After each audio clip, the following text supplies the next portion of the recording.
Amy, if you're here, that's a good sign.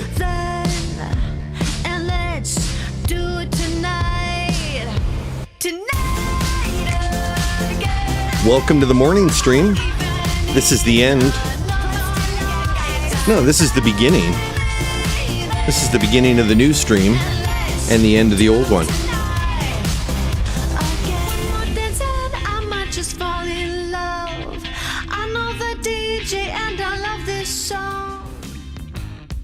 All right. I think that was it. All right. Welcome to the show. Because I had a lot of fun during the pre-show, we can get right away started with today's show. So the plan for today's show, and welcome. This is the final show in the series of Sarah Boone trial rewatches. That's correct. Let me pull down the... Oh, no, we'll leave the on-air thing there. We'll just go to a different screen. The show plan is we're starting with jury instructions. And then I thought, you know what, jury instructions? It'd probably be better if we started with Mr. J and then moved into the jury instructions. So we're going to rewatch Mr. J. Then we're going to watch this jury instructions. Then we're going to simulate a verdict watch with a few videos that I have queued up while we wait for the verdict to come in. But we're not going to wait the full 2 hours. We'll cut it down to about 20 minutes, which is probably what it took them to decide, and another 2 hours to enjoy their lovely dinners. We'll go to verdict. We'll go to sentencing. It'll be complete sentencing with all the victim impact statements. It'll close with Sarah's Kintsukuroi. Well, it'll close with the sentence. But then we're going to give the final word to Blanca Torres. So we'll come back to Blanca's victim impact statement and fade out the stream from there. We may be back next week with a best of the trial rewatch, but as it stands, this is where we're going to start with today. So, Mr. J, take it away. And the first thing Mr. J will take away is all of the props from James Owens' little presentation.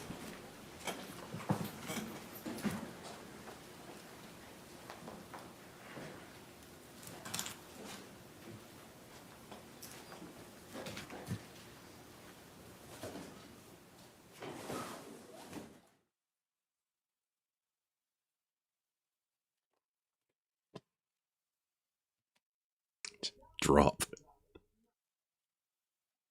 Ladies and gentlemen, George Torres is dead because the defendant believed he deserved to be zipped shut in a suitcase so that she could make him feel how she felt when he cheated on her, when he choked her, and to hold him there as a captive audience, according to her testimony. Now he has to listen to me. Well, right out of the gate, there are credibility issues. Cheating to me means viewing pornography. Well, we saw cheating really means women. And the heated conversation on June 14th about these women in Facebook, that is what leads to the arrest on June 15th. He's out whoring, Candy Crush, all the bizarre things that you see in her phone. He uses the legal system as a weapon at times. There's no denying that they are engaging in violent behavior, and it is over nonsense. It is smashing TVs. They call the police, and then they're standing there looking bewildered about what to do and who to say, and laughing and joking. Ladies and gentlemen, the courtroom is the place for justice, not a suitcase.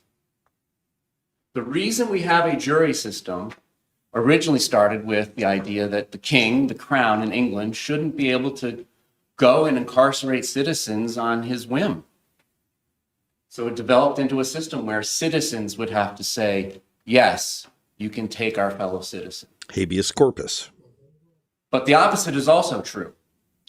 A citizen cannot take another citizen's life because he or she feels like it.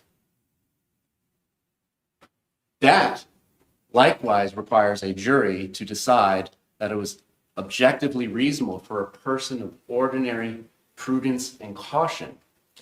Like Mr. Cacciatore argued earlier, battered spouse syndrome is not a license to kill. Past grievances, even being stabbed in the leg, so on and so forth, do not give her the license to kill. There are still laws in place about when and how this can be done in a justifiable manner. I want to talk about the most important jury instruction in this case that has not been discussed very well or thoroughly. Excuse me.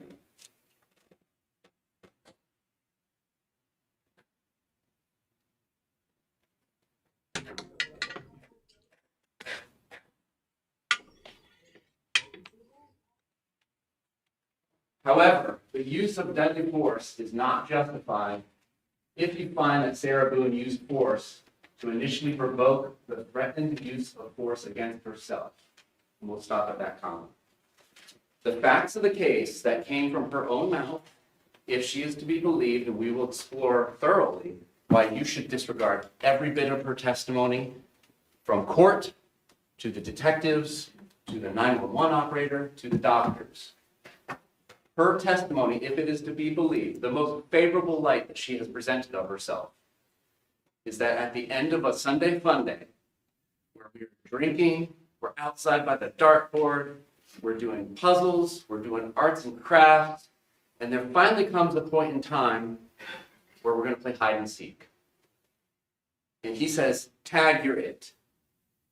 Even though she's it, she goes upstairs, hides in the shower, eventually gets tired of being there, it's cold, so on and so forth, and she comes back downstairs. And as she comes back downstairs, she can see Mr. Torres fiddling to place himself inside the suitcase to try and hide for this game. And the lid is not closed and it's flapping. And out of jest, out of levity, undisputed according to her testimony, she comes over there and zips it shut. Whether it's 100% or enough for 2 fingers to get out, that is something that you decide as the jury. But there came a point in time where the fun and games was over. And Mr. Torres told her that. "Babe, I can't breathe. Sarah, babe, let me out. This is all on video. We don't have to imagine this. This is all on video. 1062. At that point in time, she is using force against him that is not justified. She is the initial provocateur. She is the aggressor under the law. And what level of force is it? I can't breathe. Not let go of my hand, not get your hands off me. I can't breathe. This is no different than 2 people, maybe they're buddies at the bar, similar to an example that was given by Mr. Owens, who are wrestling, and one has another one in a headlock. And there comes a point in time where the person on the receiving end of the headlock says, that's enough. I'm tapping. George Torres was tapping. And she ignored it. And she was kind enough to tell you why. Out of anger, which translates to hatred, ill will, spite, just like that in jury instruction for second-degree murder. She told you exactly why. She got angry. Him saying, "I can't breathe, babe," was what triggered her. Not a fear of imminent harm. Those are her own words. That is the law. These are the 2 paragraphs that solve this equation without getting up on a big whiteboard in college that's 30 feet long, 15 feet high, and a ladder, and somebody's scribbling Latin words and Greek letters for months and months to solve this huge, complicated equation. The equation is solved in 2 paragraphs. She is the initial aggressor. He is saying, "I can't breathe." It is no different than a naked chokehold that she does not let go of. And she told you it's because I want him to listen to me. This is my bully pulpit. This is how he made me feel in the past. She doesn't describe it as teaching him a lesson, but that's exactly what she says. I want him to feel like I felt in the past. Thank you, I want to LCB. tell him things. Congratulations, Ladies and Pine gentlemen, we Weaver. can play semantical games, but that is teaching him a lesson. Therefore, we have to look at the other two paragraphs. Because right now, plain as day, the use of deadly force is not justified if you find that Sarah Boone used force to initially provoke the threatened use of force against herself. And what force are we talking about? Well, the threat of force that she tells you she... Want to talk about a threat of force? We've got a force of gift memberships. LCB got the ball rolling, got Pineweaver a gift membership, and then K to Z said, you know what? I'm giving out 10 of my own. K to Z received a gift membership from her own group of 10. That's pretty cool. K to Z, the Yarnspiracy, Wiggly Butt, La Gloria Brano, Nala Stole the Spoon, Tickety Boo Boo, Crusader Rabbit, Jen Rains, Robin Jacks, Dorgan 881, and Pineweaver. Thanks to K to Z and LZB, you are all new members or maybe returning members of Dandy True Crime. Thank you very much. Was facing was him fighting for survival, him sticking his fingers out of the suitcase, him sticking and his welcome to hand Miss out. Woodbridge. That is the threat of force, coupled with Bernice Conklin celebrating a membership. Sorry, Mr. J. The people, we watched it last week. If you want to watch Mr. J uninterrupted, I was very deferential to Mr. J's, and that's why we're showing it again. This is a great freeze frame for him. God damn it. Just this could be actually, if anyone wants to do community screenshots, take your screenshot here, add a caption, post it to my community page. I think this is the one for this video right here. So thank you to everyone who has gifted memberships. I really appreciate it. Anyone who wants to celebrate your memberships, like Detective Wobbuffet, 2 months of membership, got her Pro Se badge. A lot of people showing their new LWAP badges off. We've also got Drunky the Bear and Bloody Keyboards for your first and second month of membership. So look for all of those in the chat, plus some fun emojis. If you've just been gifted a membership, refresh the stream so that you get access to the badges and emojis. I'm going to end you. Well, ladies and gentlemen, she is the initial provocateur. She is the one using deadly force against him. If I have somebody in a rear naked chokehold, they are entitled to use deadly force against me to break that chokehold, at least until we're...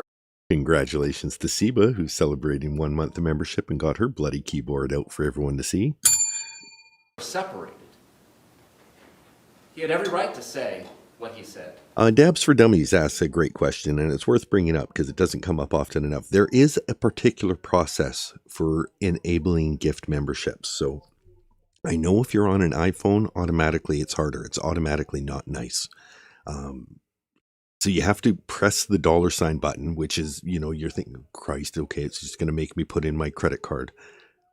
That's where you get to the option screen. And even then, I think it's hard to do from a phone. If you're doing it from a computer or a laptop, or even from the youtube.com site on, Safari or whatever's built into your phone, as opposed to the app, it's ostensibly easier. And you can enable receiving gift memberships. So if you've never got one, that's probably why. That said, I've been on YouTube for, many, many years. I've only ever received 2 gift memberships in all the time I've been on. So just some people are lucky. He had every right to exist and stick his hand out and try and survive to breathe another day. Welcome to If I May Please, who has just signed up for her bloody keyboard month of membership to the Fine and Dandies. However, the use of force is not justified if you find that Sarah Boone used the force to initially provoke the threatened use of force against herself, unless she does one of 2 things. And she did neither. Not even close. The threat of force is... I'm going to interrupt you again, Mr. J. Sorry, that's just the way it goes today. This is your repeat. If you want to see Mr. J in full, uninterrupted, watch the end of the last stream. This is bonus coverage. Bernice Conklin, I believe you received a gift membership on the very stream that you were helped out with how to do the enabling of getting a gift membership. If I remember correctly, maybe you were the one gifting it, but you were part of a transaction where one person was asking, the second person says, well, I'll gift a membership now that you've enabled it. And, good luck to you.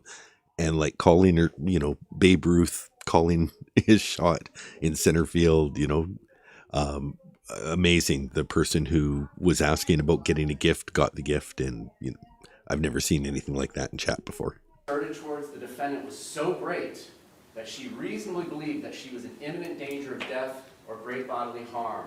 All right. Hey, Laura. Let's give her absolutely every benefit of the doubt, which you should. This is a criminal prosecution. Welcome, Bella. The state of Florida has alleged she committed murder. You need to do everything you can to look for reasonable doubt. But a reasonable doubt's not an imaginary doubt, a forced doubt, speculative doubt. So accepting that all of their past history, accepting the doctor's testimony, and the limitations on what they reviewed compared to what we reviewed. All of their past history. We did a much more thorough review of the relationship than any of the doctors did in this case. So let's give her that first clause. Because of their past relationship, with George now fighting for his right to exist and saying that he will end her if he gets out, we'll give her that. But just like Mr. Cacciatore mentioned earlier, lawyers' words mean things to us, and they mean things to everybody, but really to us. Or an and. There's an and. Had exhausted every reasonable means to escape the danger other than using deadly force on George Torres. She did not use every reasonable means to escape the danger that now, after provoking him, that he was presenting to her, according to her. She didn't pick up her cell phone and start walking, call 911. She didn't do anything other than, if you believe that is why she called Brian Boone, made a phone call to Brian Boone, and unfortunately because of past history, he just ignored her drunken phone call. She did not exhaust every reason. There's a lot packed into that statement. Because of past history, he ignored her drunken phone call. You don't know how it was between us. Rita Schuler celebrating 5 months of membership, probably on her last month of the Pro Se badge. Means to escape this danger that she created. She started it. She created this. Other than using the deadly force on George Torres. Now, this is a weird situation. This is not a rear naked chokehold. This is a suitcase, or as Mr. Cacciatore said, a box, or actually more aptly described it as a coffin.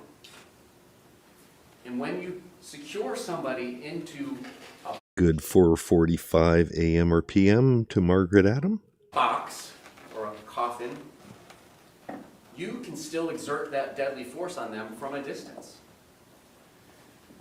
I'll give you LZB with 5 months membership, and also the designer of the dandelion that you see in the sidelines. a quick example from a couple of movies that I love. Oh, movies. Here we go. In 1977 in May, a movie came out. It's called Star Wars. They eventually called it Episode 4. In the first scene, there is this large, imposing figure that wears black armor. He is a government agent, and he is looking for some stolen classified documents. He picks a man up who he believes is responsible for this treachery and breaks his neck and chokes him to death when he doesn't tell him where the plans are. We all understand that. That is direct force we all understand. But what we need to understand is the force she's exerting from the couch. And then when she goes up to bed, she is still exerting that force on him. She set these implementations into motion and did not stop. So later in this movie that came out in 1977, another co-employee of this dark, imposing figure, Vader, insults his religion. He does not go to HR. He takes matters into his own hands and chokes this person from a distance. Ironically, while we're talking about force, it's the force. And then in the subsequent movie, he's like doing it from his office. He's killing his incompetent employees on different ships. Force Deadly force can be exerted from a distance in this situation. So whether she's on the couch or whether she turns in for bed, she is still using that deadly force on him. She has not exhausted every reasonable means to escape this danger. Do something. You started this. You put him in the position where he cannot breathe. She's required by the law to do something about it. Not something, everything. There was no efforts in this case. None. Or, in good faith, Sarah Boone withdrew from physical contact with George Torres and clearly indicated to George Torres that she wanted to withdraw and stop the use of deadly force. But George Torres continued or resumed the threatened use of force. That did not happen. She never withdrew from physical contact. She is still, like Vader, choking him from the couch, choking him from bed. She never withdrew that force. Physical contact includes any restraint on George Torres' movement. She never indicated that she wanted to withdraw. Sarah, babe, I can't breathe. All right, if I let you out, are you going to come out peacefully? Since I started this, I'm the one that made you not be able to breathe. That didn't happen. So ladies and gentlemen, this entire analysis about deadly force starts and ends there. She was the provocateur. These are her obligations when she starts it. She put him in fear of death. He is literally telling her, I cannot breathe. A couple other things about the law. Second-degree murder does not require a proof of intent to kill. Argument was made repeatedly that she didn't intend to kill him. That has never been the state's suggestion. Because why would we suggest we prove something that we don't have to? It's not her subjective belief. Well, Sarah Boone doesn't believe that this suitcase can kill him, even though he's repeatedly said, I can't breathe. It's a person of ordinary judgment who would know, is reasonably certain to kill or do serious bodily injury to another. A person of ordinary judgment who hears, I can't breathe, babe, Sarah, and his voice gets weaker 9 minutes later, you're on notice. This is statutory notice. Done from ill will, hatred, spite, or evil intent. Her words speak for herself. This was not out of fear. This was out of hatred and anger. Born out of all those horrible things that has been done to her and done to him, understand it. We're not going to belabor the past. Is of such nature that the act itself indicates an indifference to human life. I don't care that you're saying you can't breathe. Hey, Kim Stoll. That's my name. Don't wear it out. Fuck you. It's second-degree murder. We do not have to prove the intent to kill. We have to. She intended the act. Welcome to Kelp S and to Indoor Camper. Everyone else who's just joined the stream that likes to sit back without doing a whole lot of chatting. She intended the act of zipping him shut. She continued to intend that act when he said, I can't breathe. That act resulted in his death. That's a manslaughter, but then when you add in the hatred. That's correct. This is how she gets her helmet hair. This is a shaping helmet that she wears before her standard hair is shown to the public. Ill will, spite, and the depraved mind, that's what makes it second-degree murder. And that 2-minute video is the textbook definition of depraved mind as we define it here in Florida. Voluntary intoxication is not a defense. You cannot feel sorry for her because they had two... Punchable Babyface asks, oh my god, what is that picture of Sarah? Oh my fucking god. This is from a series of parodies I did in the early stages of my channel. I did a version of her as Chucky the doll from Child's Play, the Dutch boy, pretty much any iconic character that had bad hair. 1.5 liter bottles of wine, and then some from the leftovers from the day before. And quite frankly, she's blackout drunk. She's blackout drunk. She doesn't remember making the videos. She turns her phone over right to the deputy the next day because she doesn't know what's on it. She doesn't remember doing it. Morning, Hairball. Hell yeah, good to see you. Fletcher boy, you made it. I put on some funk in the early show. Another thing that we just haven't talked about much is her story. She can't be up in the shower hiding and taking a picture at 11:03 p.m., 9 minutes before the video. That portion of her story just doesn't add up. And what it shows is it's more like 20 minutes instead of 11 or 12 minutes that we know he's trapped in what turns out to be his coffin. Let's talk about her testimony at trial. And we'll talk about all the problems. A lot of her issues predated her relationship with Mr. Torres. So it's not attributable to the trauma from Mr. Torres with all the luggage she brought into the relationship. And listen to the way she talks. It's not splitting the bill. It's helping without argument. It's not cleaning up and doing Sunday chores. It's cleaning up so we can relax. It's a reward. She talks about him like he's a child. I need to lead him to the next activity from one to the other. And then you saw the videos, and I'm not going to belabor it, that we showed in Rebuttal, but the relationship and the power dynamics speak for itself. He was treated like the third dog. And it might very well have been a dog that bit and was violent, but he was treated like a dog. Why are you leaning against my door? Get out of here. Go downstairs. You're worthless. You're garbage. They showed the part of the video where he slaps the phone, but that's after 5 or 6 minutes of being berated and dehumanized in a way that nobody should be treated. He just wanted to get in bed and lay down next to his fiance. Instead, get away from the side of my door, you useless dog. I thought it might be a good point in time to listen to the music. You know, when does Mr. Torres get to decide what to do? I mean, she paints this picture that he goes off and does all these things on his own, goes and buys wine when he's not supposed to, does all these things when he's not supposed to, but when does he get to do what he wants? Suitcase downstairs for a week so they can donate it. Who does that? What was in their lives that was preventing them from getting that suitcase to Goodwill or whatever? Neither one of them worked. What's going on? Lucas is over there on Mondays and Tuesdays. The story about the suitcase having already been down there is quite suspect, and we will get into that more. But again, it's not we went on a trip together, we had a great time. It's, I quote unquote, I recently took him on a trip.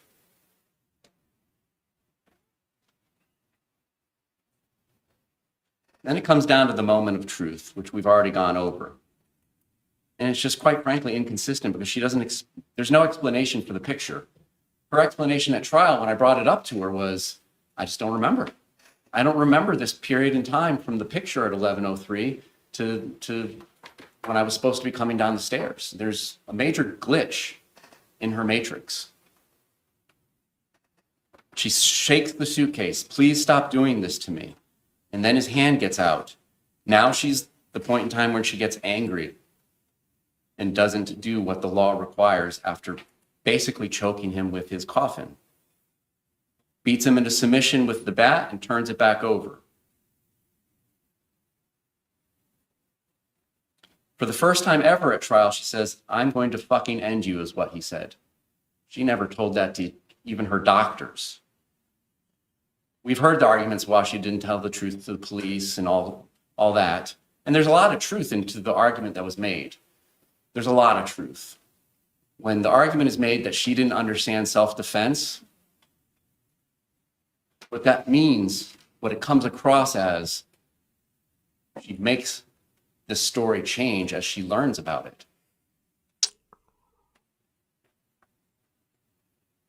When we apply the jury instructions to her statement, all 6 of them apply against her.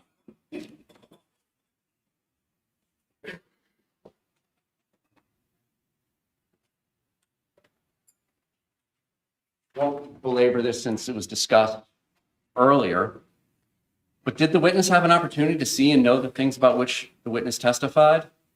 Even at trial, she admitted that she was intoxicated for the first time. She went back and forth with the police about whether or not she was intoxicated and her standard of drunkenness and whatnot, but she was so intoxicated that she still felt the effects of it at 1 p.m. the following day.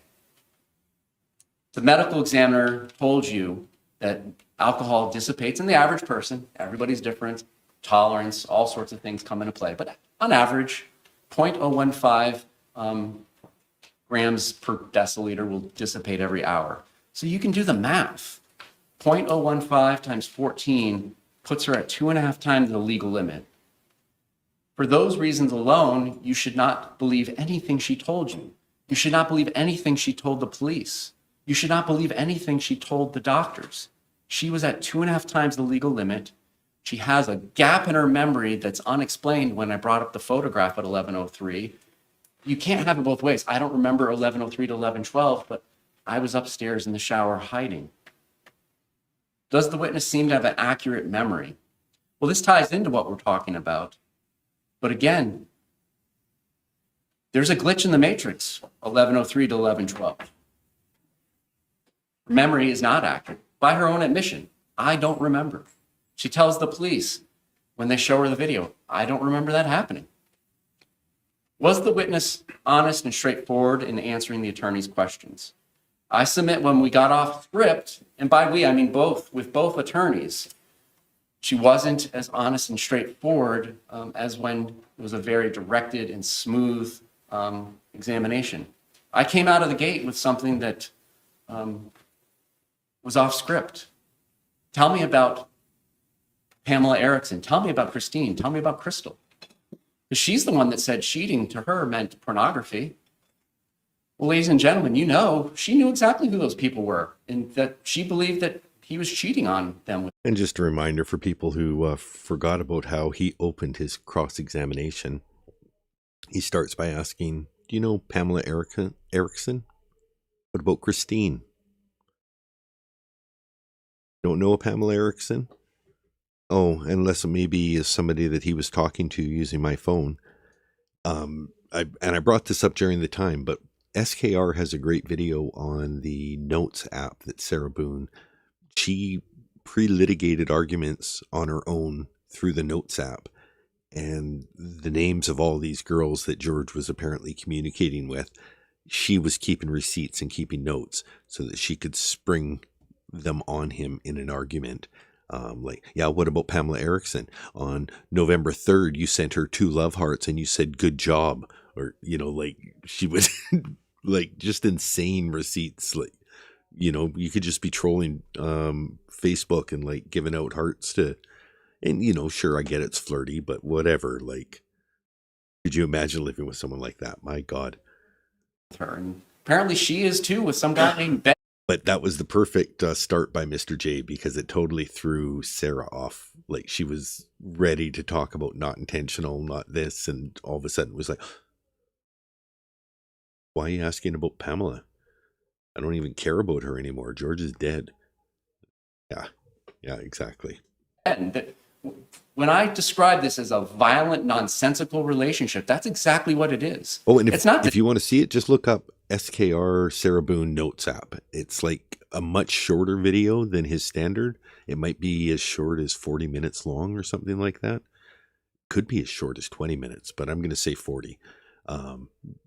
But if it's shorter than you'd expect when you look up SKR Notes app Sarah Boone, that's probably the one. And then you don't have to watch 6 hours of video to find where it is. You'll be like, holy crap.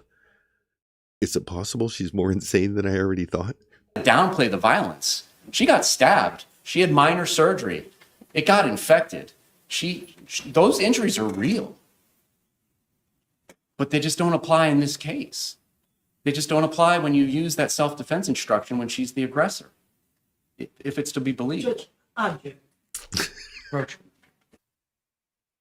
Oh, I wasn't planning to read the transcript, but I'll just pause it there. Hold on.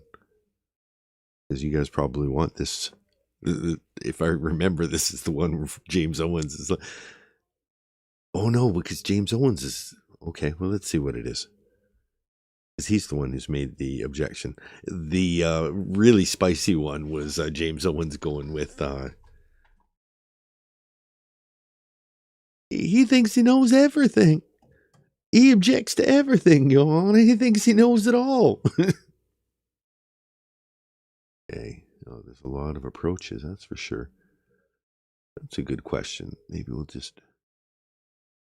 How many pages of the transcript, 2,500 page transcript, how many pages contain the word approach? But approach the bench. No, just approach, because I don't want to miss it. All right, this is dead air here.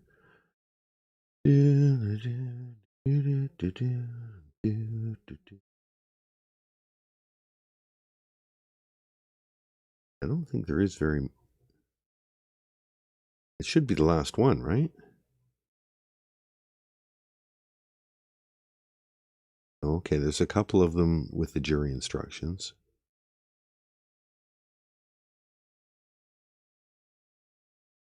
Okay, I think this is the one here.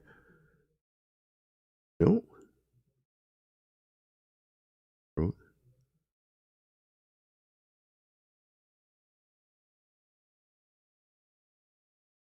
Here we go. The court says, basis of your objection. Let me bring up the for you guys too, because this is probably...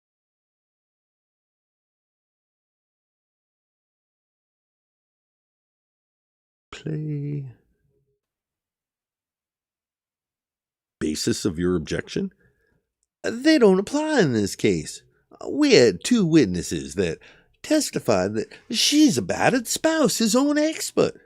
But he's arguing the law that was just placed up on there, and specifically, it was before that. He was talking about the injuries. No. The statement right now was as to the self-defense not being applicable due to his argument of her being the initial aggressor. And that's what the jury instructed. He was saying the injuries did not apply in this case. That is not what he just said. That's what I heard. Judge, he was talking about the interview. He talked about the violence and the prior violence, and it doesn't apply to the self-defense jury instruction. It doesn't apply to this case, is what he said. That's correct. Oh, Mr. J, that's correct under the law. Mr. Owen, to this case, battered spouse applies to this case. For him to say that, his own expert said she suffered from battered spouse. I'm going to defer to the jury instruction that Mr. J was just making reference to, which he outlined and had identified. If you're the aggressor, this is the analysis that you've got to go through. Unless I've misstated the law, that's what I've identified in the jury instructions. So I don't find that I'm taking your argument as improper argument or improper statement of the law. And that's not what I heard. That's not what I just saw. Mr. J, Mr. Owen. I mean, he was just talking through the violence he claimed was nonsense. He just got through talking about the stab. There was a minor surgery. The court, and it got infected, right? All those things, Mr. Owen. But that's not part of this case. That's not what he said. He didn't say it was part of the case. That's not what he said. Can we just have it back? He just said it was part of the case. Mr. J, Judge? Court, yes. Mr. J, could you make a ruling? Court, the objection is overruled. Mr. J, thank you. The court says thank you. Mr. Owens, Judge, can I ask about time? Because he was trying to restrict my time. He said I've been rambling for about an hour and a half or however long it was. How long have they been? Approximately 15. Objection's overruled. It's been approximately 15, 16 minutes. All right. What's their total time? I think Mr. Cacciatore's was about an hour and 20, and you were... I'm wrapping it up, says Mr. J. You know, a little shy of 2 hours. Objection is overruled. Back to open court. That may be the last. There's only one more approach left in the transcript.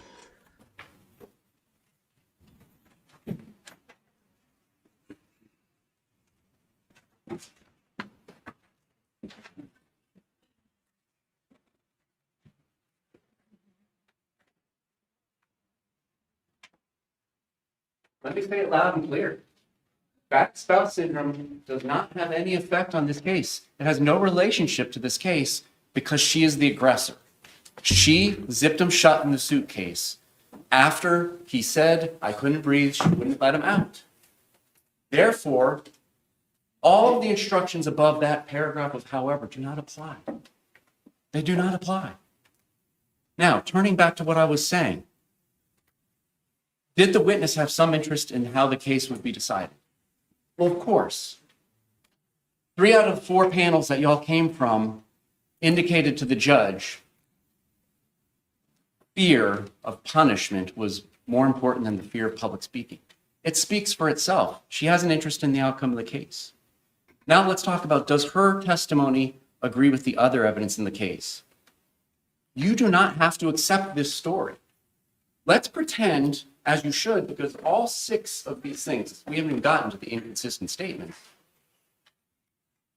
Let's pretend her testimony doesn't exist, and you just have to look at the circumstances.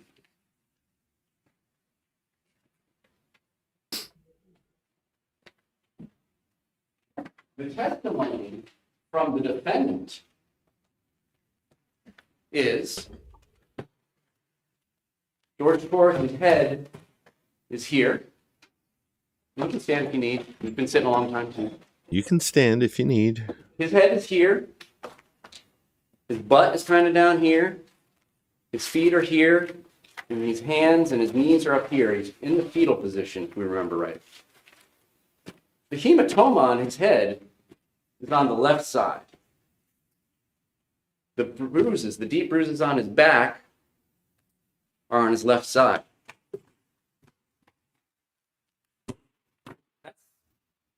You hear that? That's solid. You don't have to accept that she put those marks on him when he was in there. The evidence doesn't support it. You can conclude she used this bat when he was outside the suitcase. You don't have to believe her when she said they were playing hide and seek. She used his hands and his knees are up here. He's in the fetal position, if we remember right. The hematoma on his head is on the left side. The bruises, the deep bruises on his back, are on his left side.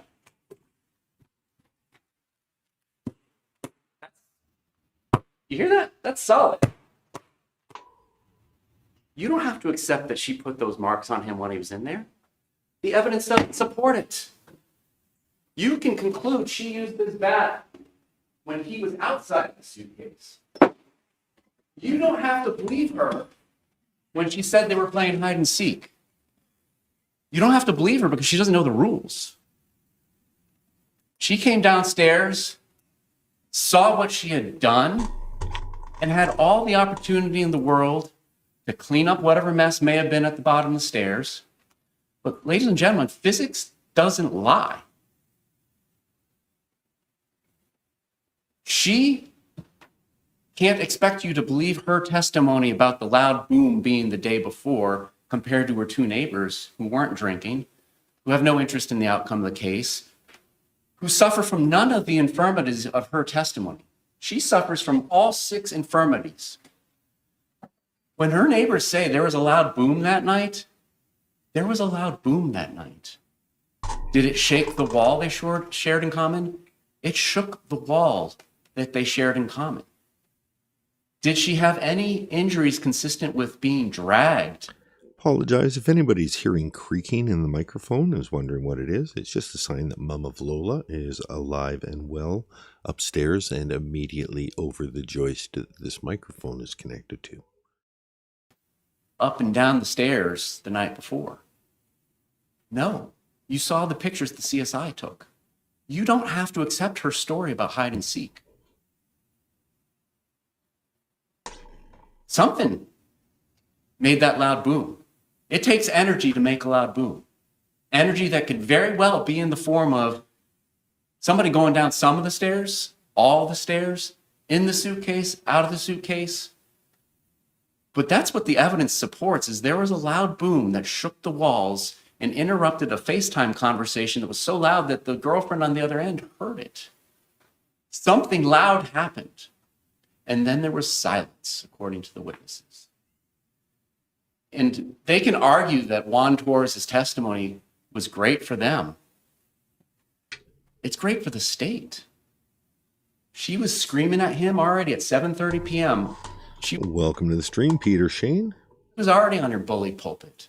And we know she doesn't need to put him into the coffin to get on her bully pulpit. There's video after video of her on her bully pulpit telling him how it's going to be, how you're going to live your life.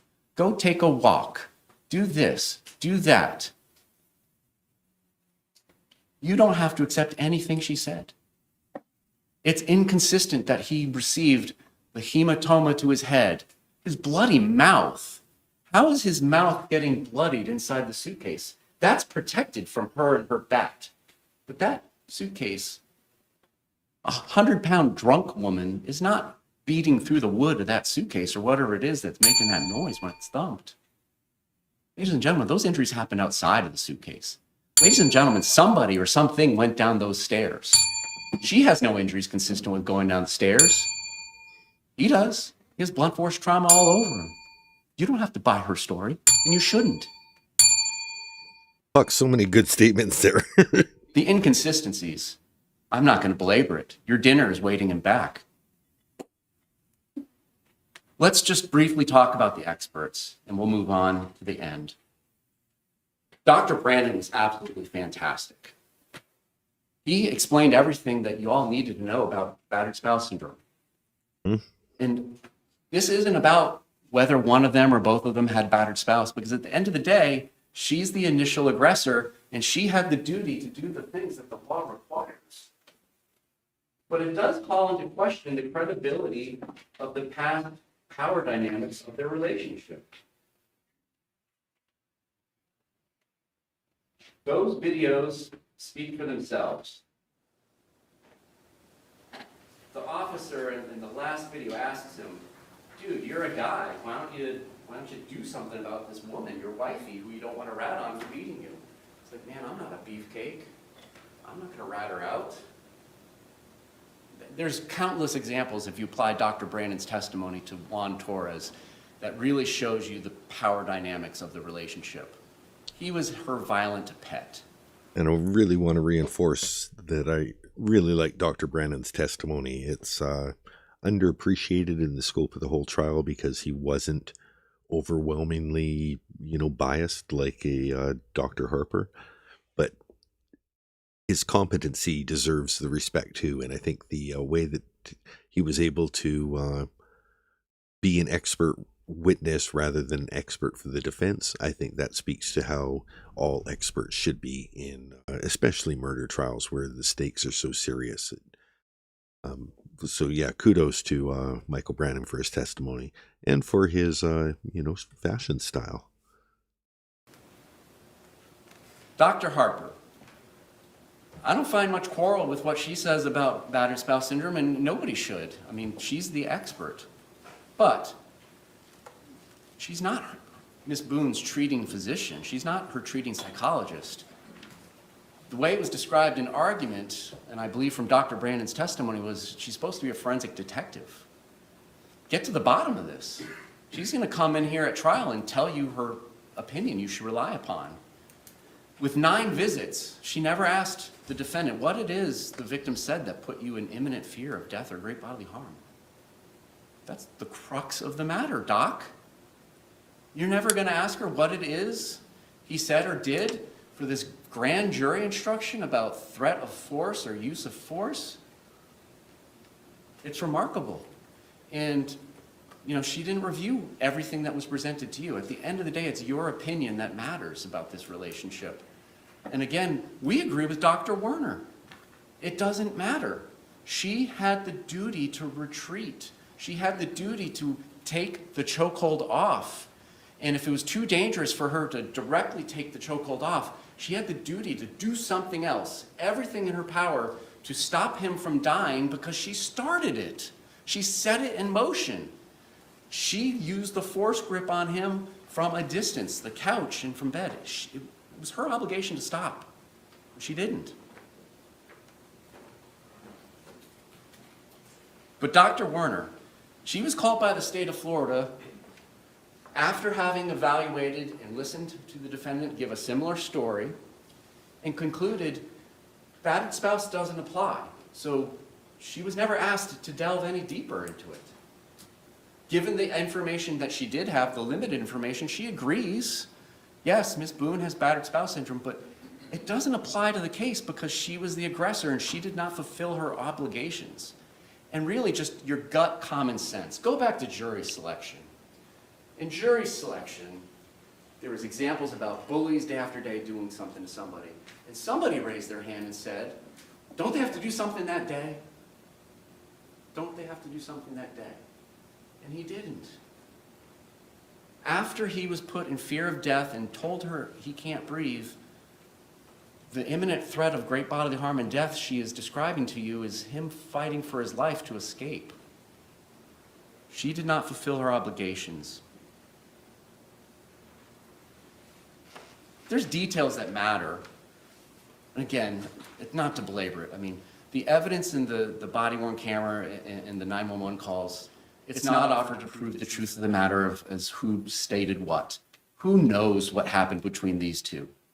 You see them with the police. Can't believe anything they're saying.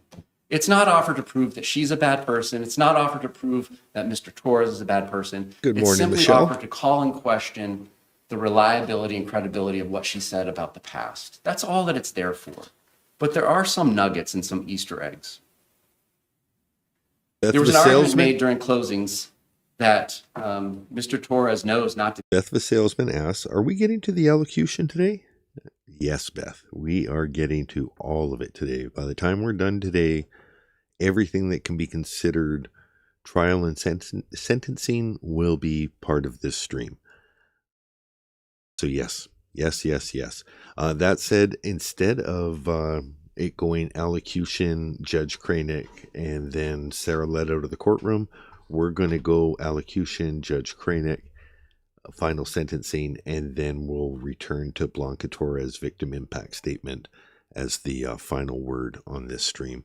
And I think we'll return for a best of next week before we move on to another trial.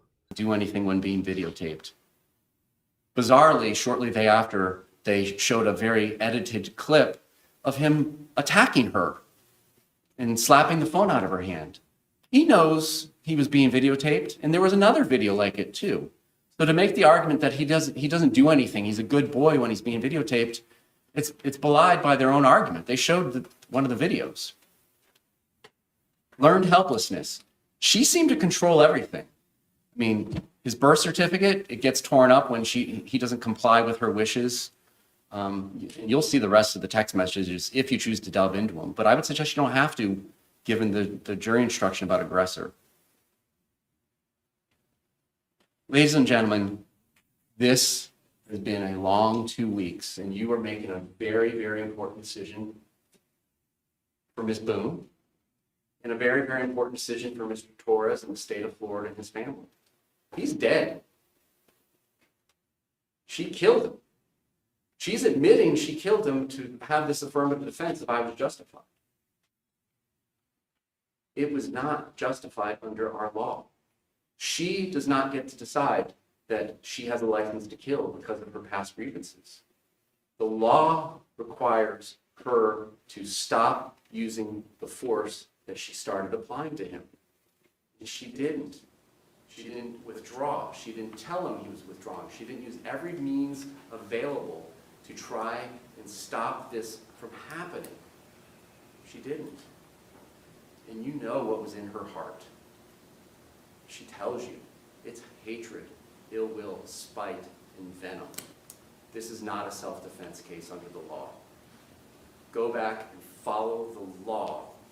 You cannot feel sorry for her. You cannot feel sorry for him. You cannot feel angry at her. You cannot feel angry at him. It's maddening to see their relationship. It is maddening. Nobody would want this life for yourselves or your children. It is violent nonsense, but it does not affect what she did and what her duties were under the law that night. She wanted to punish him, she did, and then she left him there And she had an obligation, if you even believe her story about the imminent threat for him fighting for his life, she had an obligation to do something about it and not just go upstairs and let him suffocate. Thank you. All right. Thank you both. Members of the jury have some additional instructions to read.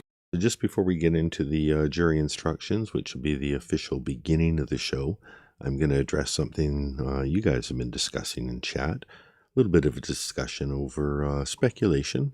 You know, we don't know. We weren't there. Only the murderer was there because George is dead.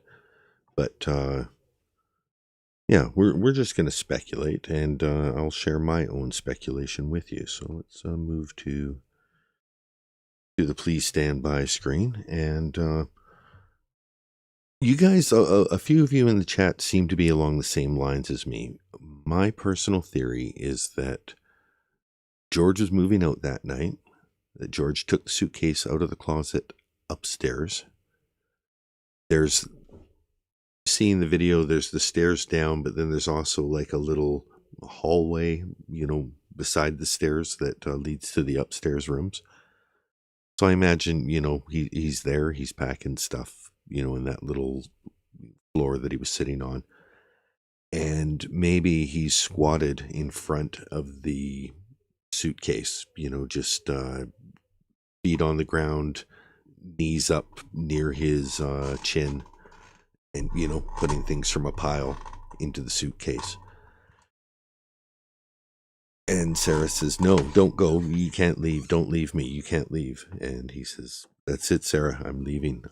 You know, and he's packing his stuff and he's putting his artwork in and he's putting in his, you know, dead cell phone and he's putting in his medication, anything that he owns. So he's gathering that stuff up and she's, you know, being mental Sarah and she, you know, freaking out all over the place. And while George has his back turned, and he's sitting there in a squat, you know, with his butt, you know, just off the floor and, you know, all that pressure on your knees like that. If you remember, geez, this is going back. If you watch Survivor, it was, I think, Survivor season 3 or something like that. Guy named Skupkin, Michael Skupkin.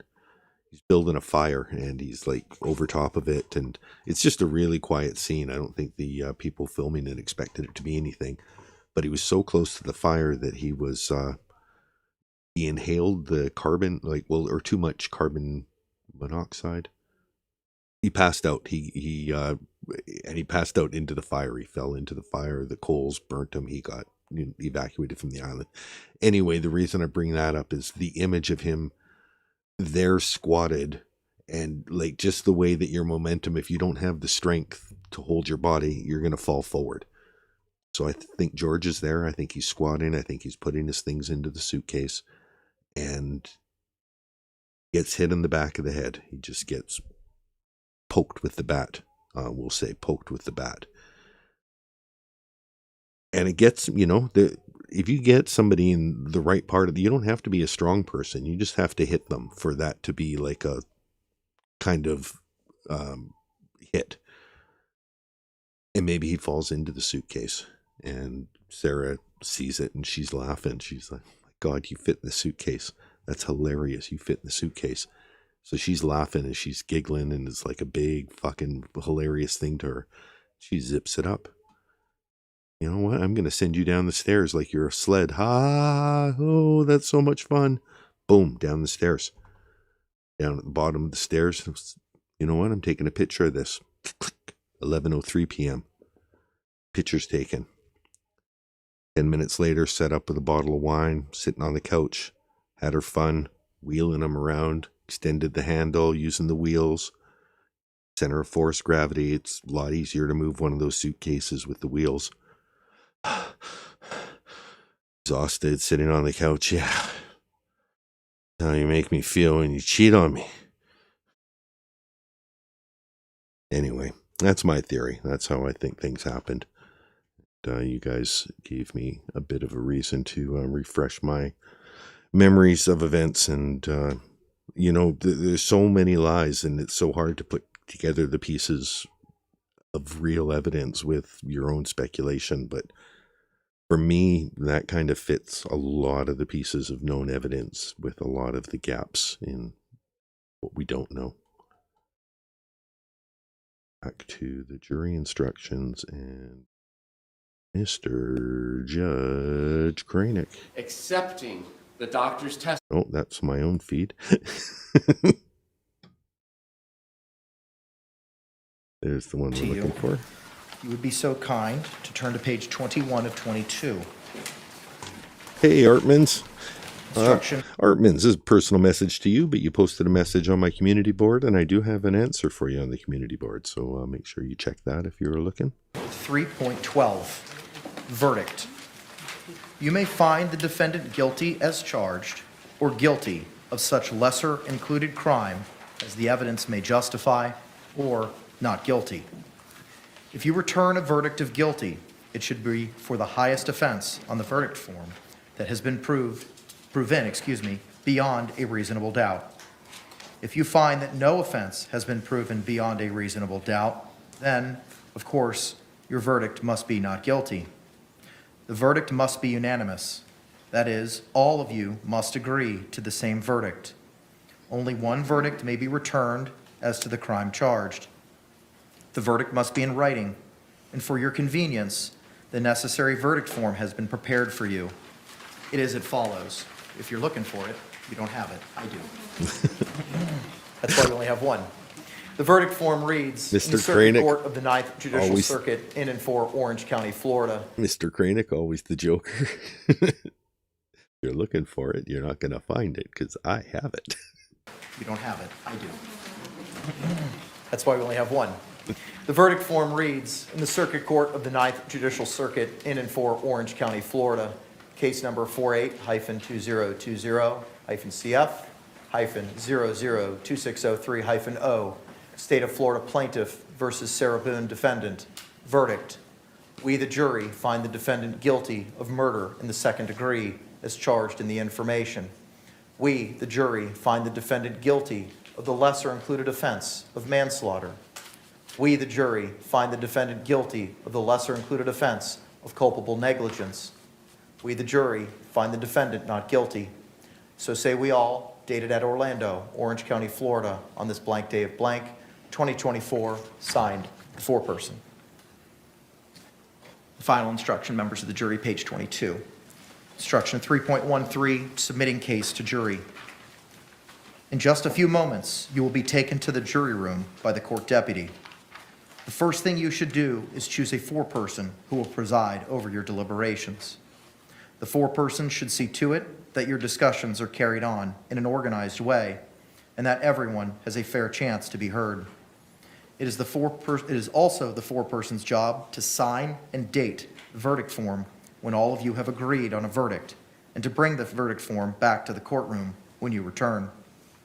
During deliberations, jurors must communicate about the case only with one another and only when all jurors are present in the jury room. If a juror goes to the restroom, the deliberations should stop until the juror returns. You are not to communicate with any person outside the jury about this case. Until you have reached a verdict, you must not talk about this case in person or through the telephone, writing, or electronic communication, such as an email or any other means. Do not contact anyone to assist you during deliberations. These communications rules apply until I discharge you at the end of the case. If you become aware of any violation of these instructions or any other instruction I have given in this case, you must tell me by giving a note to the court deputy. Many of you may have cell phones, tablets, laptops, or other electronic devices here in the courtroom. The rules do not allow you to bring your phones or any of those types of electronic devices into the jury room. Kindly leave those devices on your seats where they will be guarded by the court deputy while you deliberate. If you need to communicate with me, send a note through the court deputy. If you have voted, do not disclose the actual vote in the note. If you have a question, I will talk with the attorneys before I answer, so it may take some time. You may continue your deliberations while you wait for my answer. I will answer any questions, if I can, in writing or orally here in open court. During the trial, items were received into evidence as exhibits. You may examine whatever exhibits you think will help you in your deliberations. All exhibits, with the exception of Exhibit 10, which purports to be a wooden baseball bat, will be sent into the jury room with you when you begin to deliberate. If you wish to see Exhibit 10, which purports to be a wooden baseball bat, please request that in writing. In closing, let me remind you that it is important that you follow the law spelled out in these instructions in deciding your verdict. There are no other laws that apply in this case. Even if you do not like the laws that must be applied, you must use them. For more than 2 centuries, we have lived by the Constitution and the law. No juror has the right to violate the rules we all share. The parties approach. Is an approach? Okay, that must be the last one. Parties approach. Okay, so any objection to the instructions is given. Mr. J says, no additions, corrections, or deletions. And if you did any grammatical strike-throughs, we don't object. Court says, okay, thank you. Mr. Owens just says, other than those previously mentioned in the conference. Understood. Okay, thank you all very much. Members of our jury, I want to take a moment and thank you for your time, your service, and your participation in this very important process. As I said to you last week, be it Monday or Tuesday, and maybe even on Wednesday, without your sacrifice and your service, the wheels of justice would simply come to a screeching halt. And on behalf of myself, the state, the defense, and Ms. Boone, we thank you for that sacrifice.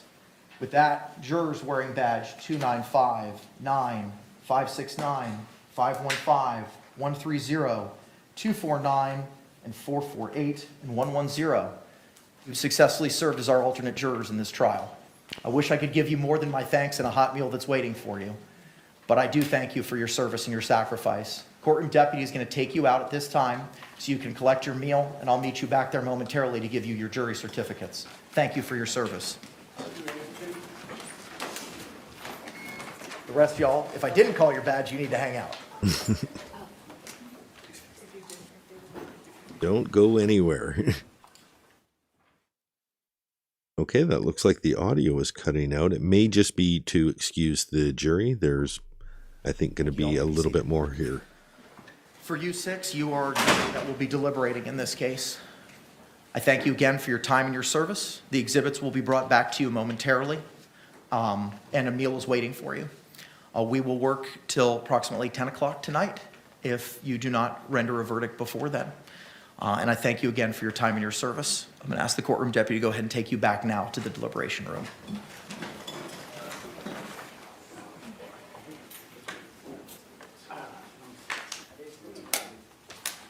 So for the simulated jury watch or verdict watch, I've got the court TV. You can bring your phone with you. There's a basket that the deputy will take and collect for you. Thank you.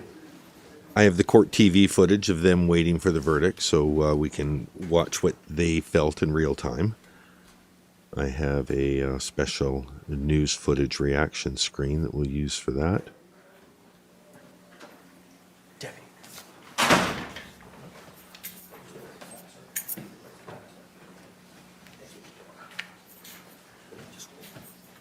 Y'all can be seated. Thank you very much. First, we're going to go to a video from Court TV featuring the Torres family. Yes. Okay, I would object to that on the grounds that it allows one juror to potentially assert that their notes are better than others as opposed to just relying on their memories. Any response, State? That's not the law. There's a verdict form, there's an instruction that I read specifically on that, sir, that no one juror's notes should trump another juror's note. Any response, State? That's not the law. What a great response by Mr. J.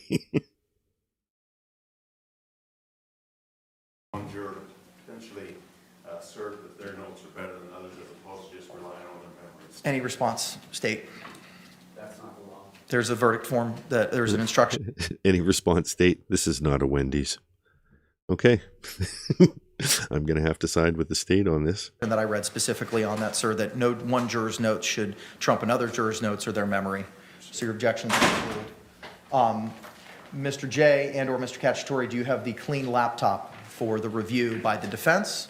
And while we're putting that together, can both the state and the defense review all exhibits that were entered into evidence and confirm they are what they purport to be?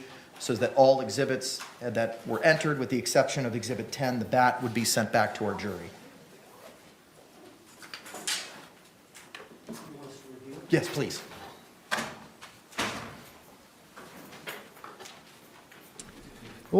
During this little quiet spot, we got some news that Courtney Clenny is being transferred to Ocala and will be serving her 6-year plea deal. Feels like 6 months at Lowell Correctional. And I'm not a Courtney Clenny fan. I'm certainly not an only fan. I think she deserved a lot more than that. But the saving grace is every day of those 6 years she's there, she's going to be throwing it in Sarah's face like, should have took the plea.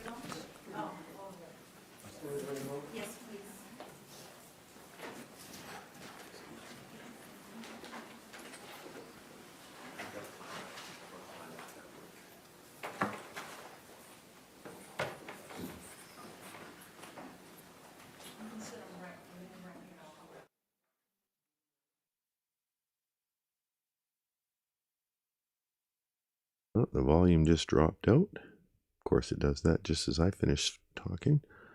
I don't know what Sarah thinks is so damn important at this point of her trial. What do you think? What do you think? Do you think they'll come back right away? Is it a good sign? Do you think they'll eat dinner first? Well, how often do they just say innocent so that they can take the dinner home, maybe share it with their family? Does that ever happen?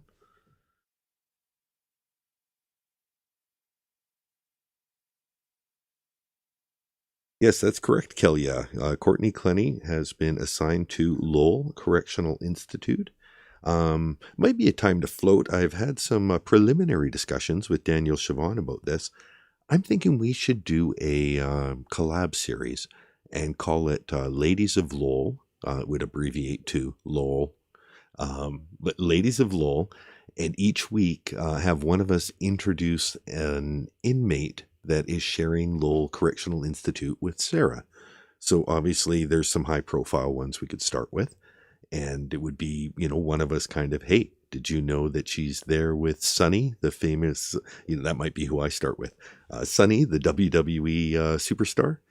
And Danielle, oh no, tell me more. And then I do 3 or 4 minutes about, why she's there. And then Danielle, I looked into it and I found this video. And then, so we would go back and forth, kind of like a conversation in the form of a video. But yeah, if you have interest in that, maybe post it on her page. Hey, I heard Dan talking about this. You should totally do it. If you're not interested, then, don't say anything. Nicer not to say anything.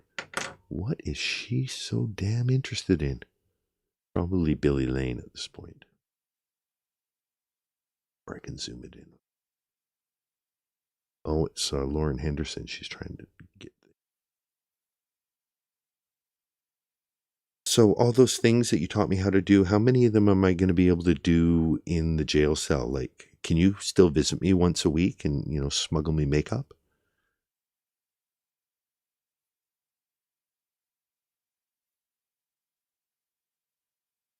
The seal of the great state of Florida.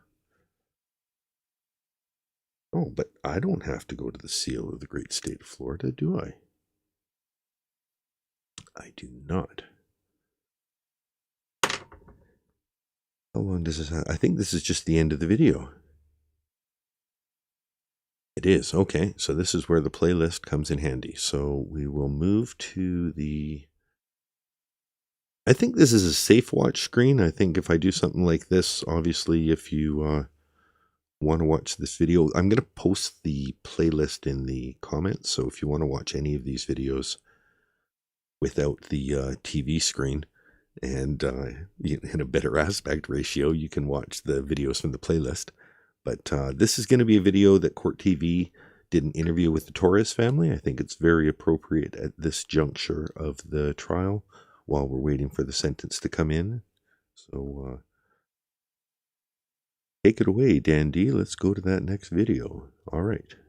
We are hearing from 2 very special We go to Julie Grant with Court TV. Voices for the victim in the Suitcase murder trial for George Torres. Prosecutors say that he was murdered by his longtime girlfriend, Sarah Boone, who had him trapped inside of a suitcase, beat him, and left him to die.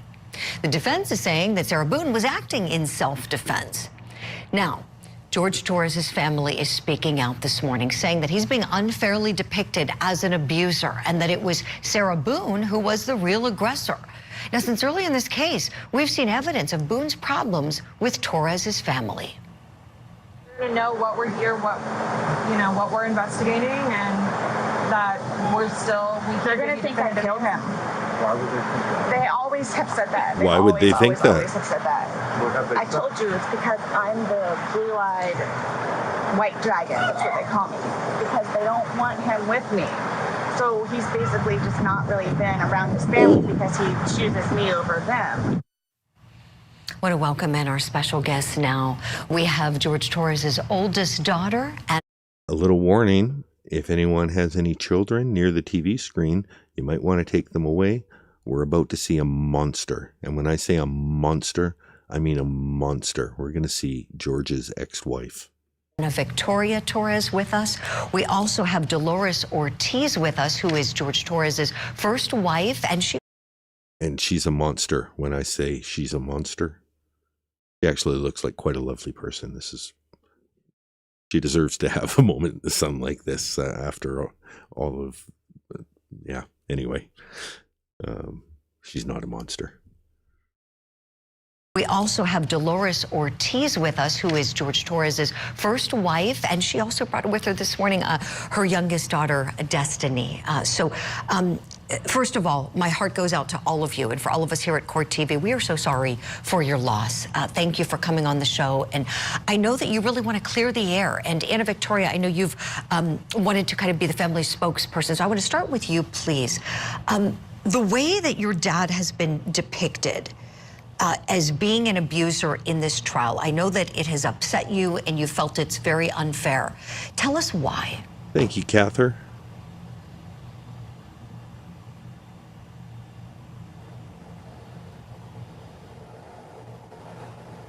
Story, and unfortunately we are the voices now, and the way the trial has gone and the way things have taken place have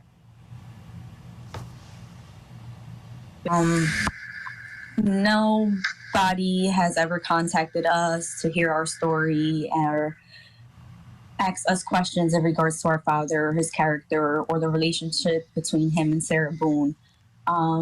Me and my siblings actually spoke to our father that night, and we have a lot of experiences with Ms. Boone that do not speak to what the media is stating she is, a victim or a gentle individual. I'm sure she's loved over there at jail due to the fact that Sarah Boone is very, very calculated. She by no means is a kind and sweet, soft-spoken woman. She is very calculated, very devious, very conniving. My father was sheltered and berated. He was kept from us. He was the real victim in this situation. Unfortunately, again, as stated, he is not here to tell his story, but we are here to give his side the best we can from the view that we were able to see things. Sure. Anna Victoria, in one of the videos that we've all seen, Sarah Boone told police that George's family didn't like her and that they referred to her as the blue-eyed white dragon. Would you talk about where that nickname came from, and if it's true that you all didn't like her, and in particular, why?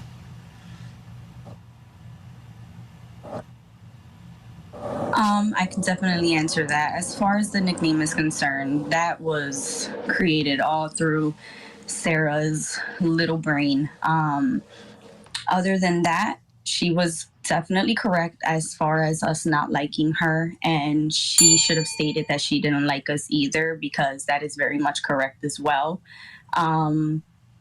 She, like I stated, is very evil. And what she is acting out there on the stand and within that courtroom is baffling to me, because that is not the real Sarah Boone at all. But yeah, she was correct. We don't like her. We didn't like her. That will never change. Unfortunately, I do feel bad for her and I wish her the best. But what I do wish is that my father receives his justice and she gets the time that she deserves. And a slap on the wrist is not it. Other than that, as far as a relationship with Sarah, one that was a good one, there wasn't one. We tried, we definitely tried, but she did not. Anna Victoria, thank you for sharing all of that. I want to go to your mom now. Dolores, you were married to George for 14 years. This is the three monster. Beautiful children with him, two of them here with us today, Destiny and Anna Victoria. We understand that at one point, Sarah Boone tried to fight you. Tell us about that. Not per se fight me, because we've only, I want to say that we've had one engagement, which was for my children's birthday party that they attended later in the evening. So I really have never had like a confrontation. It was me verbal over the phone. She had threatened me a couple times to come over and that she would dust her doormat for myself and my daughters. But it was basically verbal threats that she would give every time that George would call his children, any chance that he had, that he was able to call his children to speak, and I was present. It was a problem for George. She was very much jealous of me, for what reason I'm not aware of, but we never had physical, altercations. Well, and that's a very good thing. Tell us, Dolores, during your marriage to George, was he ever violent with you or any of... And this is a very key point right here. So 14 years of marriage. Who would have a window into a tendency towards violence than a better window than the previous partner? Brian is very aware of what Sarah's like. Brian's not surprised. Brian had no, oh, I can't believe this is happening. Like, oh yeah, no, I expected one of them would be dead soon. So George's spouse, 14 years. That's twice as long as Sarah and Brian were together about. Is that? Anyway, so let's hear, was there any violence? Your kids. Very good thing. Tell us, Dolores, during your marriage to George, was he ever violent with you or any of your kids?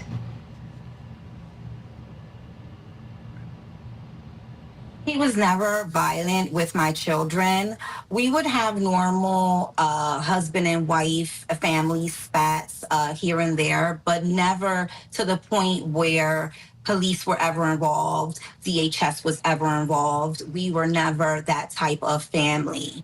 I can't relate to Sarah and the abuse that she so-called claims that she's received from George, because I never received abuse like that. I want to say the only thing that I can say about George is that he was a ladies' man. Gotcha. Okay. And so just to be very clear here, did anything physical ever take place in terms of physical violence that he inflicted on you?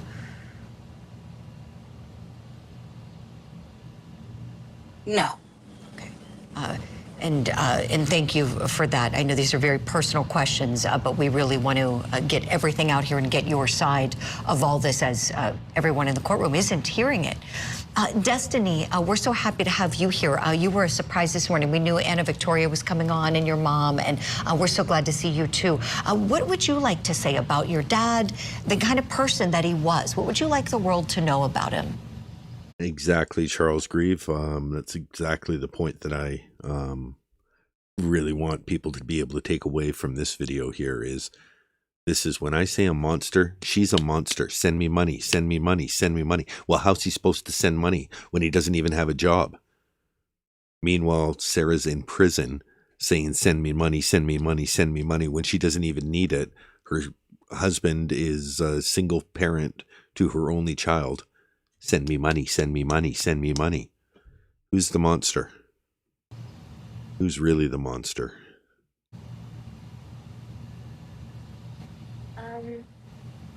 My dad was an amazing person. He was my best friend. Nobody's perfect, but my dad was very loving. Everybody loved him back. He didn't deserve what happened to him. I don't think anybody deserves to die like that. I was 15 when it happened. I ended up being very depressed and going through suicidal thoughts and things of that nature. Yeah, we're just really trying to get my dad justice. We know you are. We know you are. And Anna Victoria, back to you really quickly. You said that no one has reached out to you. Has the prosecutor's office reached out to your family?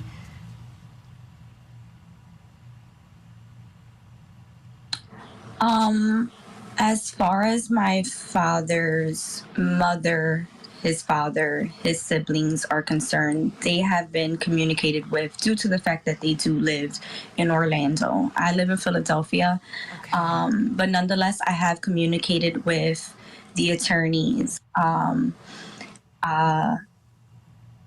only thing I would say is I've never been contacted in regards to who my father was. I'm not sure if Sarah Boone deleted the calls or anything like that, but I'm sure those things were able to be, brought back up. But my siblings and I spoke to our father that night, and Hey, Victoria. I do think that our encounter and what took place over the phone is very valuable to the case, as well as what their relationship was like and what Ms. Boone's plans may have been that night. Again, whether they have been premeditated or not, in my opinion, they very much were, due to the character of Sarah and all the experiences that we've had with her. But what did your dad say on the phone? If we were Anna contacted, Victoria? things could have been much better. So nothing in specific, but we talked on the phone for months at a time, every so often. I would say that I spoke to my father at least 3 times a week, maybe more. And we would stay on the phone as long as he possibly could stay on the phone with me, without Sarah getting agitated or whatever the case may be. Sure. I can't really put into words the way she would act. Yeah. You all got to know a different Sarah Boone. Just talked all That's the for time, sure. and my father that day seemed very uneasy. Yeah. Yeah. Well, again, we are so sorry for your loss, and would love to continue the conversation with you as we're getting close to the jury getting the case. Anna Victoria, Dolores, Destiny, thank you all for coming on opening statements. And as we go to break, we want to remember George Torres. Whatever allegedly happened between him and Sarah Boone, he sure didn't deserve to die. He was only 42 years old, and as you can see, had a beautiful family. You just saw 2 of his 3 kids, and he was deeply loved. All right, this next video here, To Sarah Boone. what I'm going to do is mute the video. We'll still watch it here. But what this is a channel. Her name is Conjean. She's got 989 subscribers, so I'm going to become 990 here.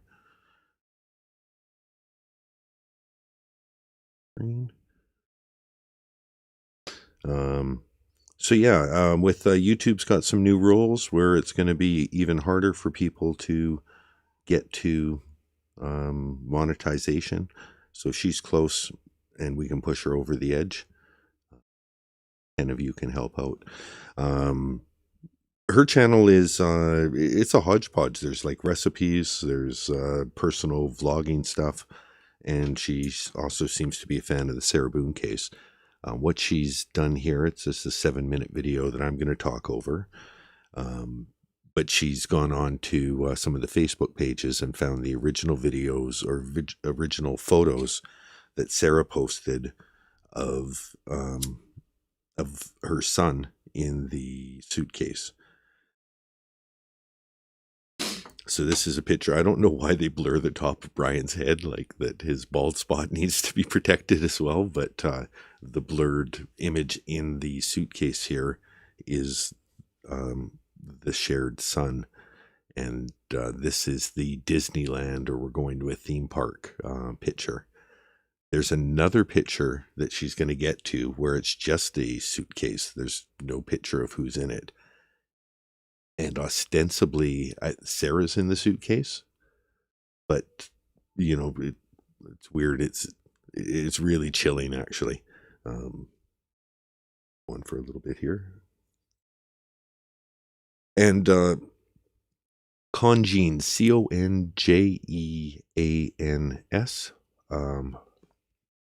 the name of this channel. It will be in the playlist for the video, so anyone who wants to see the original video can check out the playlist that this video has been made from.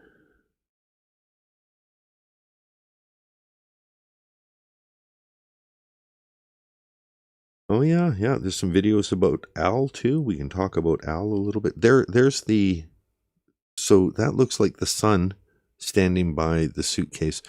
It may just be a picture of, hey, I'm looking forward to going, and then, ha ha ha, I'm in the suitcase.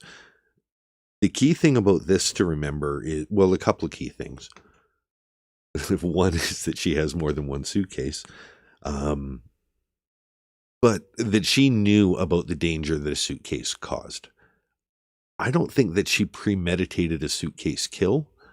But I think being a straight-A student like Sarah was, and if this was back in her sober days, if she got a stern talking to about just how dangerous it was, when the opportunity presented itself 10 years later or 15 years later or whatever it was, and she realized how much danger she had him in, she was excited by it. She wasn't put off like, oh no, this, I'm not going to do that. It excited her. She's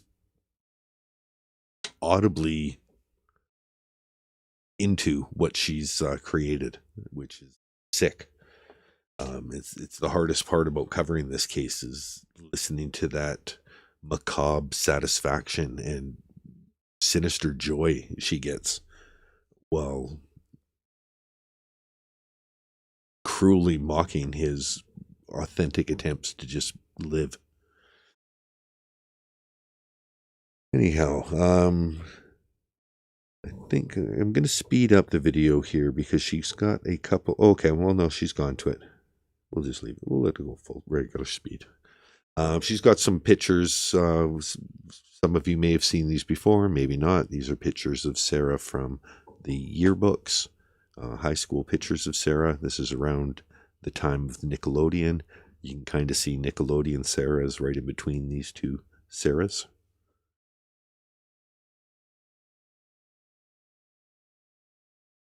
Should put on a little intermission music in the background while we're listening to this.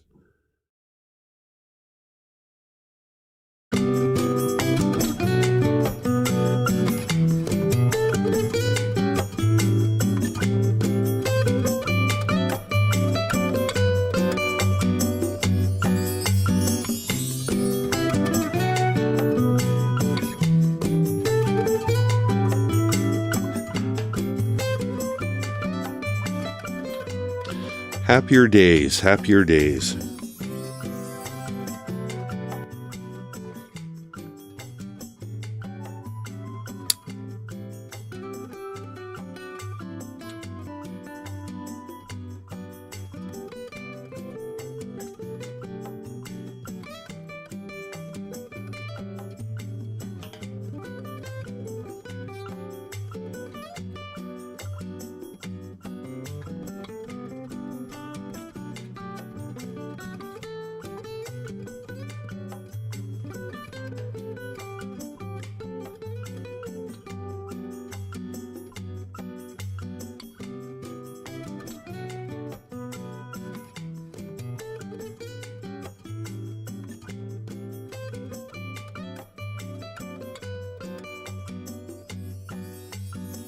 All right, we'll move to the next video in the series, but if you want to help Conjean out to 1,000 subscribers, CONJEAN''S. And yeah, there's recipes and stuff in addition to this video. Thank you for your time, your sacrifice. Yeah, and here is the verdict watch video, so we can go back to a full screen view. Soon, verdict to be read. All right, let's go. Something with less accoutrement on screen. But we'll let it play from here. I'll clean up the screen and recenter it while we're watching. There cannot be any emotional outbursts when the verdict is read. Does everybody? There cannot be any emotional outbursts when the verdict is read. Does a good job of that. I guess because he saw what happened during the trial, but during the closing arguments anyway, that he's reinforcing that before anything happens, so he doesn't look like a dick if he has to kick them out. But which trial were we watching? It was the last one that Michael Brannon testified at. Michael Brannon testified for the, I think she was a prison security guard that shot her husband, and he was on the couch, but it was considered a battered spouse self-defense, and it was why Sarah thought that Michael Brannon would magically get her off. The problem was that Sarah hadn't gone through anything that this woman had. Marsha Thompson. No, not Marsha, but Thompson, I think. Anyway, that was a bit of a journey. Oh, because when they read that verdict, everyone was like, yay! And, you know, leapt up in the courtroom, and the judge got pissed. It's like, no, stop. Judge Cranick not going to have it. There cannot be any emotional outbursts when the verdict is read. Does everybody understand that? I see everybody nodding their heads. Okay. That said, if you're sitting at home in the dandy, fine and dandy true crime audience, you can get up, you can clap, you can ring your bells, clang a horn, whatever you want to do. All right, State, are we ready to bring in our jury? Yes, Your Honor. Defense, are we ready to bring in our jury? Yes, Judge. All right, let's go ahead and bring in our jury. Everyone will remain seated.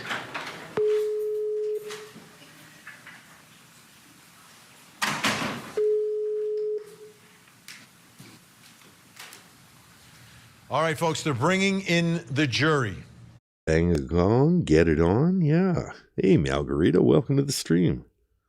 Da, da, da. Sarah Boone, who has waited 4 years for this moment, has attempted to litigate things on her own, went through 8 different attorneys. Bring it to us, Vinny. Now is Judgment Day. Judgment Day. Now, in just a few moments, she will find out what the rest of her life will be. Natural life or life? Will she have an opportunity to walk out of that courtroom tonight? Sarah literally thinks she's walking home. Or will she be locked up for the rest of her life? Lock her up. Throw away the key. Second-degree murder. Second degree. Manslaughter, culpable negligence, all on the table for this jury. State, do you recognize our jury? Yes. Which reached a verdict Defense, do in you less than an recognize hour our and a jury? half. Let's listen in. Members of the jury, you may be seated. Thank you. Members of our jury, good evening. I understand that you've come to a verdict in this case. Yes. If you could please hand the verdict form to the deputy, please.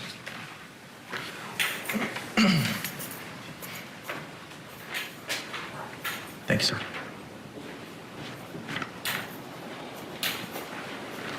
Madam Clerk, if you could please publish the verdict. In the Circuit Court of the Ninth Judicial Circuit in Orange County, Florida, case number 2020 CF 2603, the state of Florida versus Sarah Boone. Verdict. We, the jury, find the defendant guilty of murder in the second degree as charged in the information. So say we all, dated at Orlando, Orange County, Florida, on the 25th day of October 2024, has been signed by the court. Madam Clerk, please poll our jury. Juror seat number 1, is this your true and correct verdict? Yes, it is. Juror seat number 2, is this your true and correct verdict? Yes, it is. Juror seat number 3, is this your true and Yes, it correct is. verdict? Juror seat number 4, is this your true and correct verdict? Yes. Juror seat number 5, is this your true and correct verdict? Yes. Juror seat number 6, is this your true and correct verdict? Yes, ma'am. Members of Let's have that one more time. Oh yeah, we're not going to just pass over that like it was, okay, just another day at the office. Nope, let's, what else can we do with the screen? We'll zoom in a little bit more on Sarah, and we'll take down even more of the on-screen stuff. Down the scroll. Her. There it is. Back of her neck and the Coke bottle. Yeah. Let's hear it. One more time. As charged in the information. So say we all date her Sarah Boone, 2020 CF 2603, the state of Florida versus Sarah Boone. Verdict. We, the jury, find the defendant guilty of murder in the Sarah Boone. Verdict. We, the jury, find the defendant guilty of murder in the second degree as charged in the information. We find the defendant guilty of murder in the second degree as charged in the information. We find the defendant guilty of murder in the second degree as charged in the information. So say we Guilty of murder in the second degree. Guilty of murder in the second degree. Guilty of murder in the second degree. There's a chance for a song out of that. all dated at Orlando, Orange County, Florida, as charged. We, the jury, find the defendant guilty of murder in the second degree as charged in the information. So say we all dated at Orlando, Orange County, Florida, on this 25th day of October 2024. The form has been signed by the foreperson. Madam Clerk, please poll our jury. Juror in seat number 1, is this your true and correct verdict? Yes, it is. Juror in seat number 2, is this your true and correct verdict? Yes, it is. Juror in seat number 3, is this your true Yes, and it correct is. verdict? Juror in seat number 4, is this your true and correct verdict? Yes. Juror in seat number 5, is this your true and correct verdict? Yes. Juror in seat number 6, number 3, is this your true Yes, and it correct is. verdict? Juror in seat number 4, is this your true? Yes, it is. Juror in seat number 3, is this your true Yes, and it correct is. verdict? Juror in seat number 4, is this your true and correct verdict? Yes. Juror in seat number 5, is this your true and correct verdict? Yes. Juror in seat number 6, is this your true and correct verdict? Yes, ma'am. Members of our jury, again, I want to thank you for your time. There was a little look from Sarah. We're going to go back because, of course, we are. But this time, watches all of the jury members. I think it's after 6. There's a little bit of a jump from 3. That's always fun. And I don't think you pay attention to what happens at the end of 6. There's a little bit of disdain. Like she's looking at one of them like, I can't believe you didn't. I knew juror 3 the whole time. He seemed like an asshole. Juror 5. Oh, I thought we had something. That might even be the look right there. Not you, juror 5. You were my hung jury holdout. Juror in seat number 2, is this seat number 1, is this your true and correct verdict? Yes, it is. Juror in seat number 2, is this your true and correct verdict? Yes, it is. Juror in seat number 3, is this your true Yes, and it correct is. verdict? Juror in seat number 4, is this your true and correct verdict? Yes. Juror in seat number 5, is this your true and correct verdict? Yes. Juror in seat number 6, is this your true and correct verdict? Yes, ma'am. Members of our jury, again, I want to Yeah, sad Sarah. thank you for your time, your sacrifice, and your attention in this matter. I know that we spent almost 2 weeks together, and it was not taken lightly, and I really appreciate the time and the effort and the sacrifice that you put into this case. I want to advise you now of your final instruction. Members, ladies and gentlemen, I wish to thank you for your time and your consideration in this case.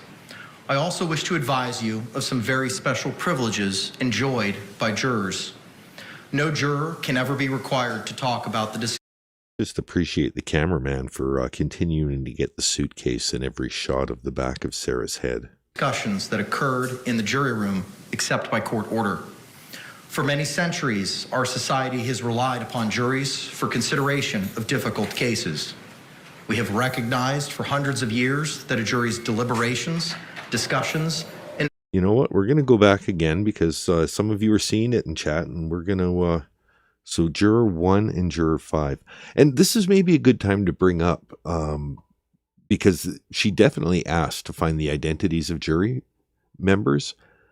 there is some legitimate ground for the defense to ask for the jury, because attorneys do it all the time post-trial, because if they do get an appeal or, you know, there's a mistrial, whatever, it's an opportunity to find out, like, oh, so you guys just didn't like me?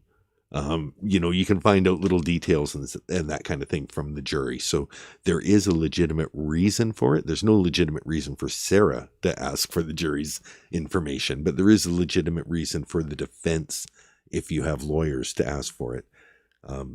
But yeah, not to pursue, you know, vendettas against number 1 and 5, who I think our chat is starting to agree. 1 and 5 were like, oh, they were the letdowns. They were the ones. And think about it. For her to have this opinion, it makes sense, because Shelby Andrews was the designated jury expert, right? She wasn't just half of the girls. She wasn't just half of the glam squad. She was the jury expert. She wasn't a lawyer. Her job was to at least, you know, assess the jury, and she would have been feeding that information to Sarah as well. So she probably told Sarah, 1 and 5, I think, are locks. I think we've got them. It's just a question of whether we can get the others. It's not taken lightly, and I really appreciate that we thank Jury seat number 5. Jury seat number 1. Is this your true and correct verdict? Yes, it is. Jury. Yeah, right off the bat. Okay, we're going to go at half speed for the announcements. Is this your true and correct verdict? You'll definitely see the grimace in her face. jury. Jury seat number 1. Is this your true and correct verdict? Yes, it is. Jury seat number 2.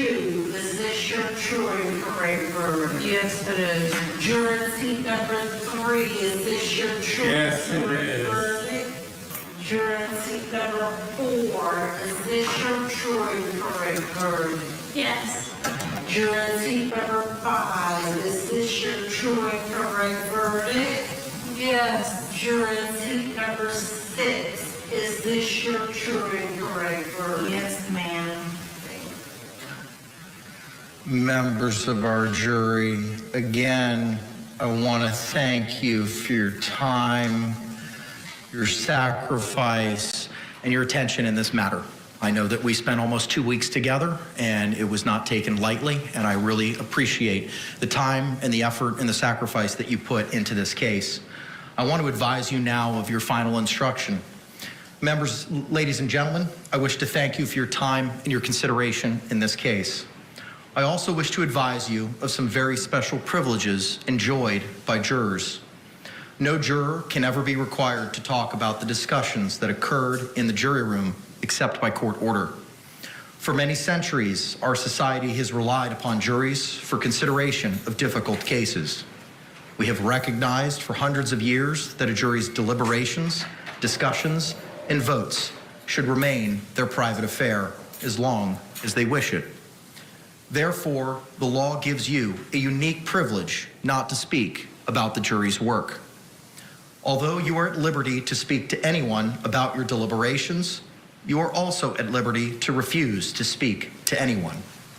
A request to discuss either your verdict or your deliberations may come from those who are simply curious, from those who might seek to find fault with you, from the media, from the attorneys, or elsewhere. It will be up to you to decide whether to preserve your privacy as a juror. With that, members of the jury, again, I thank you for your service. I'm going to ask you return to the deliberation room. I'll be back there shortly with your jury certificates, and thank you. Go ahead.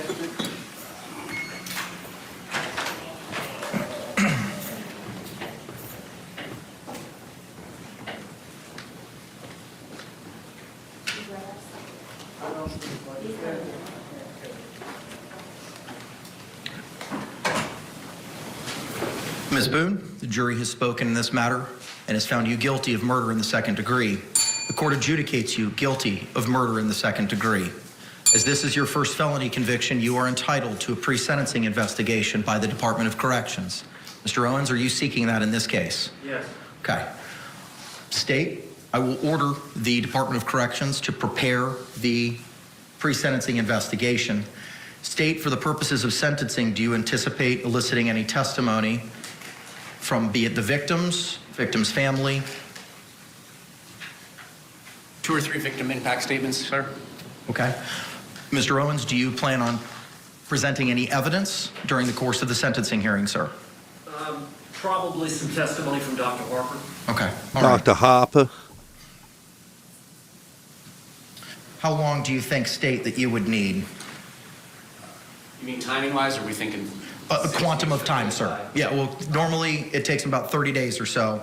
I'm confirming with Anita as to availability.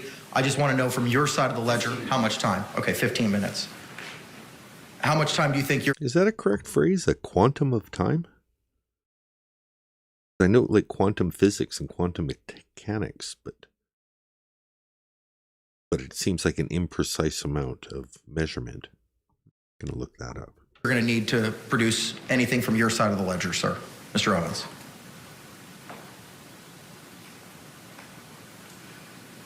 I'd say 30 minutes. Okay. 30 to 45. So if we set this for an hour, that would be sufficient. Parties agree. Okay. State agrees. Is that sufficient, Mr. Owens? Yes. Okay. Wow. All right, give me a moment. Judge Kranick, superlinguist. A quantum of time is a hypothetical, discrete, and indivisible smallest possible unit of time, meaning time does not flow smoothly in tiny separate steps or packets.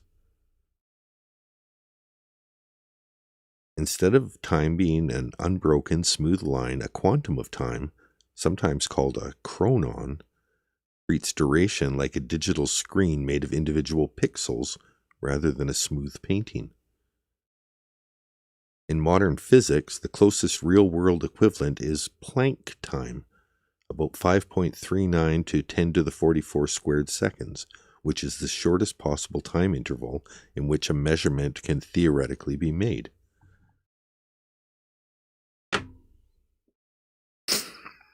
Judge Kranick with the linguists. That's more impressive than Quiver, isn't it? Isn't it?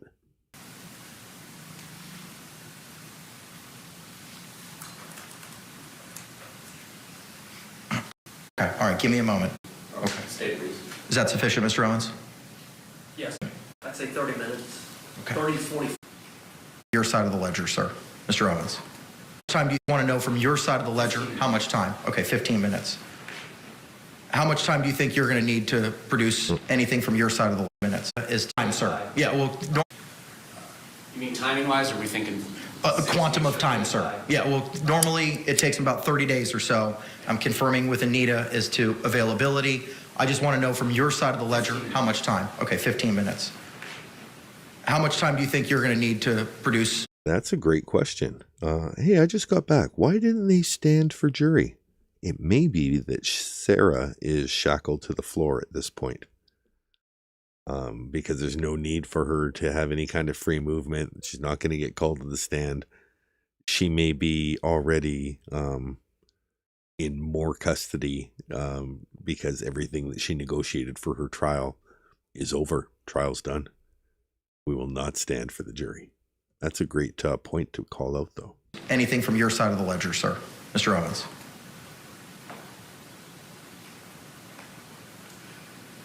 Hairball Yarn points out that the plural of quantum is quanta, so time for several quantas of time. You can't just quote one quantum of time, although it's indivisible, so you couldn't have sections of a quantum. But you could still have quanta, which would have sections, which would be quantums. I'd say 30 minutes. Okay. 30 to 45. So if we set this for an hour, that would be sufficient. Parties agree. Okay. State agrees. Is that sufficient, Mr. Owens? Yes. Okay. All right. Give me a moment.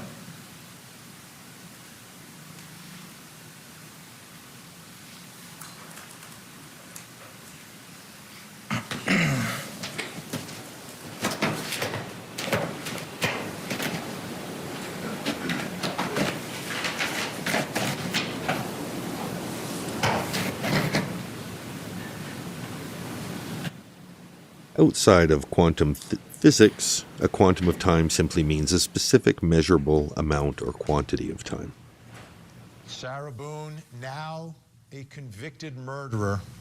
Give it She's to us, Vinny. convicted of second-degree murder in Florida. Florida. There is a large range of sentencing.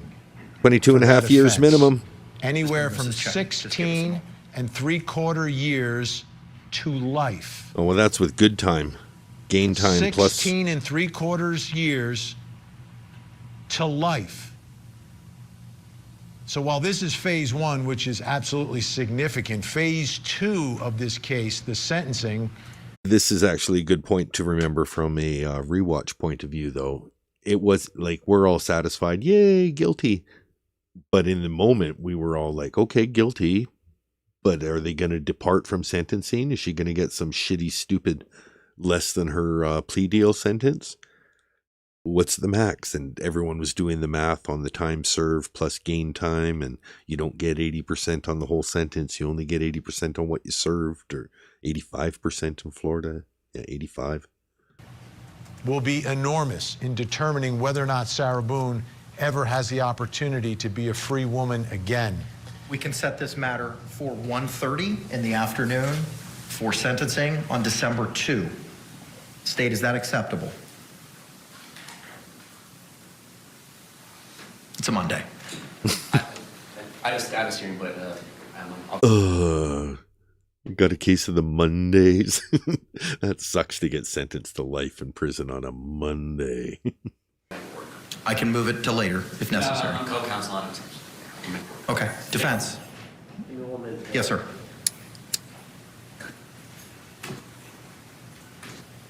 That's Monday, December 2 at 1:30? Yes, sir. I can be here. Ma'am, you've been adjudicated guilty. I now remand you into the custody of the Orange County Jail pending sentencing on December 2 at 1:30. State, anything else we need to address? After the state. Defense. All right, thank you very much. We're off the record.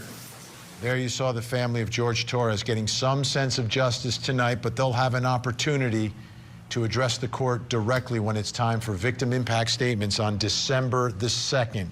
She could get more. 16 to life is the range that the judge will have. Right now, she's being taken into custody. What we'll do is stick with this until she gets let out of the courtroom. We'll skip a couple of the lawyer panels, just killing time, because we do our own time killing on here. They rehash the Suitcase video. We're not going to rewatch that. We may jump in when they... Oh, yeah, there's an interview with James Owens. That's what I want to get to. We'll watch this for now, but we'll jump. Formally as a convicted killer. However, she's been in custody for 4 years already, so this is not necessarily anything new for Sarah Boone. 48 but months. Once the conviction goes down in Florida, we see this all the time. Inside the courtroom, they take him into custody, and many times they will take their fingerprints once again in the courtroom and then take them back into custody. And what you're seeing here, James Owens, her attorney, and think about what he did. He was watching this program and God damn it, I got to get down there and help that woman. Saw that someone accused of murder in Florida didn't have an attorney and no one was coming forward. So he did. He's not even from Orlando. And here he is on the night that... Not a warning to you that nobody from the entire Orlando area is interested in this case. Like, psst, not touching it.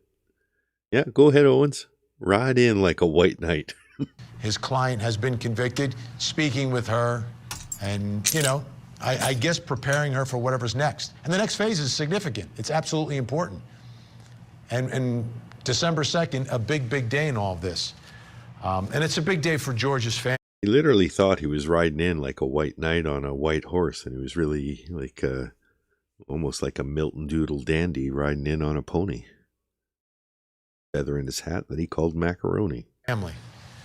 Because the trial took on a little bit of a different nature because of the battered spouse syndrome defense. George Torres, the one who died a horrific death inside the suitcase, was then put on trial. And that's not easy for the family. But they're there for him, and I am sure they will be there again on December 2nd when the woman who murdered their loved one gets sentenced. And I could see it, even though it was just a profile shot. You could tell that this absolutely impacted Sarah Boone. I never met her. I don't know her. But I know that. We're going to take a second and rewatch that. That looks like the goodbye between Kevin Beck and Sarah. And Kevin Beck looks a little sheepish. But he's also hanging out in case she wants to say something. Yeah, thanks. I don't lip read, but my body language read on that was thanks. And I could see it, even though it was just a profile shot. You could tell that this absolutely impacted Sarah Boone. I never. Don't. Yeah, that's all you're going to get, Kevin. Coming out from Arizona. Met her. I don't know her. But I know that she was hopeful. But that moment was very real for her when they said guilty of second-degree murder. And I'm sorry, Margarita. I didn't even realize that. So a KKK symbol is a white knight on a white horse. I was thinking back to the Crusades. I was thinking of the, the quest for the Holy Grail and the white knight versus black knight. But, educate me. That I got to be careful with my references now that I'm a global YouTuber. It's not the same as just being a backwoods regional YouTuber. Look at it now, all of a sudden, that plea deal might be looking a little bit sweeter. Still with us, our think tank tonight. Bernardo Villalona, Paulette Lofton, Ben Chu, and Philip Dubé, Deputy Public Defender out in L.A., who's been with us through the years, as have the other members of our think tank covering this story, this case. Okay, turns out I was appropriate, just not intentionally. And this saga. Philip, I'll get your reaction first to this rather swift verdict, less than an hour and a half on a Friday night. Yeah, I'm actually wearing a red tie tonight, Vinny, but to be honest with you, there's a lot of pink in it because... Is he wearing a red tie for Lana? Wearing a red tie tonight, Vinny, but to be honest with you, there's a lot of pink in it because I think of it almost like our purple states. There's a mix of the blue and the red, and I was really on the fence with so much of her case. She truly believed in her truth. She spoke truth to power, but the jury rejected her truth. She truly psyched herself up into believing that she was a battered partner, but the jury clearly rejected her truth. She is the prime example. This is the case why we settle. And it is so tragic that she did not take the 15 years against the advice of counsel. And unfortunately, you know what? That'll be the last we listen to the panel, but that was very prescient advice. Well, late, not prescient, but apt anyway. The jury clearly rejected her truth. She is the prime example. This is the case why we settle. And it is so tragic that she did not take the 15 years against the advice of counsel. I wouldn't say tragic, but it was definitely the wrong choice from a defense point of view. It is so tragic that she did not take the 15 years against the advice of counsel. And unfortunately, we can only advise our clients. We cannot force them to take the deal. And she exercised her right. She held her head up high and took that stand, and she lost. And it's sad because the truth be told, she is never getting out. Oh, so you don't think she's getting out under these circumstances? Never. Because of the torture? She will die. No, just because it's going to be an indeterminate sentence. Okay. She will be at the mercy of the Florida Department of Corrections parole board. I'm giving him some credit then here. I was ready to cut away from him, but who knew that he was bold with his, no, she's in there. I sincerely doubt that they will ever cut her loose. She's just going to be spending the rest of her life there as an inmate with a reg number. Wow. Bernardo Villalona, your reaction to tonight's verdict? I'm not surprised that this jury found Sarah Boone guilty. First off, when you think of the callousness and that she actually had this man inside of that suitcase, inside of that coffin, and walked away and had him there for hours, where she was the only person that could have gotten him out. I think that really stuck with the jury. Also, she never showed any type of remorse or compassion during her testimony or throughout the trial itself. Plus, her own words in that videotape where she's cursing and not even caring for his pleas. Taking that all into account, and also the use of the bat, she did herself in. And obviously the jury did not find her credible. Obviously the jury did not buy the battered syndrome and didn't buy the expert testimony in this case, and found her guilty, and found her guilty fairly quickly. Paulette Lofton, your thoughts, your reaction to this verdict tonight? I'm not surprised either. I think Philip was correct. Sometimes you just have to go to trial. I think Sarah committed herself to believing her story and believing her truth. And sometimes you just have to do the trial. I'm going to take you straight down to the courthouse in Orlando. Kelly Craft is there. So this is what I think Owens thought his new life was.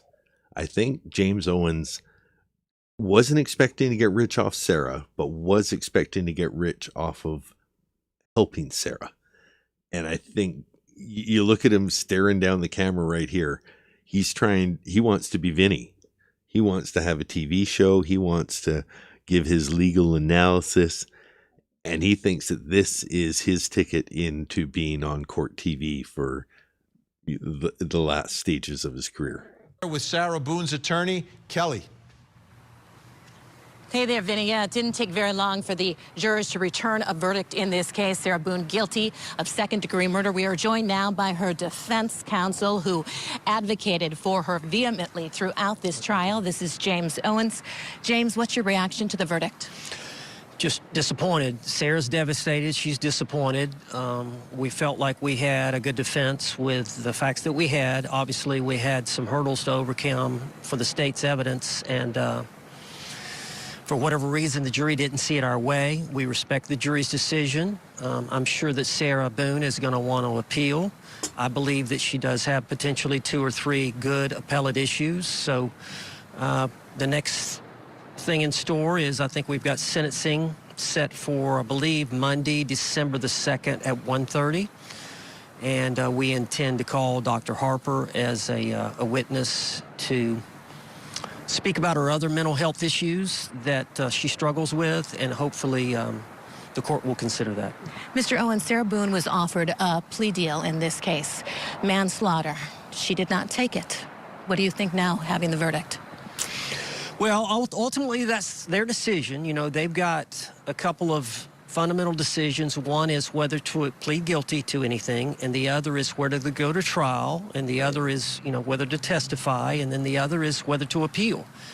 And so Sarah Boone maintained that she wanted a trial the entire time, and we did discuss, there were plea negotiations, and there were offers on the table for the lesser charge of manslaughter. But Sarah ultimately rejected those offers and wanted her day in court. Reject. She felt, it seemed, throughout this entire trial, she seemed to be very upbeat. It seemed, though, I was getting the sense she really felt she hadn't done anything criminally wrong. Well, I think, you know, I believe she's a battered spouse, and I believe she believes she's a battered spouse. Once she learned, and we gave her a bunch of material about the subject, once she learned, you know, what she had gone through with Jorge Torres, I think she believed she was a battered spouse. So we believed in that scenario that she was justified in defending herself. And so she felt good because she had a defense, and she had lawyers. You know, initially she was going to represent herself, and then she did that for a while, and I think she appreciated the fact that we came in, myself, Tony Henderson, and Kevin Beck, and then our team. The girls. We had, you know, 5 or 6 people working on the case for the last 45 days trying to get ready for trial, and I think she appreciated our efforts. She knew we were working hard. I've been here in Orlando for 3 weeks, and then the rest of the team's been here for 2 weeks, so we've been doing everything we could do to represent her to the best of our ability, and that's what we did with the time that we had. You really put up a good fight. Were you surprised that the jurors came back as quickly as they did? I was. I think that, you know, the rebuttal evidence where they played a bunch of videotapes of off Sarah's phone, where there were some interactions with Sarah and George, I think that affected the jury. What do you think Little another bit. big challenge was for you in this case? Well, of course, the suitcase video is difficult to deal with, and then That's so understating it, too. What was another big challenge for you in this case? Well, the suitcase video. Another big challenge was for you in this case? well, of course, the suitcase video is difficult for you in this case. Well, of course, the suitcase video was for you. I think that affected the jury. What do you think another big challenge was for you in this case? Well, of course, the suitcase video is difficult to deal with, and then, you know, her interrogation, the 2-hour interrogation at the sheriff's department. So, I mean, you know, we have evidence. That's probably the best evidence in a case is Between those two things, we pretty much had our backs against the wall. videotape oftentimes is the best evidence. And, you know, we had some big hurdles to overcome. And obviously the jury, and I respect the jury's decision. And that's a great point, Suze, what brings up. And it's something I overlooked the first time watching the trial. The photo 10 minutes before the videos. That, like, to have no memory of that, then crystal clear memory of, you know, I was threatened, you know, 2 inches. It was, I specifically remember that 100%. But you don't remember taking the photo? No. Okay, that's all you have to say? No? No, I don't remember taking it. Okay. A different way than we presented. During your closing arguments, one of the things that you talked about was we're in 2024 and the perception that the state... Interesting to hear what her take is on his closing argument about it being 2024. You talked about was we're in 2024 and the perception that the state may be trying to give that she in a way deserved this, that she was the aggressor. You talked about how men are taught not to put a hand on a woman. I thought that that was pretty powerful. I thought that was going to resonate a little bit more with the jury. Yeah, I think that, you know, it was a long trial and the testimony came out, you know, the state got in a bunch of evidence about, like I said, the video interactions between George and Sarah. And some of that, it seemed like Sarah was berating him a little bit and talking down to him a little bit. And, you know, the state had argued that this was a mutual abusive situation, that Sarah verbally, emotionally maybe abused him. So I think there was some of that going on. In the relationship. It was a dysfunctional, toxic relationship. Obviously, those two didn't need to be together, but they, for whatever reason, they could not stay away from each other. And even when she had been battered berating him a little bit multiple times by him over time, for whatever reason, they couldn't break up. And it just, I think everybody around, law enforcement, the neighbors, family, all knew how bad the situation was, but for whatever reason, they were drawn to each other and couldn't let go. The judge made it clear before the verdict was read that he did not want any outbursts in the courtroom. We had one earlier from George Torres' family.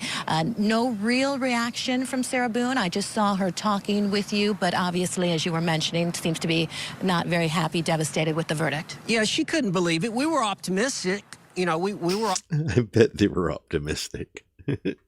Sunshine, lollipops, and rainbows in my head as I think of jury deliberating on my verdict. Optimistic, and I understand, you know, these things happen, and there's some murder charge, so, you know, somebody died, so it's difficult for a jury sometimes not to come back with something, and they came back with the highest charge. I was hoping maybe for something lesser, but we understand Sarah's in shock. You know, it happened. I was hoping they'd give her, you know, a reckless driving or something.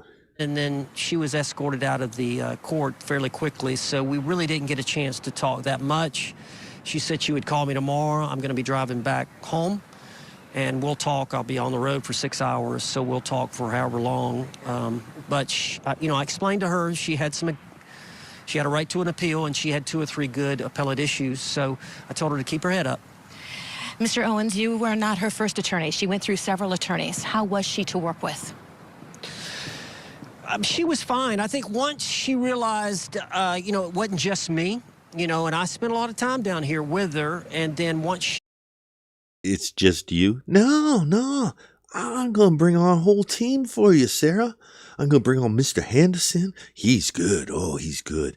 He's so good. He's so good, but I'm also going to bring on Kevin Beck. Kevin Beck going to come from Arizona to help you. Plus, I got a couple of girls. They're going to make you look pretty. Sarah, it's a whole team. she realized Tony Henderson really helped me out a lot with Sarah Boone. And, I've represented some difficult clients. I've been doing it quite a while. But Sarah, was, of course, she didn't want to give up the power because she'd had the case for 4.5 years. She had so many different lawyers. But I think once she started to trust us and realized that we really cared about her, we really believed in her. Looking for a prosperous challenge? Ready for your close-up on television? I love that they show that as he's got his close-up on television. James Owens, are you still zealous? Where's your side of keen? Show the world who you are with your original creativity, extraordinary expertise, and confident ingenuity. And we wanted to do everything we could to fight for her. I think she finally, I say finally, it didn't take too long for her to develop a sense that we were really genuinely trying to help her. And I think once she saw how hard we were working and everything we were trying to do to help her, we didn't have a problem. And you got involved with this case because you saw that she had taken out an ad. Yeah, as you know, the court had... I get a lot of my clients from these kind of ads. I just, I go on Craigslist or Angie's List or, just sometimes the man-to-man personals. There's a lot of work out there. Had ruled that she forfeited her right to a lawyer, a public lawyer. And so she was going to have to represent herself. And I think she went to a couple of hearings and realized that that's a lot harder than it looks. And that's when she had reached out for somebody in the private bar to take the case. And I. Speaking of those hearings being harder than it looks, if we do best of next week, the pro se, both hearings are going to definitely be part of it, because even though it was just 2 hearings, it's well worth it. I came down and visited with her, and I agreed to do it. So we were. And one of my favorite moments from it is Dr. Shevendell, who Sarah's she always asks for spellings. Can you spell it for me? But she must have wrote it in handwriting. So using a scripted font. Shevendell, when she later tries to reference his name. And excuse me, Mr. Shemamel. She wrote it so sloppy she couldn't understand her own handwriting, and it all just looked like M's and E's to her. I don't know if I need to answer this. I'm a lawyer for the JAC. I'm not really under. We're in it to win it. We tried everything we could do to present the case in a fashion that the jury would consider her side. I think one of the biggest moments was when you got the expert of the states to talk about the fact that she did believe that Sarah Boone suffered from battered spouse syndrome. I thought that was going to be a big game changer for you.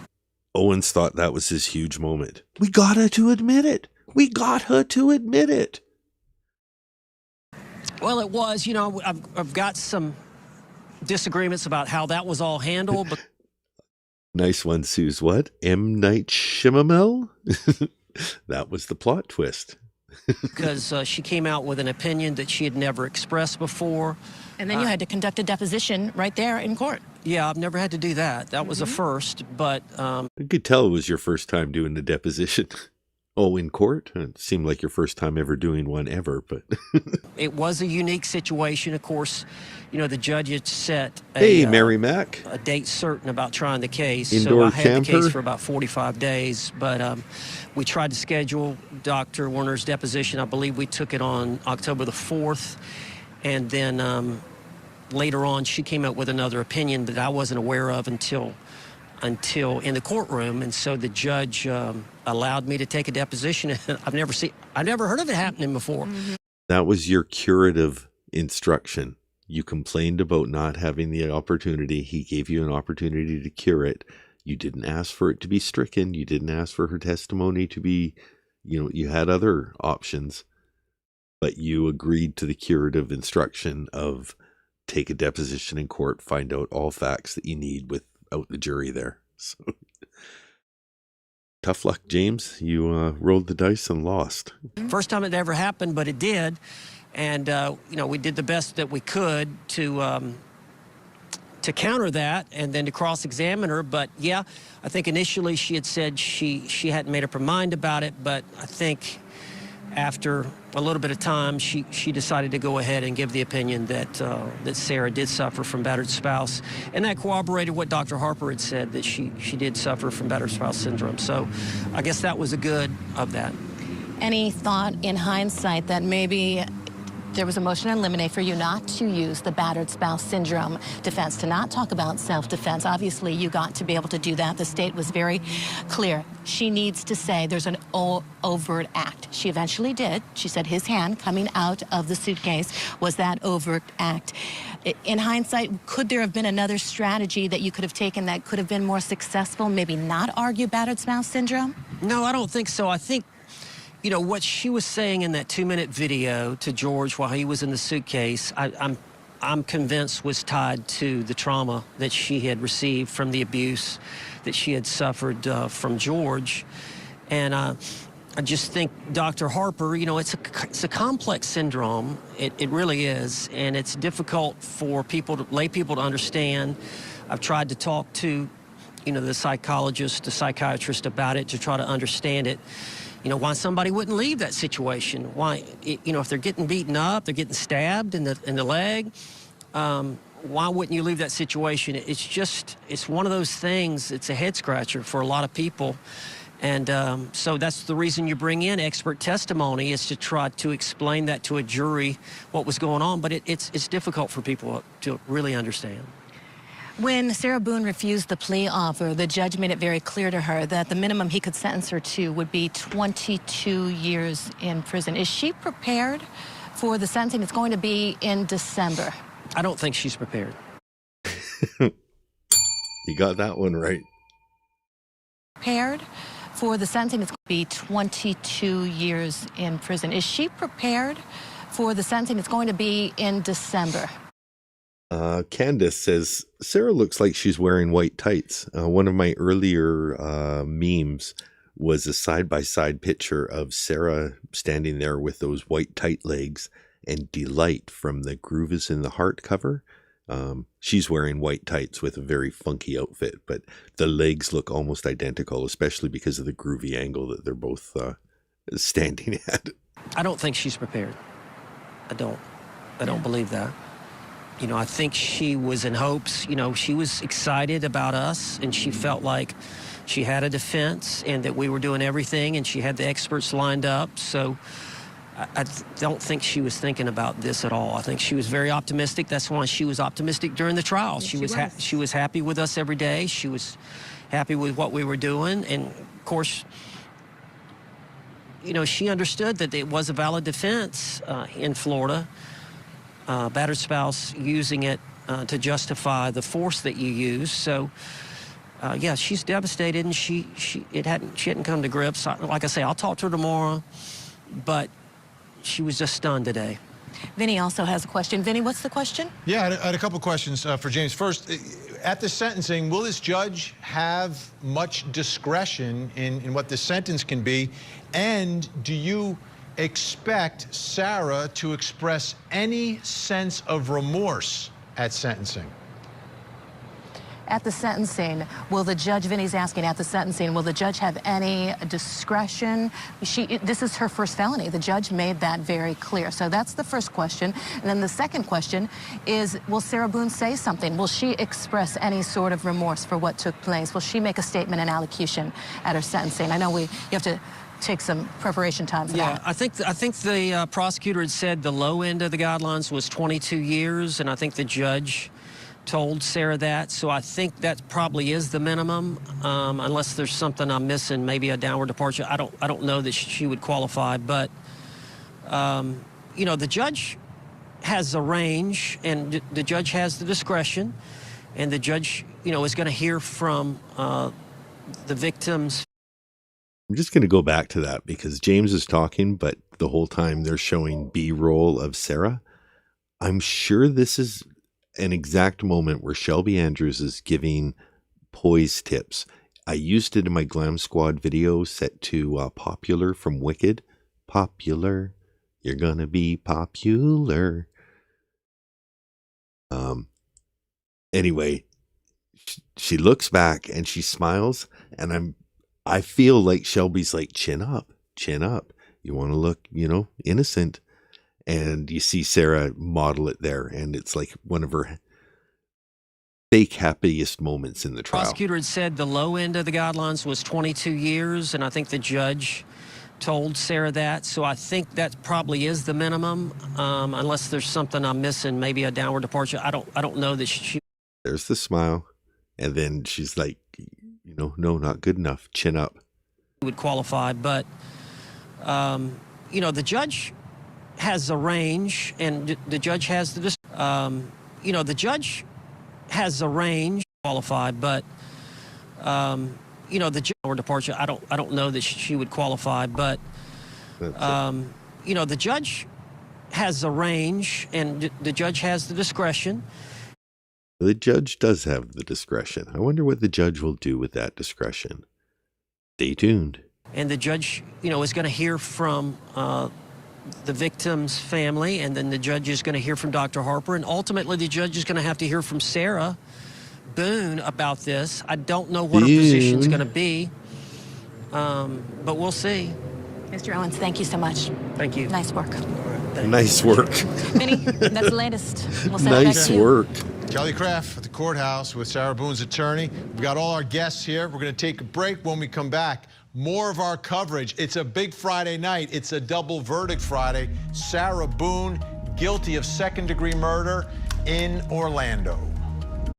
Defendant for taking the life away from that loved one. The question will be is the testimony. So that sentencing is going to be very emotional. It's actually one of the most emotional stages of any criminal case, because it's the moment where you hear from the family members and they're expressing so much emotion about the loss of their loved one and how much they hate that resentment that they have towards the defendant for taking the life away from that loved one. The question will be is whether Sarah Boone will be able to control herself, whether she'll be able to constrain herself and not responding to this family and not looking at them and not even going off on them and trying to blame them for what actually happened. So who knows what's going to happen into this courtroom, but we do know it's going to be an emotionally charged day.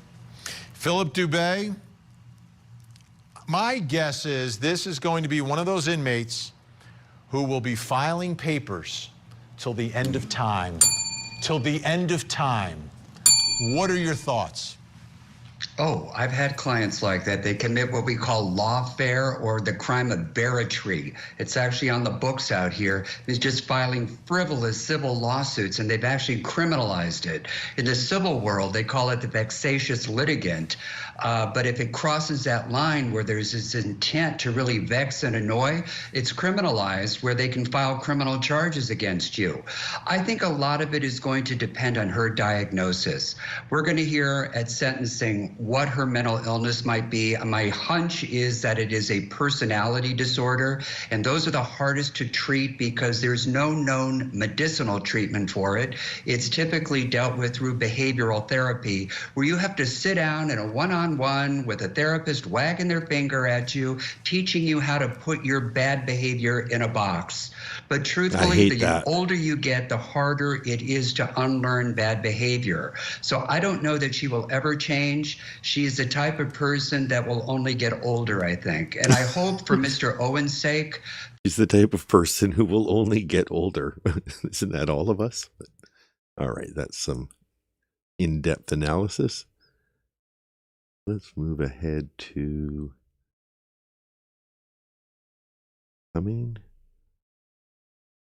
what we're waiting for here. Yeah, no, they're just stalling, killing time. We're going to go to the next thing I have scheduled, which is another James Owens press conference. This one's the green jacket. Oh, and we're going to give credit to Trial TV Live. Trial TV Live, if you're not a member, they're really great channel for trial rewatches. They keep a very focused chat. If you don't like a lot of side chatter, a lot of off topic and irrelevant conversation, the kind of stuff you can enjoy here, they have very focused chats there. And when they do trial coverage, there's a lot of really good serious discussion. So if you enjoy that, check out Trial TV Live. I'm going to switch it to our reaction and then let the green jacket interview proceed. So I think Trial TV was there and got this over-the-shoulder interview or over-the-shoulder coverage of the interview.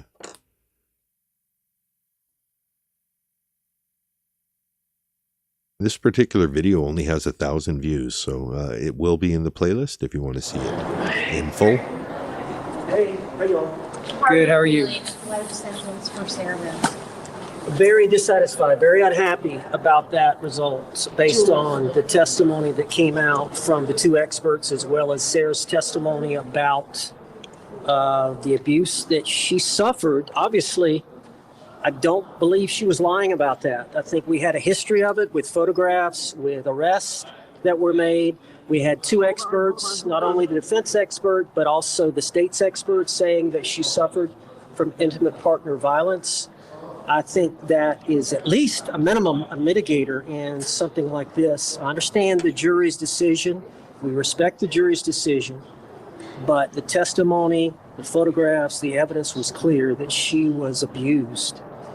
And no, I'm not happy with a life sentence. Sarah Boone didn't have much of a reaction as far as what we could see inside the courtroom after learning she had a life sentence. How did you talk to her after? How is she feeling? Well, she did say something to me This is a little foreshadowing. So this is the interview that took place after sentencing. But, fuck it. Let's enjoy it. And then we'll get to the, what do I have? Oh, okay. This is Trial TV Live. There's another video from Trial TV Live that we're going to watch after this. Then we're going to go to the sentencing. Even though these ones may be, they're foreshadowing. But screw it. You're not going to want to watch these after the sentencing. You're going to want to watch the sentencing. Yeah, we're not finishing with this. We're finishing with Blanca. So there we go. the fact that, can you believe it? I got life. And I said, yeah. No. Believe it? I got life. And I said, yeah. No. Can you believe it? I got life. And I said, yeah. No. Can you believe it? I got life. And I said, yeah. No. So, I think she was poker faced. I think maybe that's what you're referring to, but I think she was not expecting life. Neither was I. Mr. Owens, Jules with Top Mark Media. Can you tell me, did you prepare her for what might happen today? Was she prepared for this? Yes. Yes, she was. We talked about the minimums. We talked about the maximums. She was aware. Court had told her what the minimums and maximum were before trial. So she knew what they were. She understood the judge had the power to downward depart and give lesser than the low end of the guidelines. He did not do that. So, that was his decision. He's the judge. He's the trial judge. He ultimately had to make the call. The jury made their call. It was the judge's time to pass sentence, and that's what he gave. I respect Judge Cranick. I like him a lot. I disagree with that sentence. Can you talk about the next steps for Sarah? Well, she's got 30 days to file an appeal. Usually these appeals are handled by the public defender's office, who has maybe 3 or 4 lawyers within the office, and that's all they do is appeals. But in this case, Judge Cranick has said, I've already found that there's a conflict with the public defender's office. I've already found that there's a conflict with the alternative public defender's office called Regional Conflict Counsel. So there must be a list of appellate lawyers that do appellate criminal work in the private bar. And the clerk will pick whoever is next on the list will be her lawyer. And again, you won't be representing her any longer. No, never say never. If the case gets reversed on appeal and she's entitled to another trial, I'm not going to say I'll never represent her a second time, but I'm definitely not doing the appeal. And we'll see. I do believe there are 3 or 4 good appellate issues. We'll see what the appellate courts say. That usually takes, I think. Good for him for counting the number of appeal issues. There turned out there were 4. Doesn't necessarily mean there actually are 4. But 4 appeal arguments were eventually put forward by attorney David Maldonado. About 1.5 to 2 years for them to come back. So she'll be with the Department of Corrections, wherever they send her, for the next couple of years. And I apologize for this, but my camera glitched as we were starting. Your reaction to the verdict? Well, disappointed with that. I thought because she did suffer from battered spouse syndrome, and that was elicited from the state's expert as well as the defense expert, as well as the testimony from Sarah Boone, as well as the photographs and the evidence, the arrest of Mr. Torres prior, that she was the victim of battered spouse. I thought the court should consider that. It was within his discretion to give her life. I just strongly disagree with that result. Thank you. Thank you. Thank you very much, Mr. Owens. If you believe that Sarah was more apologetic in her statements today, the judge may have given her a lighter sentence. No. Sarah seemed very upbeat when she walked in. Was that? Believe that Sarah was more apologetic in her statements today, the judge may have given her a lighter sentence. No. If Sarah was more apologetic in her statement today, do you think the judge would have given her a lighter sentence? No. I think she was getting life the whole time. Sarah seemed very upbeat when she walked in. Was that truly how she felt, or was that like a stiff upper lip kind of thing? Sarah, you can imagine somebody being in jail for 4.5 years. Their self-esteem, they're at the bottom. Okay. And she's a fighter, as we all know. When she's backed into a corner. She's a fighter. That's a good thing to say about your client who's been accused of being a domestic violence purveyor. It's just her personality that comes out. She doesn't give up. She doesn't just say whatever. And it was her chance to say what she really believed based on her experience. And like I said, nobody knows what goes on behind closed doors. We saw videotapes of her berating Mr. Torres. And it appeared, the state argued in the case in chief that it was a mutual abuse. Perpetrator, thank you. Perpetrator is the word I clumsily threw purveyor in for. Thank you. Abusive relationship. We can only go with what we know and what's presented as evidence. Nobody knows the details and the extent of what went on. We heard Sarah try to explain it. I believe she was trying to explain it. Did she harm herself maybe by some of the things she said? Maybe. As it relates to Mr. Torres or his family? Maybe. I was just going to ask you about that. Another one to say, did you notice Witch's hat walk by? Now, this is interesting because interesting to me anyway. I was just watching a video about focus, and it was like one of those weird Netflix videos about how the mind works. And it shows you a scene, like count how many times so-and-so jumps on the trampoline in the next 30 seconds. Meanwhile, there's a gorilla that walks by in the background. And they're like, so how many times did he jump? And did you all get the right number? But how many of you didn't see the gorilla? And I'm, holy fuck, there's a fucking gorilla. So, okay, we're going back. Not that far, but witch's hat? Someone saw a witch's hat? How far back? We'll go 25 seconds. The details and the extent of what went on. We heard Sarah try to explain it. I believe she was trying to explain it. Did she harm herself maybe by some of the things she said as it relates to Mr. Torres or his family? Maybe. I was just going to ask you about that. Did you have an opportunity to go over Sarah's statement that she was going to make in court today, or she did this completely on her own? A bunch of the people just ditches this conference. Like, yeah, we got what we need. Well, she had written that statement several days ago, but I was not able to get back down here.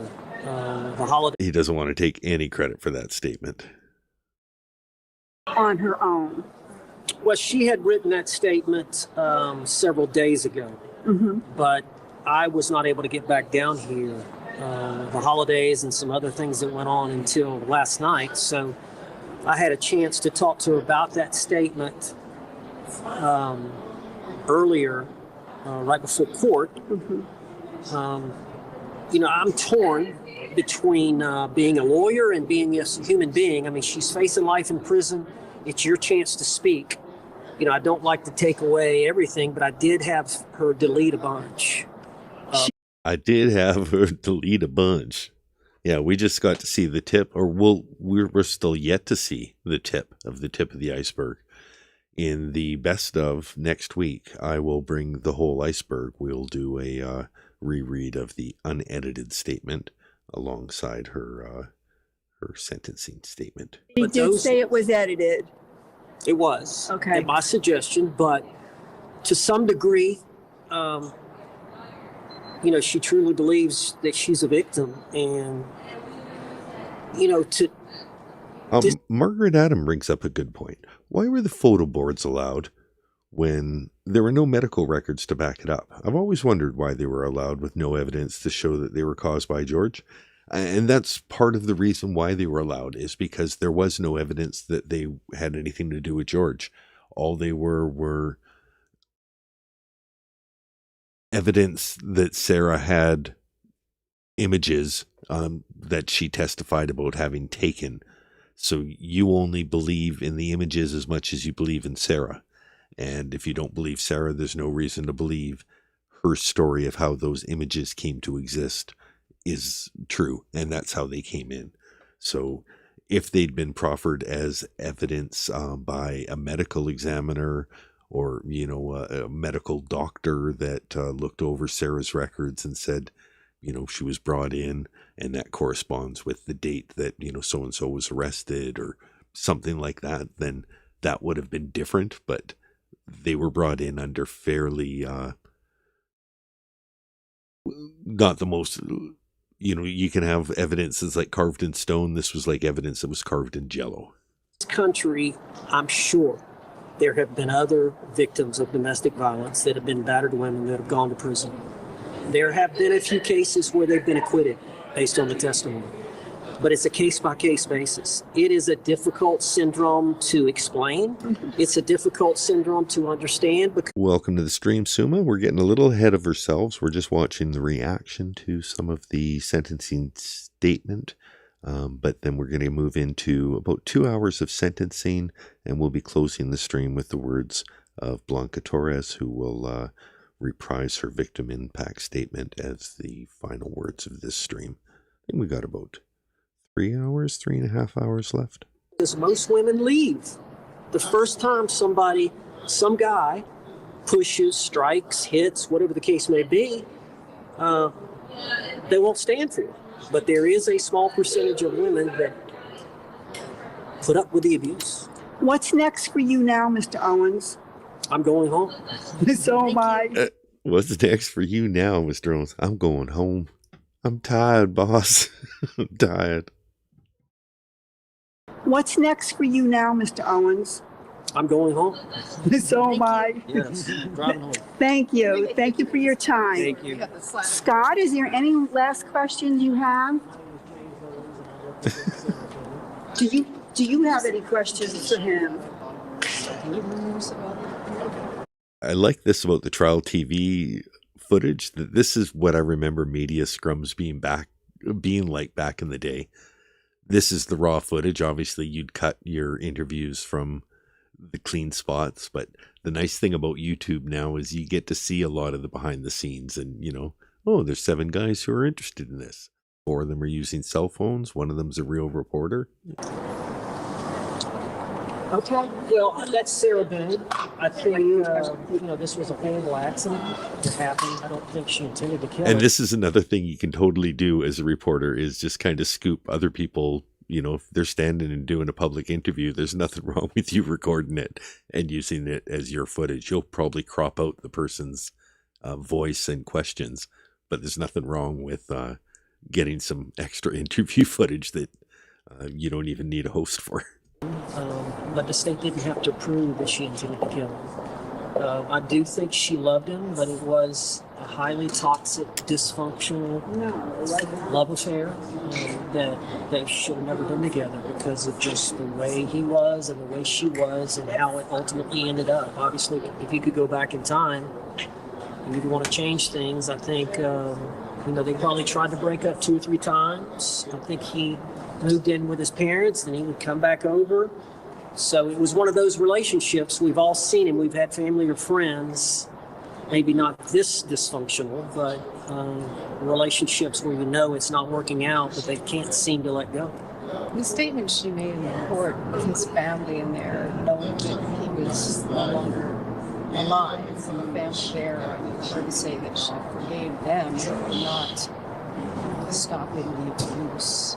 Is that something that you advised her on in that statement?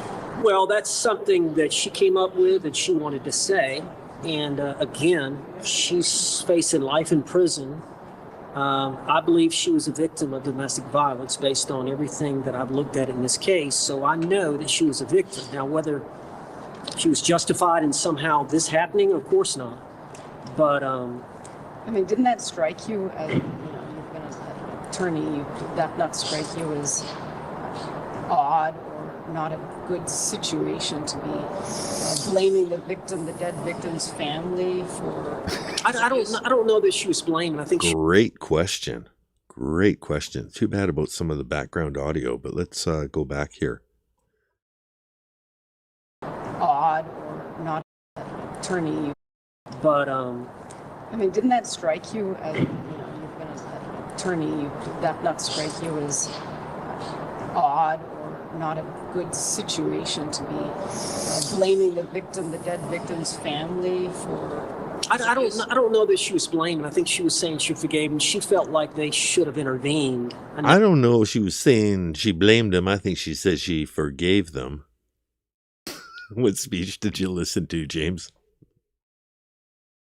That sometimes you'll have interventions where family members will intervene in a situation where it's so toxic or it's potentially violent. The history of the person. I don't know. That's what she wanted to say. I believe she believed in her heart of hearts that she was a victim and maybe they should have done something sooner. Maybe it is to some degree just Sarah Boone not wanting to accept the responsibility that she knew all along that she should have gotten out of the relationship. She just didn't have the courage to get out of it. So she's wanting to say to other people, maybe just didn't have the courage. She's like the cowardly lion. She just, if somebody could have just given her heart, she might have been able to get away.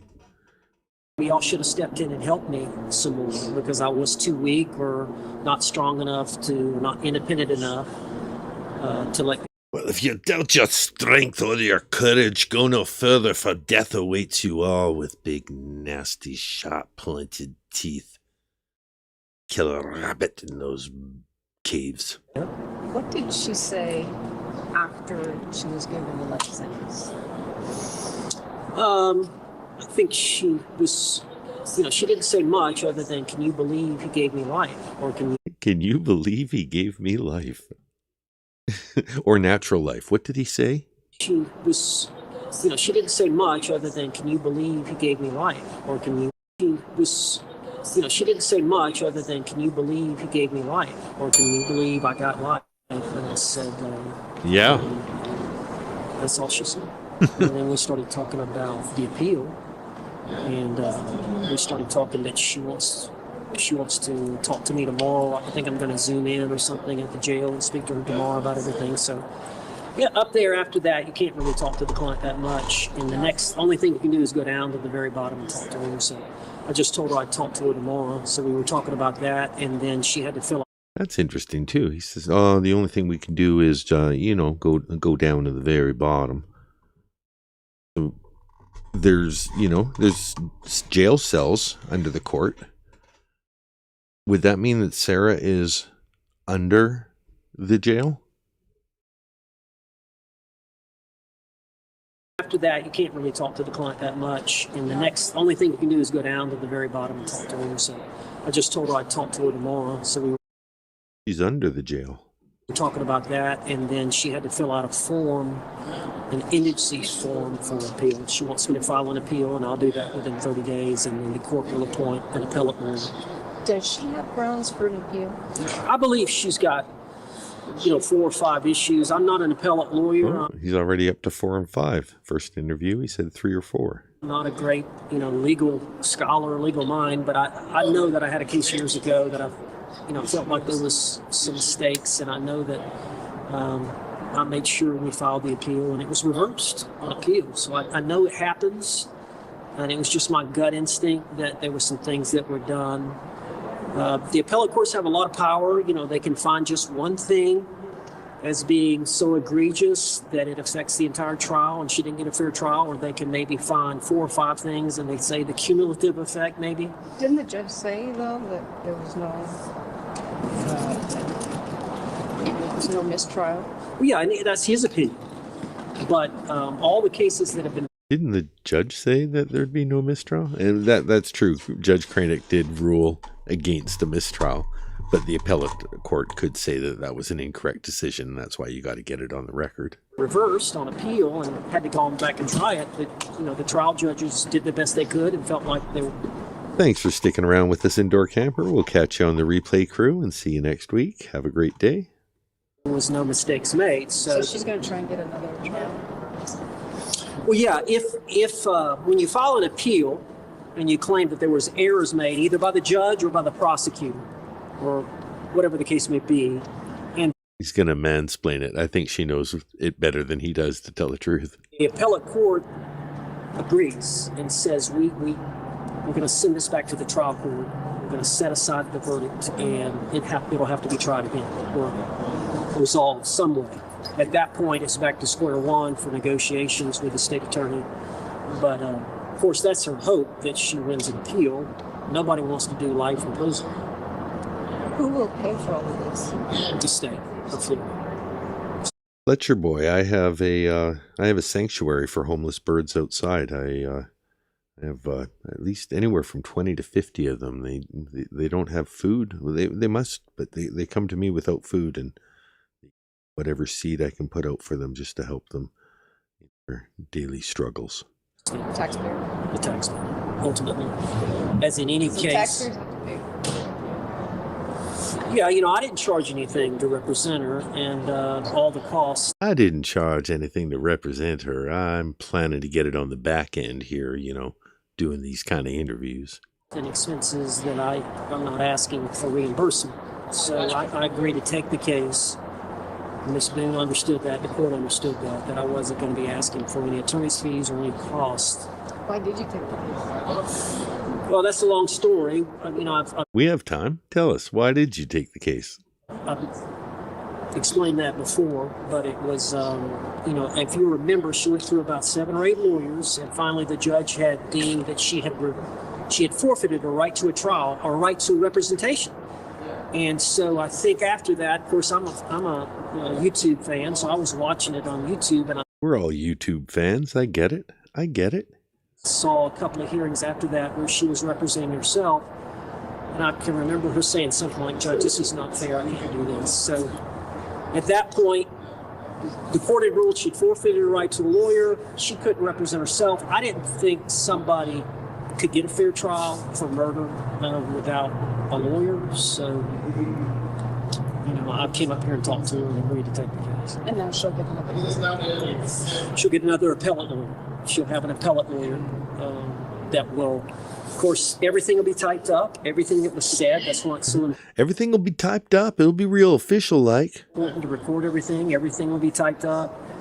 And there will be a transcript, and that appellate lawyer will have to go through everything from the very beginning of the But are case. you done at this point? I'm done, other than I've got to file a notice of appeal. So I've got to do that. So I'm out of the case. Thank you so much. All right. Very good. Thank you, sir. Thank you. Appreciate it. There goes the media scrum. Okay, that was Trial TV Live. My name is Mike Kranick, and I'm asking for your vote to keep my job as a circuit court judge here in Orange and Osceola counties. I'm a judge, I'm a coach, and I'm an educator.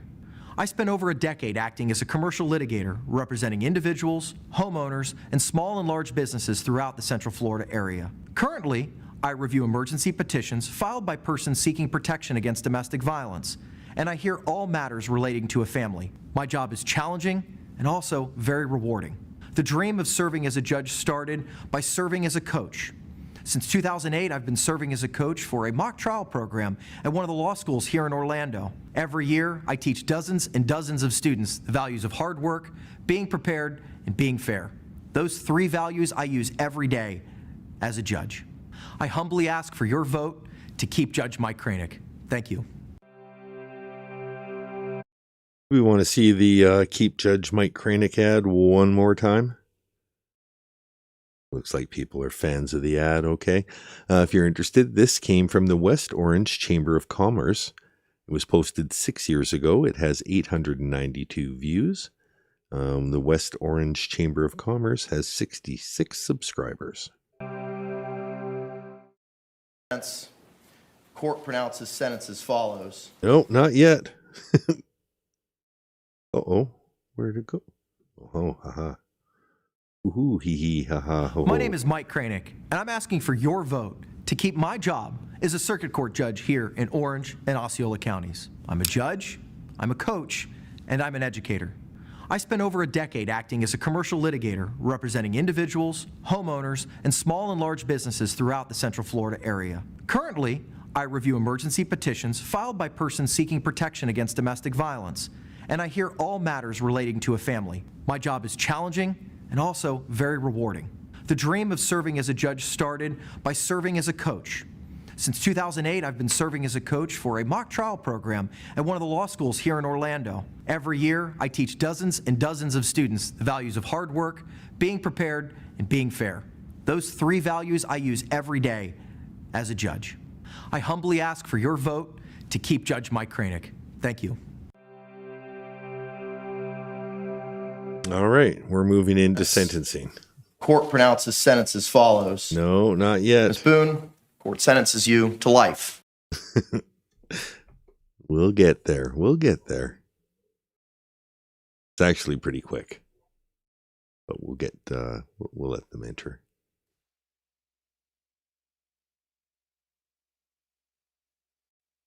Oh. Do I have it on fast speed? No, that's just normal. Why is she so happy? Holy happy. Okay, let me make sure that. Okay, yeah, that's working. Good. Holy happy.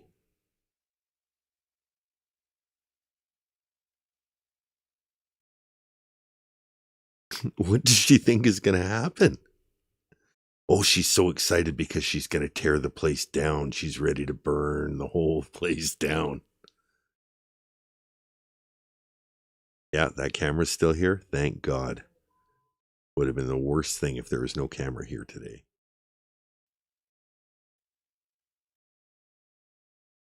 Billy Lane, you're here. Good. I wouldn't do this without you here, Billy. Look at this just by a frame advance. My God. Smug.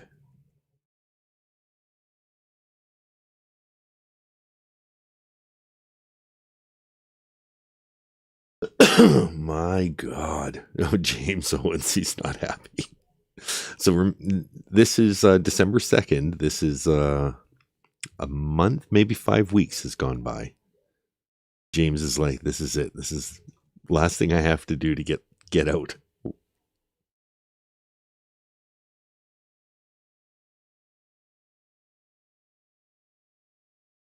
Oh, that's a look right there.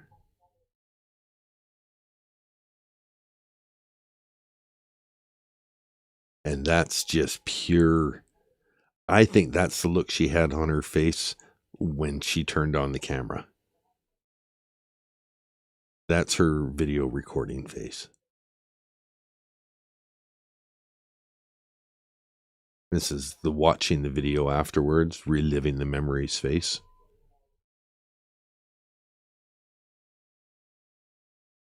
And this is thinking about what she's going to do. She's like, okay, this is going to be broadcast global. Camera's here. I've got my folder full of shit.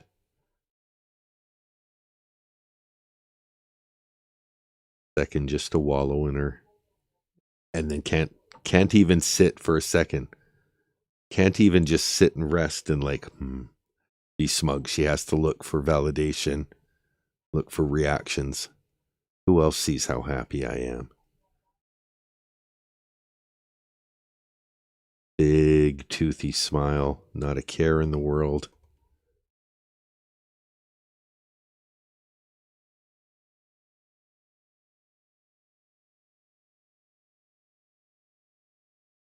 God. We'll do a 5 minute and then 5 second and let it play at full speed. No audio yet. It's not just me that's muted or anything.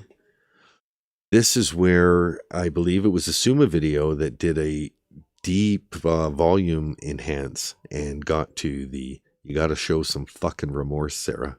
Show some fucking remorse.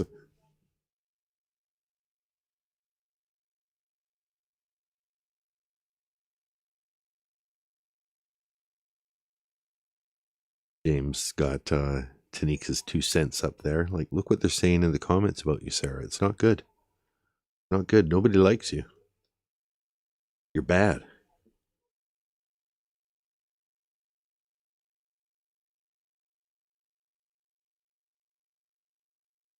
What is he showing? Messages.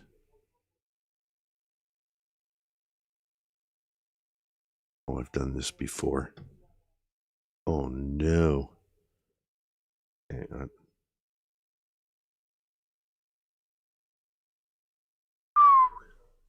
On my way back. You know, I have to give it to Macintosh. There's a lot of Macintosh. It's just Mac now. It shows how old I am. Got to give it to Mac. They make very intuitive computing products where you're like, I wonder if this will work. And okay, so, you know, you expand the page a little bit. And then all of a sudden you're locked in on full screen and unpinching it doesn't do anything. And like, I don't know. My next intuition is to shake it upside down like an Etch-a-Sketch and start from the beginning. It's been mostly good to me, though. I'm sure you guys can see, but I purchased the MacBook to help creation. And I'm just freestyling about the channel a little bit during these audio dead spots here. But yeah, I was doing everything by iPhone for maybe the first 4 months. And then I got a MacBook in February so that I'd be able to do live streaming more than just, you know, pointing the phone at myself and talking, incorporate videos and all that sort of thing. So it's been a bit of a learning curve because I was on Windows products for about 20 years before my initial Macintosh product. But I like it. I like what we're doing here. Disney Mom is also of the Macintosh era. Do you remember the commercials? I'm a Mac, I'm a PC. She's so happy.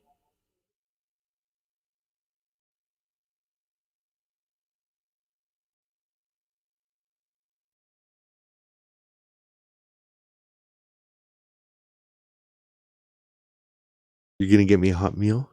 Hot meals are so coveted in there. Oh, you're such a dear. Thank you. That was definitely a thank you. I can't lip read too much, but thank you's an easy one.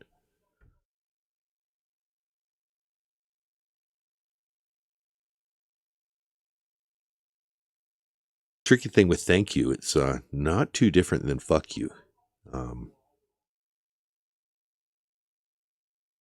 Yeah. You don't catch that initial. You might be thinking someone's just giving you a hello from across the room, just a friendly, hey Scott, how are you? Are you kidding?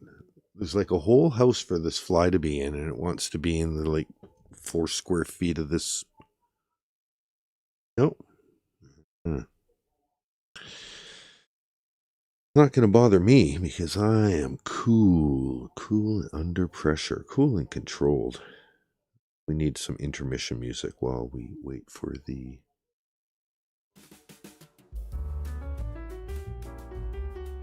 And we've got the courtroom audio on, so when it comes on, we'll reduce this. This is Running Errands by Track Tribe.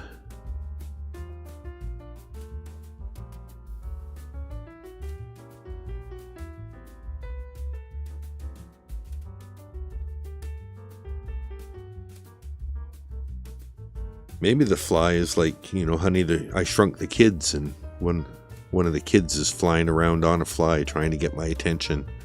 You gotta unshrink me. When you did the pinch and zoom, we got sucked into the Macintosh.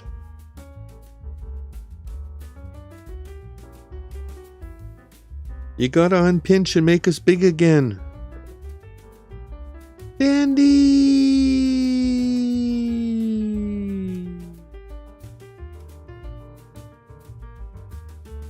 Disney Mom, I like to joke that they were checking out Tanika's channel. I could totally see Sarah asking for access to that sort of thing because she was interested, right? And this would have been one of her few instances to have access to the global internet. So it's very possible that he's showing her comments and stuff like that.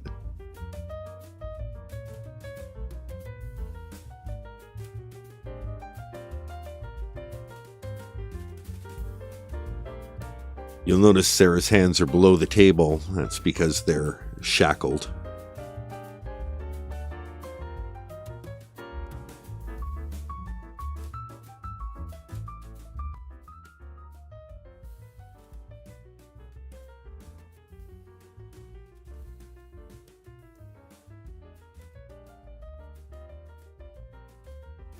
If I wasn't so easily entertained, I wouldn't be able to get through these long, boring trials, Detective Obifit. There's definitely slow spots. You have to find a way to make your own fun. Oh, and other evidence that we know, not necessarily James, but definitely the Sarah team was checking out Tanika's site. They literally used her documents with her watermark on it in the family court trial. We have tablet messages where Brian ignored all these messages. And we have copies of them thanks to Tanika, global YouTuber Tanika.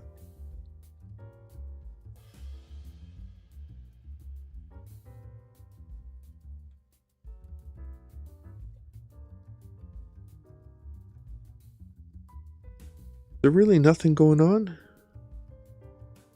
I have sort of vowed that I'm going to stay on as long as the camera's on Sarah in these. Oh, I think I heard a little volume.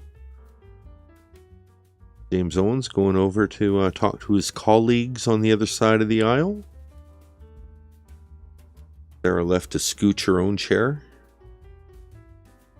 Sarah's picked out a blazer with most of the lettering picked off the back. Full house in the gallery. A lot of people looking forward to sentencing today. Torres family in the front row.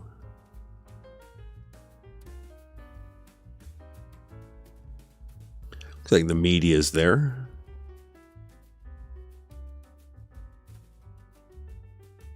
Maybe a bloody keyboard or two.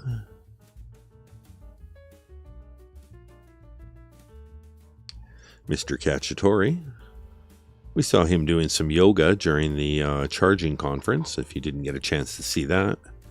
We spent quite a bit of time watching him teach yoga. This may be pretty close to the show some fucking remorse moment. Oh yeah, because there is courtroom audio. Okay. We'll save this song for the next time I want to kill time. You hear a little bit of ambient court audio. This is definitely the part in Suma's video that had him whispering.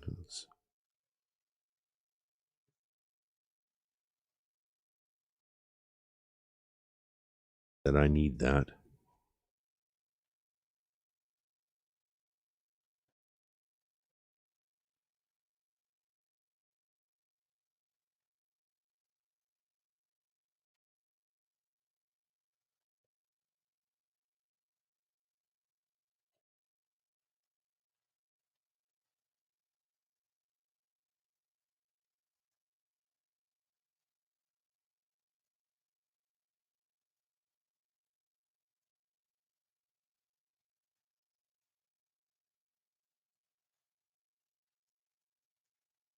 Okay, so that's the unedited statement.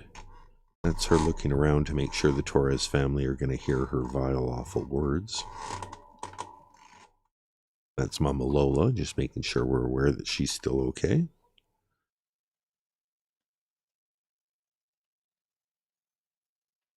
That was one. What was that?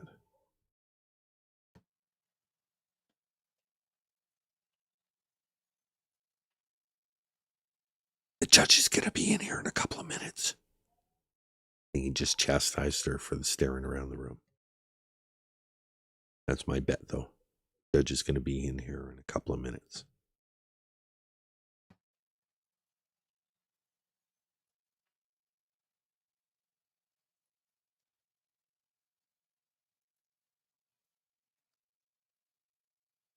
Oh, well, if he's going to be a couple of minutes, that gives me plenty of time to chat with the gallery.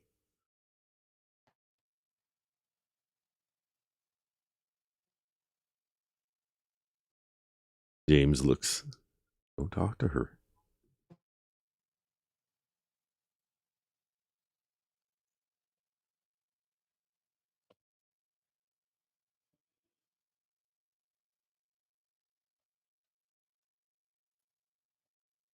Sarah's looking over her unedited statement.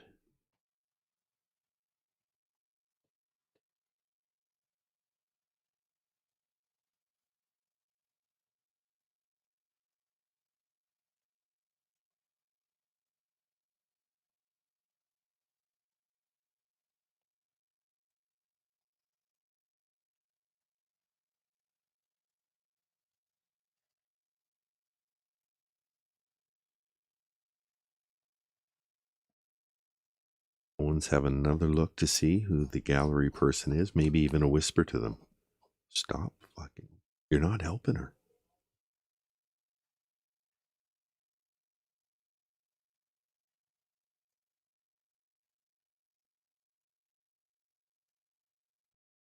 Charles, it's not only the reason the police put her in a green chair that doesn't move. It seems the entire law enforcement system puts her in a green chair that doesn't move. You'll notice all the lawyers are in green chairs that do move. Sarah is in the immobile green chair.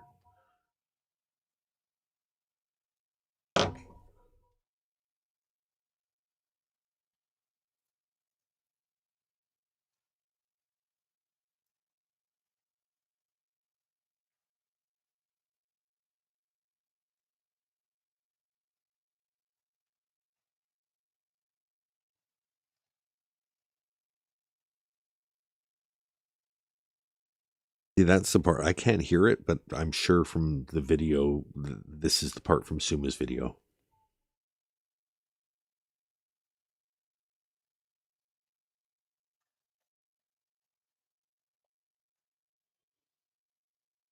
If I had to like fully guess and it had, just on the context, not necessarily the actual words, but I'm going to go back and do it in my James Owens voice here.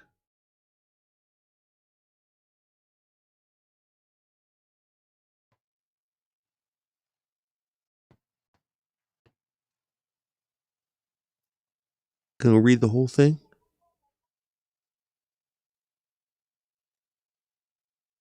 Okay. I just think you should maybe not tell the judge to fuck off, professionally or otherwise. That's not no one's voice, but that's... I'm having to think on the spot, so I can't do the voice too. In my opinion, maybe show a little fucking remorse.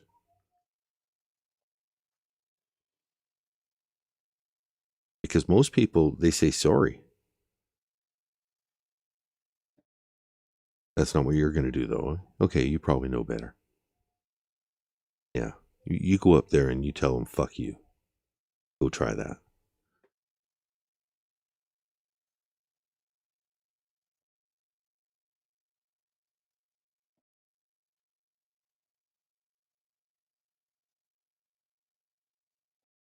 If I was going to take away one page, what would it be? One? Maybe the one where you tell Krennic, fuck you.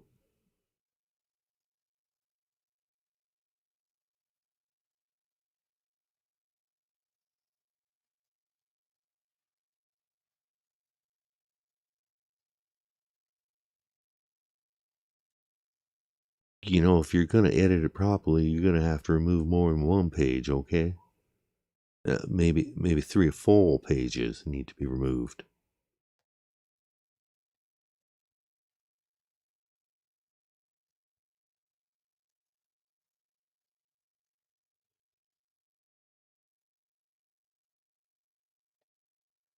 By picking all the lettering off the back of her blazer, Sarah looks like she's wearing the exact same outfit she's worn to court every other day.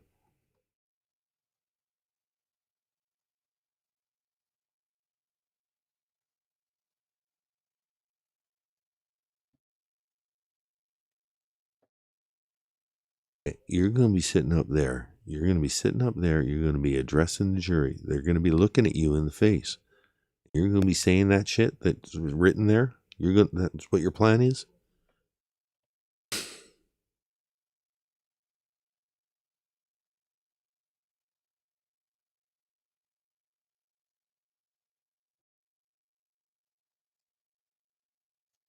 Yeah, well, go ahead and read it.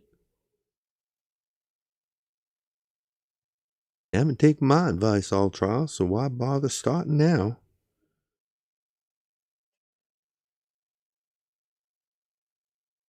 Okay, Owens is handling the paper. Can I see it? You want me to tell you? No, okay, she's got the paper again.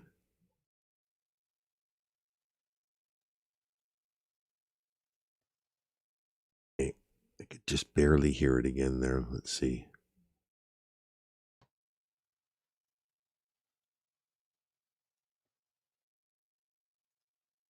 At best, again, it's like, fuck you. There's no professional fuck you. Can't professionally fuck you.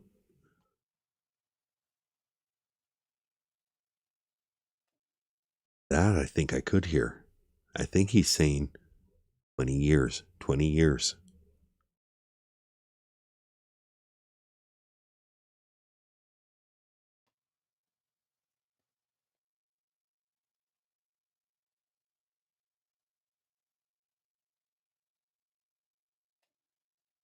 He said 20 months and then went 20 years. 20 years. Which we know, I guess is close enough if you're thinking about time served and stuff, but because 22 and a half is the sentence, but she's got 4.5 in prison. 20 years. You want to blast your headsets and listen to that? Here it is one more time without me.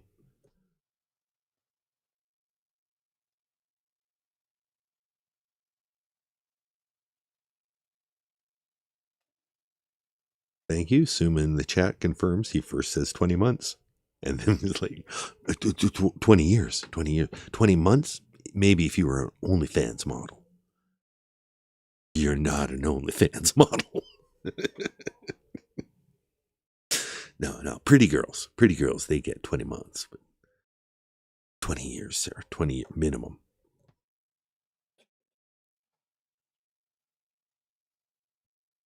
Did he say Judge Jackson there?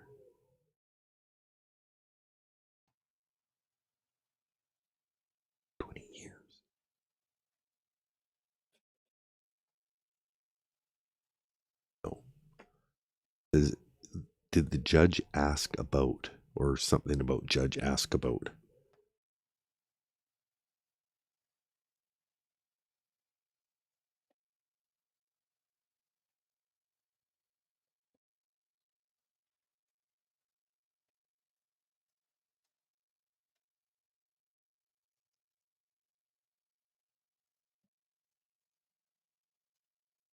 He's redlining it. He's like, you know what, right here?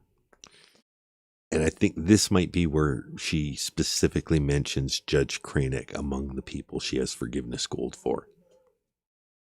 Because I think she still mentions the Torres family and a few others, but I think Judge Cranick gets redlined right here. Oh, thank you, Suma. Suma adds what we heard there was the judge gets the final decision. So again, more authentic legal advice. The way it works, Sarah, he gets the final choice. Thank you, Suma. Thank you, Roberta. We've had a great time. Look forward to you on the replay.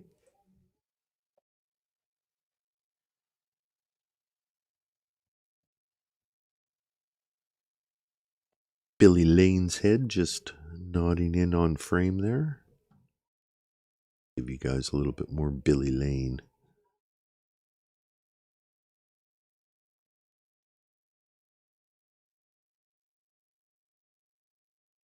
Oh.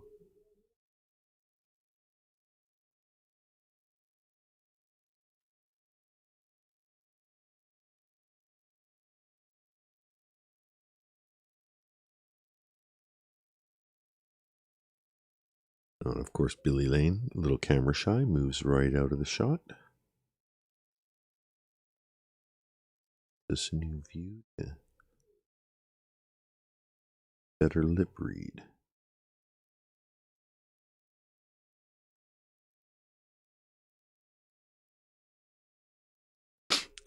Suma helpfully adds that he also explains that she's being sentenced today. Oh, today? I thought we were just having a hearing about the sentencing. That changes everything.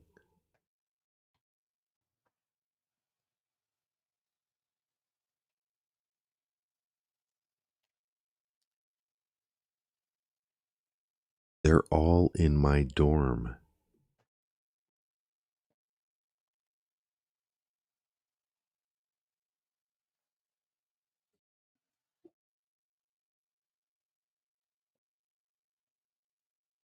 It's in a giant box. How big is your vagina? It's a giant box.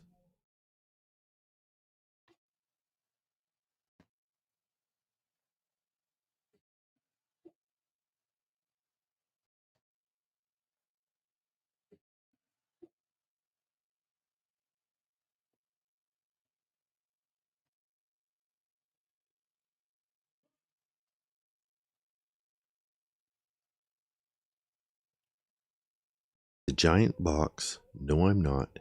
Can you not? I don't know who's the one to go to at the jail, but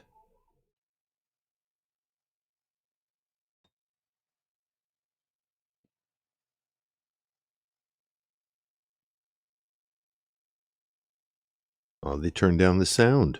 Boo.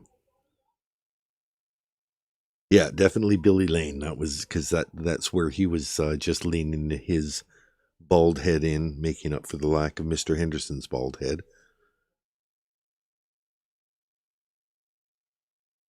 Mm. You know what? That kind of brings up a bit of a fallacy, if I may, please. I don't think I'm going to get too into human anatomy, but it was a common misconception that easy women had a bigger or smaller, and it can be completely unrelated. I'm just suggesting that Sarah has a large one because large is bad and Sarah's bad, so I would assume that she has the worst version.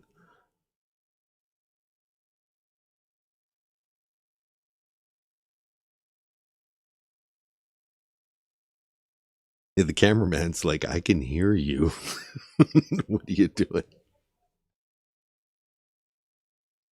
We want to hear.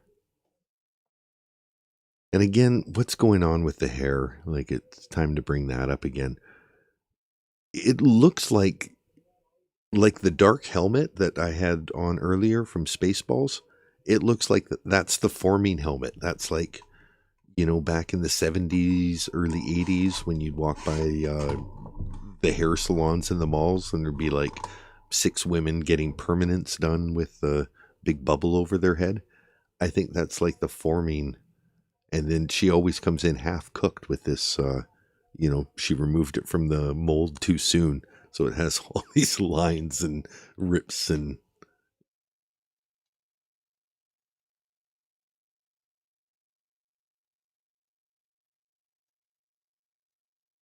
Look, I'm telling you, I'll show you on the internet. I looked this stuff up by AI just this morning. You're going to jail for life, most likely. I'm telling you, look here. I asked Claude. Claude said, life in prison. Yeah, no, I went for a second opinion. I went to ChatGPT. ChatGPT said that you were going to get the death penalty. I said, you're not even up for the death penalty. And ChatGPT says she's pretty bad.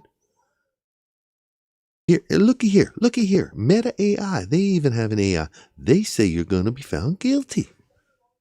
Say, I don't know what to tell you. I did my best. I got Margaret. Margaret's looking for other AI. Maybe we'll find one.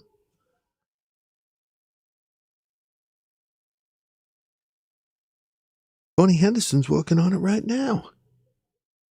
Mr. Henderson, he's dynamic. He's working very hard. That's Julie Harper there in the foreground, getting ready to deliver her sentencing statement. This is the longest they've made me sort of vamp on non-trial coverage. Okay, Mr. Cranick comes in the room in 4 minutes. Okay, well, we'll keep it going. There's some good analysis here.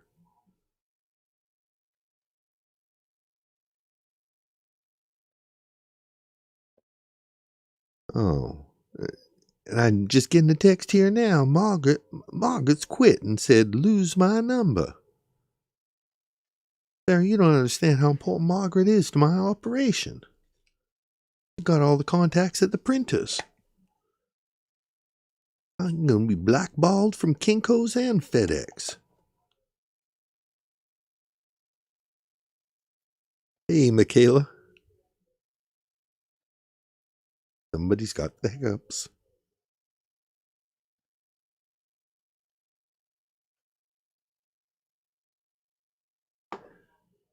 Last minute whispers from Mr. Owens. Come on. Do you have any final advice? Oh, look at that chain. Chain. Chain of fools. If you want to hear Aretha Franklin sing that instead of me, check out the Dandy Shorts. It's Chain of Fools by Aretha Franklin, set to a montage of Sarah coming into court. Days, 6 outfits, 1 chain. I guess it's 1 series of chains, but... Good morning, A to B. Welcome back, Laura. Kel, yeah, in the house. Door 2413 is here.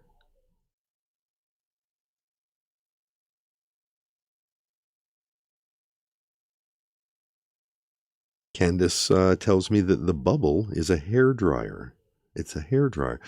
Okay, that makes sense, but I imagine Sarah's would be more of like a like a Jello mold where it has like one of those soft inner, and then it's almost like pouring, clay into a mold.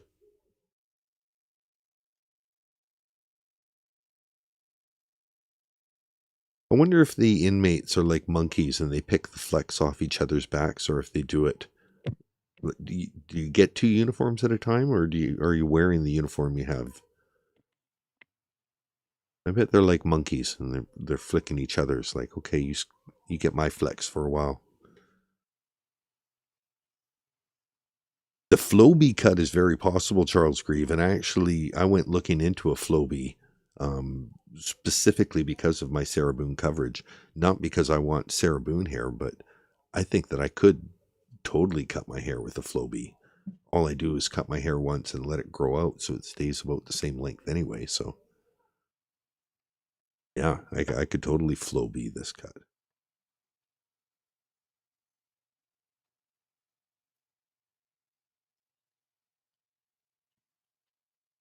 Hairball Yarn asks, who's Margaret again? So Margaret came up a lot more when we were watching the trial live, and that's because we watched a lot more of the jury selection process. And during that process, James Owens blamed Margaret for anything that he didn't have ready.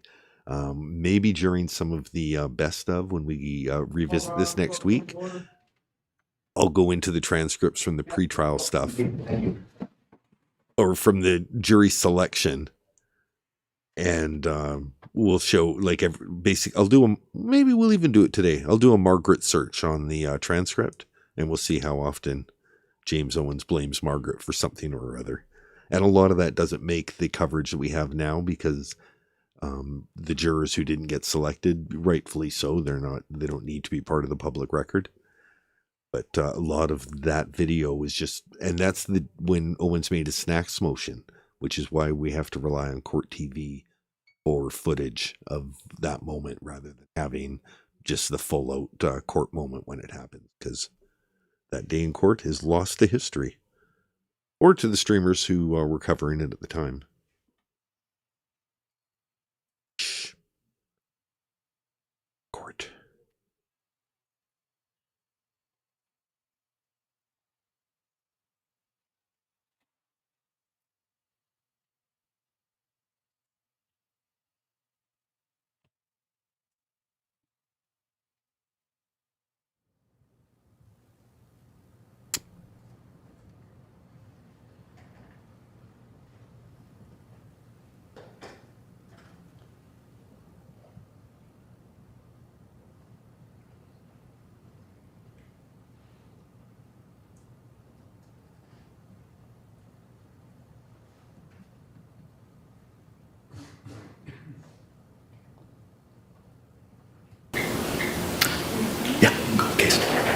Calling State of Florida versus Sarah Boone, 2020 CF 2603, State. Dean Kintsukuroi on behalf of the state. Defense. William J. for the state. Defense. James Owens for Sarah Boone. Ms. Boone is seated at counsel's table. Ma'am, if you could please raise your right hand, Madam Clerk is going to go ahead and swear you in. Do you solemnly swear or affirm the testimony you're about to give will be the truth, the whole truth, and nothing but the truth? I do. Ma'am, can you state your full name and date of birth for the record for us? Sarah Boone, 10-10-77. We are here for a sentencing. The jury returned a verdict on October 25. Just to let the chat know, I've made a couple of audio adjustments, as that was quite loud compared to how I was listening closely to the whispers, and then suddenly just blew out both my eardrums. Finding you, Ms. Boone, guilty of murder in the second degree. We are here for a sentencing. The jury returned a verdict on October 25, finding you, Ms. Boone, guilty of murder in the second degree. We're running a little bit late this afternoon. I apologize for that. I was in court all morning and took the opportunity to review all of your submittals from earlier this morning, Mr. Owens, including the victim or the character statements, the psychological evaluation by Dr. Harper, the motion for downward departure, the motion for new trial, and the state's response to same. Before we proceed with Any sentencing in this matter, the court needs to address the defendant's motion for new trial and the state's response to the defendant's motion for new trial.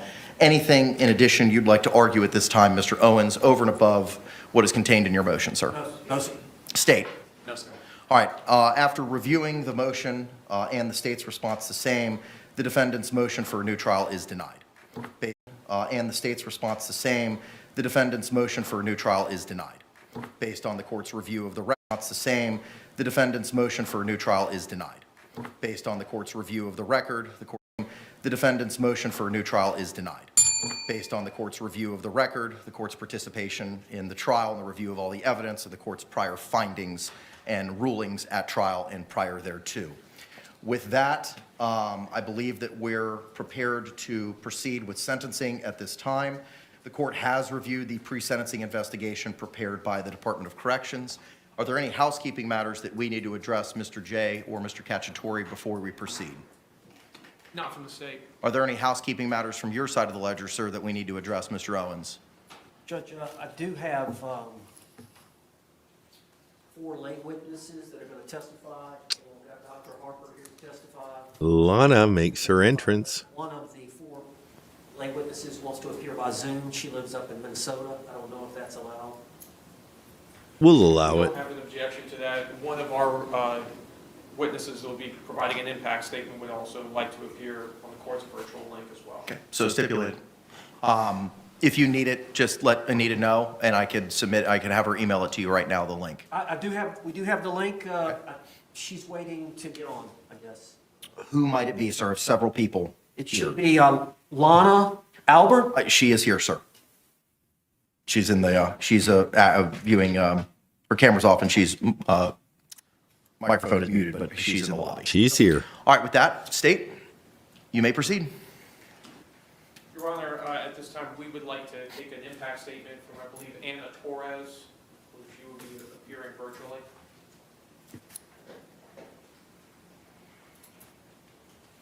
I see several guests, but I do not see a Anna Torres in the virtual lobby, sir. Well, I think while maybe she's having some issue with logging on, we have also in-person witnesses. We can proceed with those first, sir. Please call Lana Torres.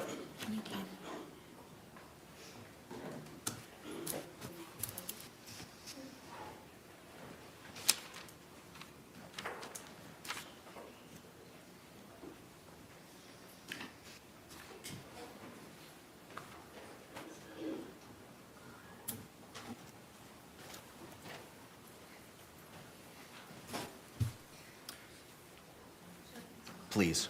Please raise your right hand. Do you solemnly swear or affirm the testimony you're about to give will be the truth, the whole truth, and nothing but the truth? Yes. Ma'am, good afternoon. Could you state and spell your name for the record for us? My name is Blanca Torres. Okay. Ma'am, you can go ahead.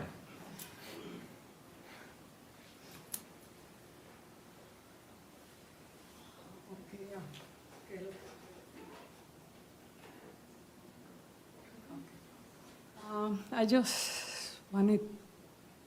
I just want to tell Sarah Boone that I don't hate her for what she did. And I always remember that evening when that lady came into my door and she knocked at the door. And she asked for my name. I tell her my name. And then she said, "Can I come in?" I said, "Okay, yes." And she told me to sit down. I never think that was gonna be my son. And then she said my son was dead.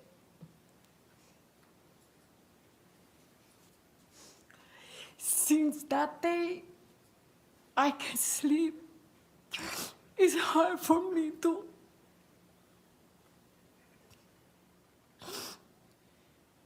remember that moment. My son is not here no more. She don't only kill My son, she killed a father, a brother, an uncle.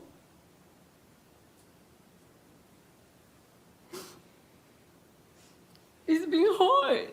And my family, because all the brothers, they will always work together.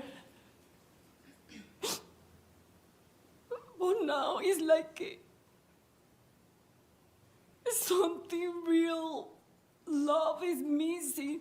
Sometimes when I look out the window, I'm waiting for him to come and say, Mom, I love you.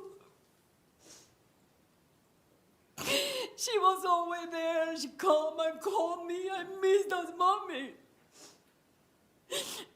The last time that I talked to him was at 12 o'clock in January, New Year. He came to my bed and said, Mom. He woke me up and I said, Mom, I love you. Happy New Year. Since that day, I don't see him no more. It was my son. I love him. And I miss him a lot. My family miss him a lot too. But I don't hear her. But you know what? I was blessed. She ain't gonna be blessed like me because I have my son. I raised him. I have his children, my granddaughter, my grandson, and she don't gonna be able to have that. And I did. I raised him. He wasn't perfect, but he was a good son.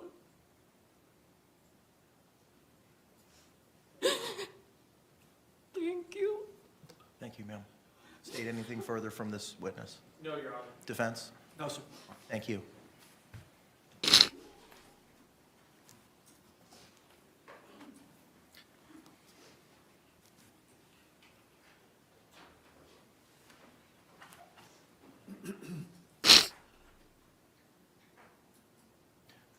You may call your next victim impact statement. Victoria Torres. Okay, I knew that was coming. I knew it was going to be tough, and we got through it together. And a reminder, that's how we're going to be closing the stream as well. I do. Ma'am, could you state and spell your name for the record for us, please? Victoria Torres. My name is Victoria Torres. George is my brother.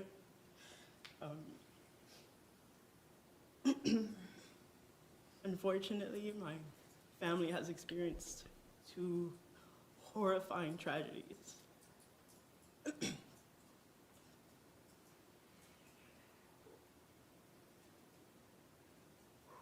just want to make it clear that George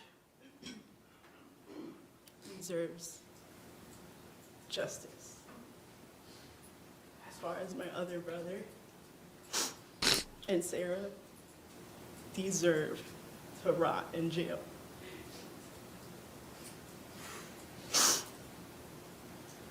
Sarah has caused a lifetime of pain, a lifetime of horrible images, a lifetime of hearing my brother George plead for his life.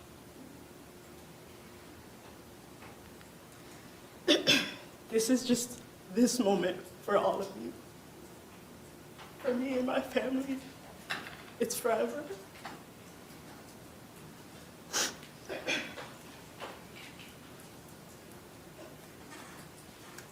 Such a simple thing as using a suitcase is so triggering. I try not to close it all the way. I leave at least like 2 or 3 inches for the zipper. And it might sound crazy, but it just helps me. She really has flipped my family's life upside down. And I just hope that we can truly get justice for my brother. And I just want to tell the team thank you so much for everything they did. Thank you. Thank you. State anything further? No, Your Honor. Defense? No. Thank you.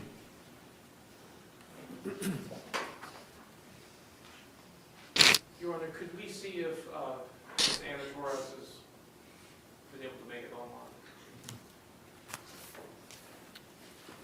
Do not see an Anna Torres in the lobby, sir. I have lots of guests, HHSA, Mr. Beck, Lana, Albert, Jason Gunn.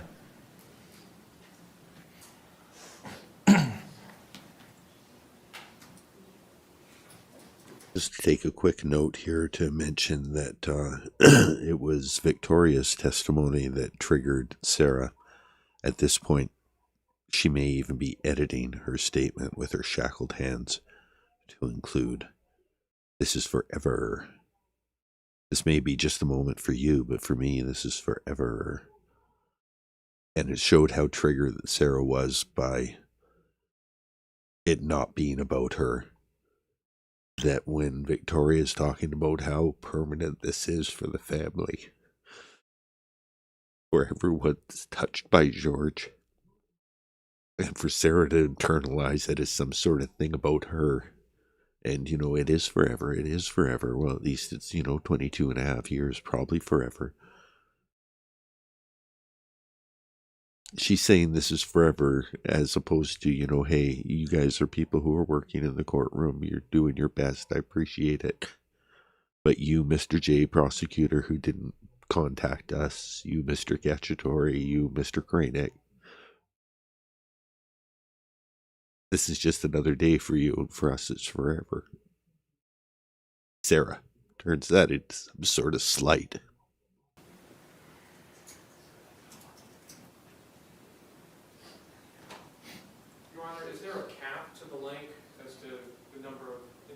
Not to my knowledge. Could we just have just a moment? Yes.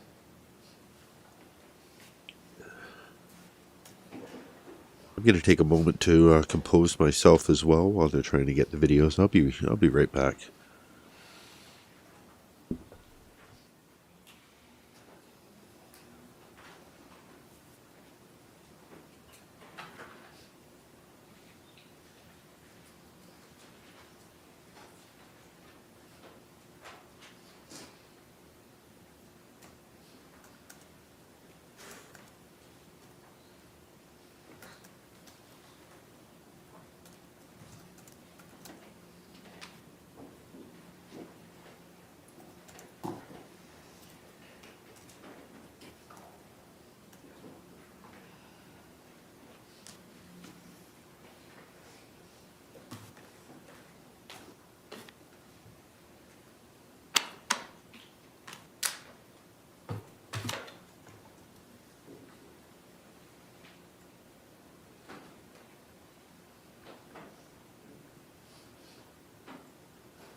All right, they're still sorting things out. That seems okay.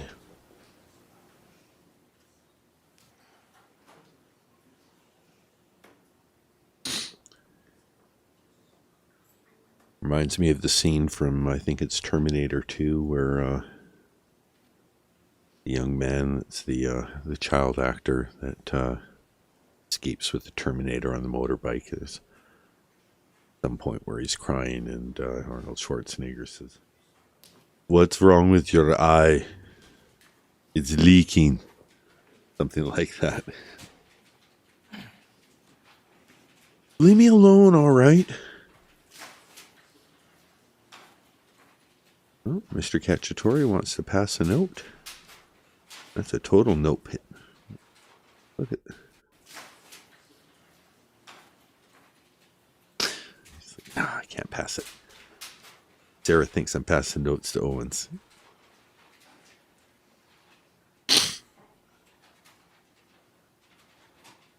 All right, I'm reset. You guys reset? We're all good. Oh, Owens, one more admonishment from Owens. He's like, do you have any did you even listen to those last witnesses? Yeah, I did. I actually made a change to my speech thanks to one of them. It's not going to go good for you, Sarah. It's not looking good.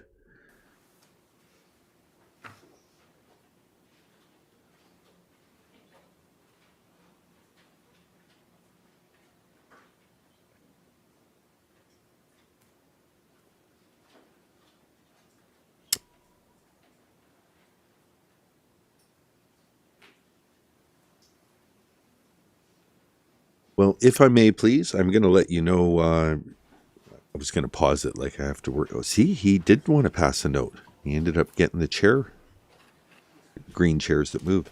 If I may, please, when the people speak up for Sarah, we'll be interrupting a little bit more.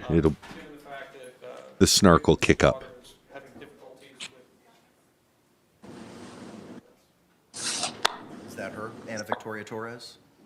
So just as they're saying we're having difficulties, it sounds like she's just logging in. So. Yes, sir. Is that it? Is that who it is? All right, ma'am, good afternoon. Can you hear us? Good afternoon. I can hear you. Okay, could you please state and spell your name for the record? My name is Anna Victoria Torres, ANAVICTORIA TORRES. All right, thank you, ma'am. I understand that you'd like to provide a statement to the court at this time. You may proceed. Okay. Okay. So I'll be speaking for myself and my two siblings. The murder of our father has impacted us on so many levels and in different ways. I myself, for the first year, would wake up screaming every morning or night, wishing I was having a nightmare, only to wake up to remember all over again that my father is gone and I'll never be able to hear him say he loves me ever again. To know my siblings have been affected in such a way that they are now different. They have had a piece of their heart ripped away from them, all while her son gets to hear his mother's voice and see her alive is pathetic. Because of you, Sarah, my sister is heartbroken. Because of you, Sarah, my brother is left wondering when he will ever see his father again. The loss of my father has left me with chronic depression and anxiety. Seeing any moments of fatherly love or kindness being shown between others in real life or even on TV leaves me in complete shambles. Seeking therapy was a must in order to navigate through my workday without a random breakdown. Thoughts of my father's demise still enter my mind ever so often. I'm left either angry, sad, or sick to my stomach to think of how his final moments were. Jorge Torres, my incredible father. Not only was he my father, but my best friend. My personal comic provided me with wisdom and knowledge, creative and loving dad, an older brother, an uncle, a cousin, a friend, a son, and above all, our father. He was human and deserved to be treated as such. My father, Jorge Torres, was one of a kind, an absolute gem. Unfortunately, his light was dimmed on earth by evilness, but with us, we will forever make his name live on. Especially Sarah, I pray that you see his face when you see him at night. That is it. Thank you. Anything further, State? No, Your Honor. Anything further of this witness? No, sir. All right, thank you, ma'am. State, Thank you. Anything further? No other impact statements, Your Honor. Thank you. Any other witnesses or evidence at this point in time, State? No, Your Honor. All right, Mr. Owens, you may proceed, sir. Ms. Diane Smith. Diane Smith is the prison chaplain. I have no issue with her being at the podium. If you want to move about the well to conduct your examination, that's fine, Counselor. Ma'am, come on up. Coming up to this podium right here, ma'am, if you could, raise your right hand. Madam Clerk's going to go ahead and swear you in. You solemnly swear or affirm the testimony you're about to give will be the truth, the whole truth, and nothing but the truth? I do. Ma'am, could you state and spell your name for the record for us, please? Diane Smith, Diane Okay, thank you very much. Counselor, you may inquire. And Ms. Smith, tell the court a little bit about you. I was a chaplain at the 33rd Street Jail for 30 years. And have you been a chaplain at the jail here in Orange County? Yes, Orange County Jail Is that the same for jail 30 you're years. referring to? Okay. And during that period of time, did you have occasion to meet with Sarah Boone? I did. And was it over the course of how long? I've known her 4 years. And if you could, tell the court what you'd like to say. Okay. Well, I first met Sarah. She came in, we have a Christian dorm, and Sarah enrolled in our Christian program. And she was in my classes for a year. And she was very sincere in her efforts to change her life and to be a better person. And Okay, we're going to stop you right there. And that's going to be the way that this goes now. For the people who are speaking up for Sarah, we're going to interrupt the lies and the bullshit. Probably a nice enough woman. She's a prison chaplain. She's working with people that, you know, have to be constantly lying to her because they know that they're going to get a reduction on their sentence, or that she's the one person who's going to give a good word. So she's constantly got people, you know, towing the line, feeding her what she wants to hear. And at the same time, she probably believes the best in people to have even gotten involved in that sort of a thing. So all that aside, she can't really believe what she's saying about Sarah. We know that Sarah got kicked out of the program. Was it almost immediately after? You know, oh, well, fuck this. There's no point in me doing stupid scriptures if God's not going to help me. I asked for your help, God. Where were you? Too busy helping fucking Margaret. found her very helpful. She was kind and good to people. She loved to serve. Kind and good to people, and she loved to serve. Do we believe that? Survey says And she helped the new girls that would come in, the younger girls. She would mother them and be. I'm sure she would mother them. That I believe. I think she's a smother mother from her core. I think new people would come in. Nobody told me this when I first got here, but the fire ants are your friends. Very kind and very helpful. And then after she graduated from the program, I was. You can stick around another one to say. I'll be very snarky. I'll try and keep the snark to bullshit ratio, 1-to-1, best I can here. Her counselor for the other 3 years, and I always found There her, we go. Very sincere. Another one to say got pulled back in by the snark. Just when I thought I was losing her, I pulled her back in. And, trying to do better. I spoke with many inmates that knew her and was associated with her. I bet you spoke with many inmates because that's what you do. I spoke with many inmates. Like, when you think about a character witness, excuse me, they're going to say something positive. So the question becomes, what do they say that's positive? And if one of her things is, not only have I talked to Sarah, I've talked to many of the people that Sarah's in there with. Okay. Like, going in for your parent-teacher conference. Oh, tell me about Johnny. Well, not only am I Johnny's teacher, I teach 29 other students. And they spoke very highly of her and said that, she was helpful and kind and tried to help other people. There's kind again. So she's, when it comes to adjectives, she sometimes can do the list of 3, but kind is going to be one of those 3 if she's having to do 3 off the top of her head. Not that many positive adjectives coming to mind with Sarah.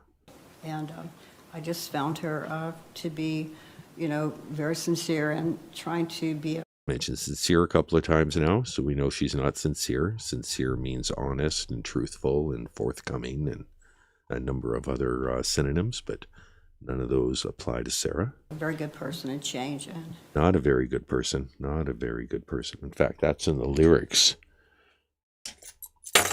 That's in the lyrics of the song I wrote. Not an angel or a saint, a good person that she ain't. Living in a prison cell, most could say she can go to hell. Low. Help people.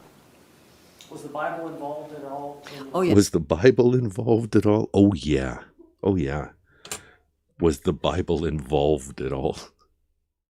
Yes, it was all spiritual. That's our. It's all spiritual. It's all spiritual. Yes, it was spiritual growth plus character, growth in character. And we can tell how much Sarah's grown as a character, or a caricature. We've seen the 20 body cam videos. We've seen Sarah in court. Wow. Great work, Diane Smith, prison chaplain extraordinaire. Trying to just be a better person in general. She liked Trying to help her be a better person. Well, isn't that ironic? Because Sarah's in prison for trying to do the same thing for George. She was just trying to help him be a better person. And you wouldn't believe, she was doing so good. So good, so good. His probation officer had a 42-minute call with her to say how good she was doing. Oh, you wouldn't believe how good she was doing. So good, so good, so good, so good, so good, so good, so good, so good. to serve other people, like she would help the girls wash their clothes and show them around and teach, but Help them wash their clothes. So that gets to what I was suspecting. I think that they pick the lettering off each other's backs like monkeys. spiritually, she grew very, very great spiritually. She grew very, very spiritually. Thank you. Hang on, ma'am, just 1 second. Hang on, just one. Oh, thank God I can get myself out of here before God himself strikes me down for the lies I've told. Thank you. Hang on, ma'am, just 1 second. Hang on, just 1 second, Ms. Smith. State any questions. No, Your Honor. All right, thank you, ma'am. I appreciate you.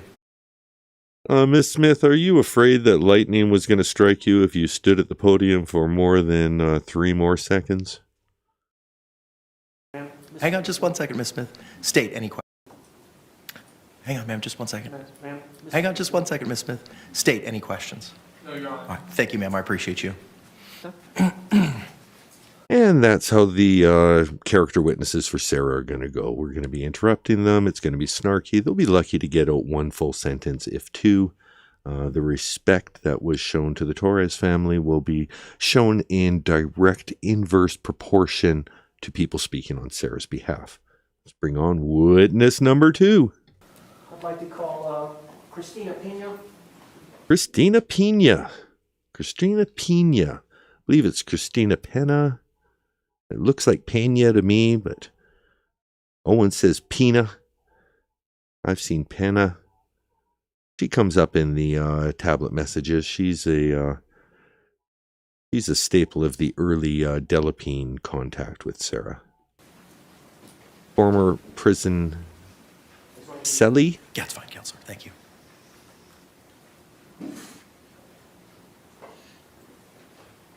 Ma'am, come on up if you can. Raise your right hand. Madam Clerk's going to go ahead and swear you in. Do solemnly swear or affirm the testimony you're about to give will be the truth, the whole truth, and nothing but the truth? Ma'am, if you could state and spell your name for the record for us. Christina Pena, Christina Pena. Pena. All right, you may inquire, sir. Ms. Pena, how old are you? 31, And where do you live? Orlando. Now, it's my understanding, Ms. Pena, that you were in the county jail with Sarah Boone. Yes. How long were you all in the same cell together? Yes, I was in there for 4 years, but we were together for 3.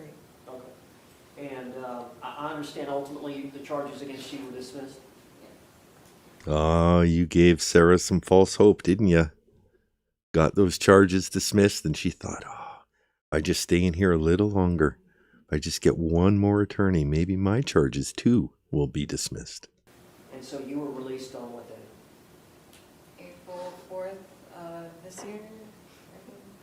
2023. 2023. So you've been out. Oh, and yeah, let's do some shout outs here. Is it Mary Mack is being recommended, Suma Loudmouth and Daniel Chavon for some snark. I heartily endorse both of those choices, Mary Mack. If you've just found me as your gateway to Sarah Boone content, those are the two creators that I was hanging out in the chat and got inspired to become a creator myself.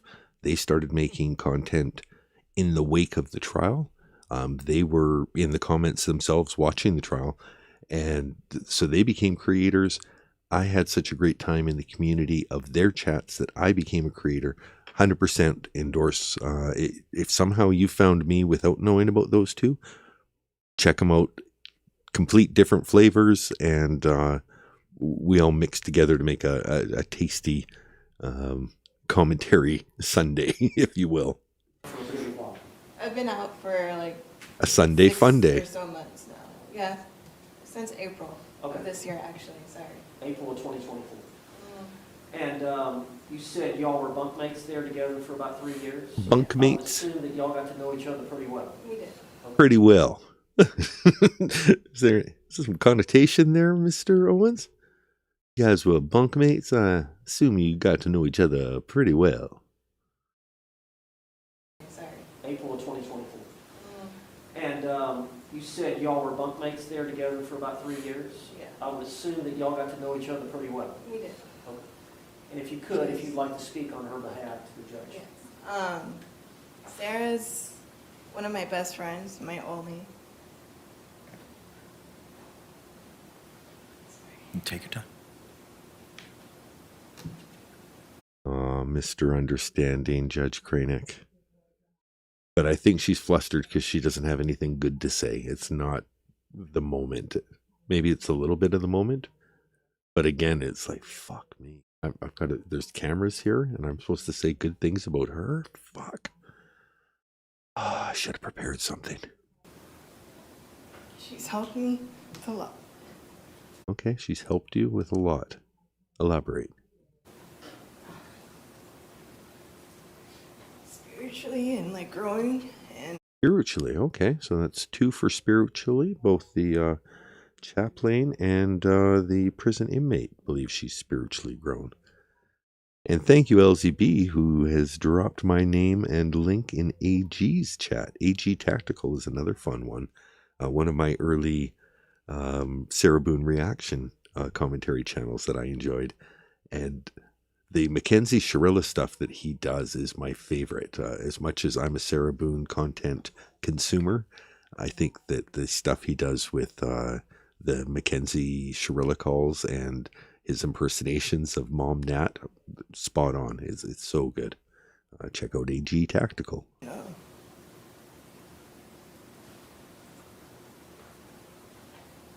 Good point, Ramono. Ramono says Christina is probably worried that she won't remember the script that Sarah gave her, and she'll be punished after. Sarah was pretty strict on the script. She didn't like a lot of improv. Sarah's a good person. Angel. Not an angel. She helps everybody. She's always. Okay, she helps everybody in addition to help. So that's good to know. Oh, isn't this interesting? Look at this. I just pressed pause, and who's in the chat here on the sentencing? It's Hear Me Out. Hear Me Out in the top chat replay. I'm going to have to move it. Change my view of this. So you guys, oh, I think I even... Yeah, 1 second here. Wasn't expecting to see that pop up. I have the sidebars cropped out of the view. We'll keep it open now that we know that he's in the chat here for sentencing.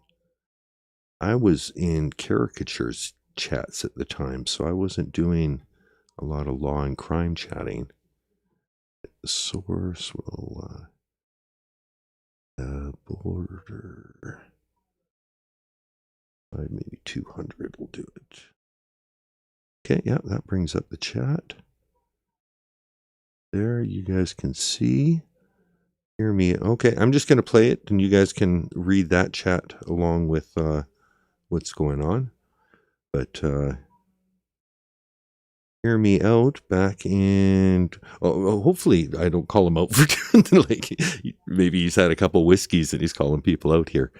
Disastrous nest because no one else outside of jail was available as a character witness. Okay, so he's to the party early, calling out the fact that Sarah's only witnesses are jail witnesses. I don't know, Spirit, she helped me a lot, and LCB was in the caricatures chats. Yeah, I was just Dan D back then, not Dan D True Crime, but Dan D me. she'd come to me, she talked to me all the time, and pick me up when I was down, or if I didn't know something, she's good. I don't know, she was a good person to me. Mistakes happen. Mialgarita, you can see it now, right? She always helped people. She was always helping everybody in the dorm. She, even like her artwork, she did art. If anybody needed any help or needed anything, they'd come to her and she'd help them. And even if they, did wrong to her, she would still go back and help them and praise with them and pray over them and everything. It's I just can't say enough. I just can't say enough. Literally, I just can't say enough. This is a good advertisement for the chat replay. If you're on a replay stream and you've got it available, open up the chat replay. Find out what people are talking about. A lot of times the chat replay can be just as entertaining, if not more entertaining than the host. Can you believe it? It's true. But having the live chat replay open on the side, especially when you're going back to watch these videos, I'm a little bit surprised. I think Law and Crime is worse than Court TV, but Law and Crime, they get a little toxic. There's people in there trolling, attention posting, and little less constructive, the dialogue there. Court TV is a little bit more focused, but yeah, it's always fascinating to look at that, and especially as somebody, when I'm going back and doing research on these, whatever caused interest in the conversations back then, those would be great topics for me to expand upon in my rewatch. So. Older than you? Yeah. How much older is she? 40, in her 40s. How much older than you is she? Mr. Owens first calls out her weight and then calls out her age. Every woman's best friend here. Yeah. How much older is she? 40, in her 40s. No worries, Mary Mac. We've still got a long time to go. So if you got to go, we'll see you on the replay, and we'll be back next week with a best of. And you've got some Suma and Danielle Chavon to check out too. So busy week for you. Thanks for checking us out. We'll see you soon. Did you think of her as maybe an aunt or a big sister? Big sister, yeah. She was like a big sister, like a sister I never had. Because I have brothers, so I never, we clicked right away. I don't know. We'd be walking out in the backyard, and she just would always try and talk to me, but I'm a quiet person, and I don't trust a lot of people. So for me to open up and trust somebody, it's a lot. So. And obviously y'all were there under difficult circumstances. Did she assist you in getting through that? Yes, and she helped me a lot with my my case, and I would help her with with hers too. We're both. Justice is not what it is. I don't know how. Bless you. Judge Kranick has resumed his bless yous. He wouldn't do it during the very important part at the end of the trial.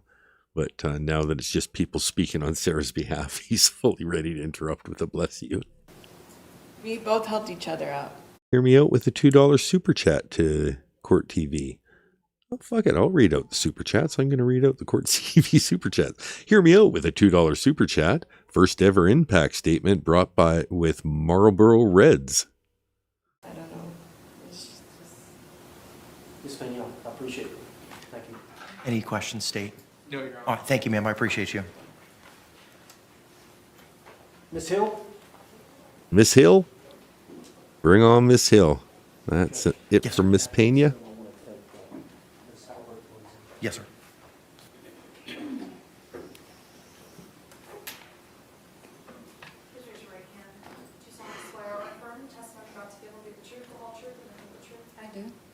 Ma'am, good afternoon. Could you state and spell your name for the record for us? My name is Mariela Hill, Mariela, last name Hill, Hill. Thank you. You may proceed, sir. Ms. Hill, briefly tell us a little bit about yourself. That's going in as Mary Hill. In jail.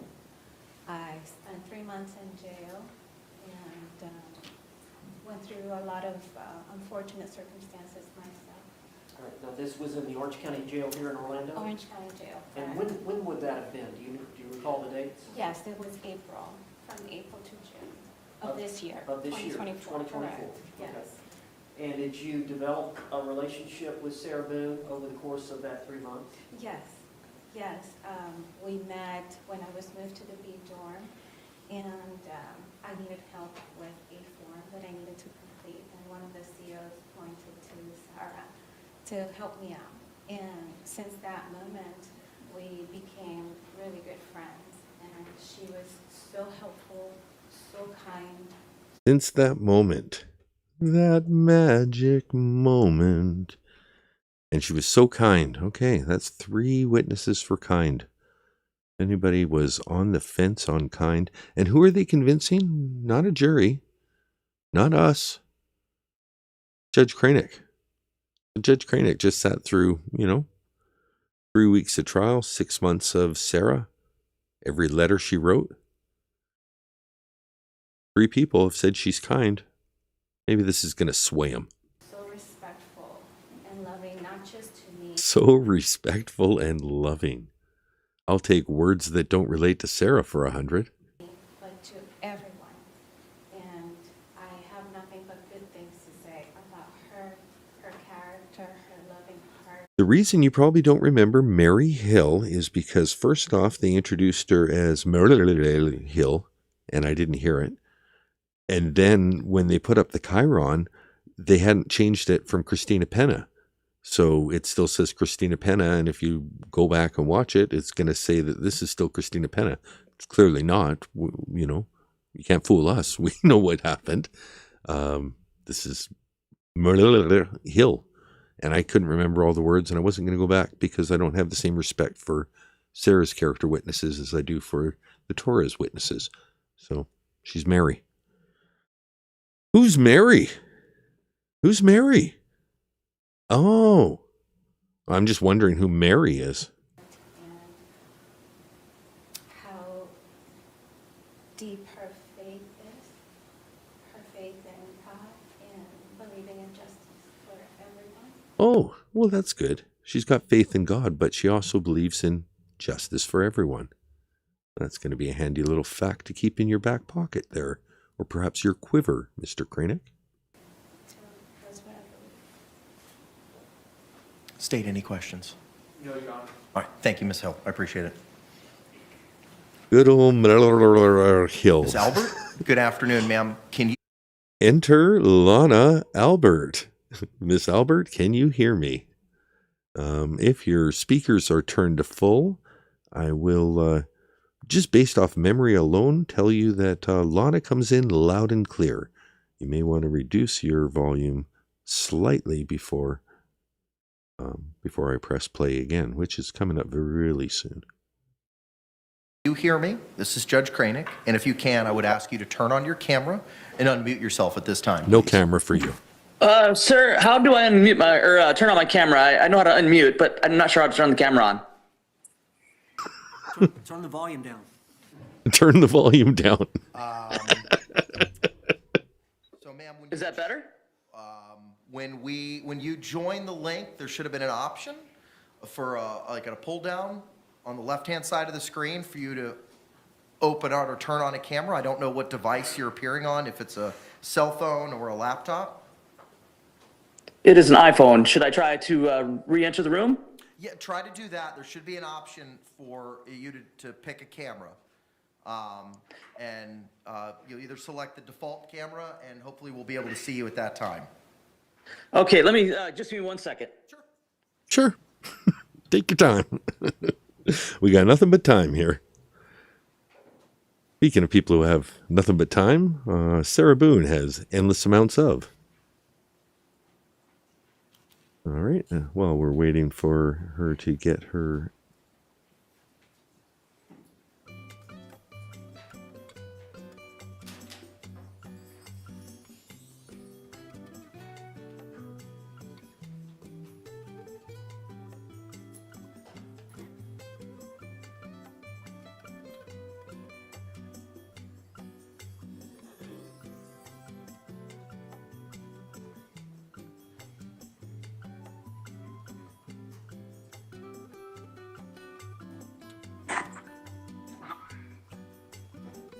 Did that work? Can you see me? I cannot. We can hear you though. Shoot. Yeah, it's saying default camera. It's saying front camera. I chose it. It didn't show my face or anything like that. Oh, she's clever. She's like, we'll just listen to you then. Technological skills are limited. State? You know what? I'm going to take a quick second. Oh, shit. I'm going to take more than a second because I just killed my video. We'll go back to where Lana's coming in. Hairball Yarn makes an interesting comment, and it's one that I will address because Lana is a complicated figure, or at least more nuanced than many other characters in the orbit. So while I professed to have no respect for Sarah's witnesses, I will be a little bit more deferential to Lana. And now part of this is because I have been contacted by Lana's brother, and you know that it's not that the contact itself has swayed my opinion, but there's just been a little bit more background that you wouldn't normally get on a person when you're, you know, just viewing them as a consumer of true crime content. So it's a little easier for me to see her as a real person. Okay, we're all the way back here. And that said, when we look at I've done videos on this before, not really videos on it, but I've done tangents on it. So that's what we're going to do. We're going to go to the tangent screen. There we go.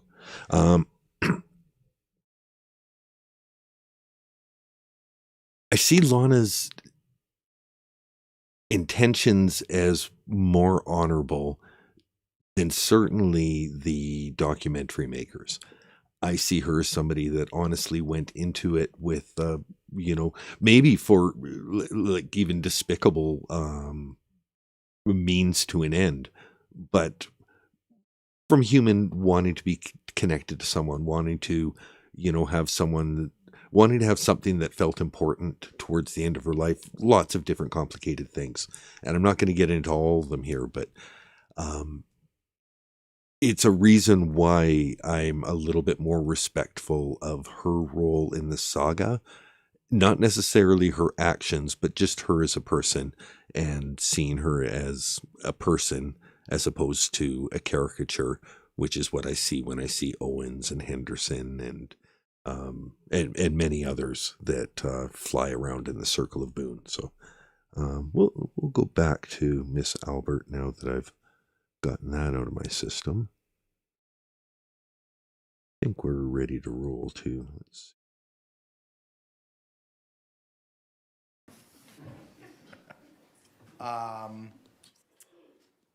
So, ma'am, Is that better?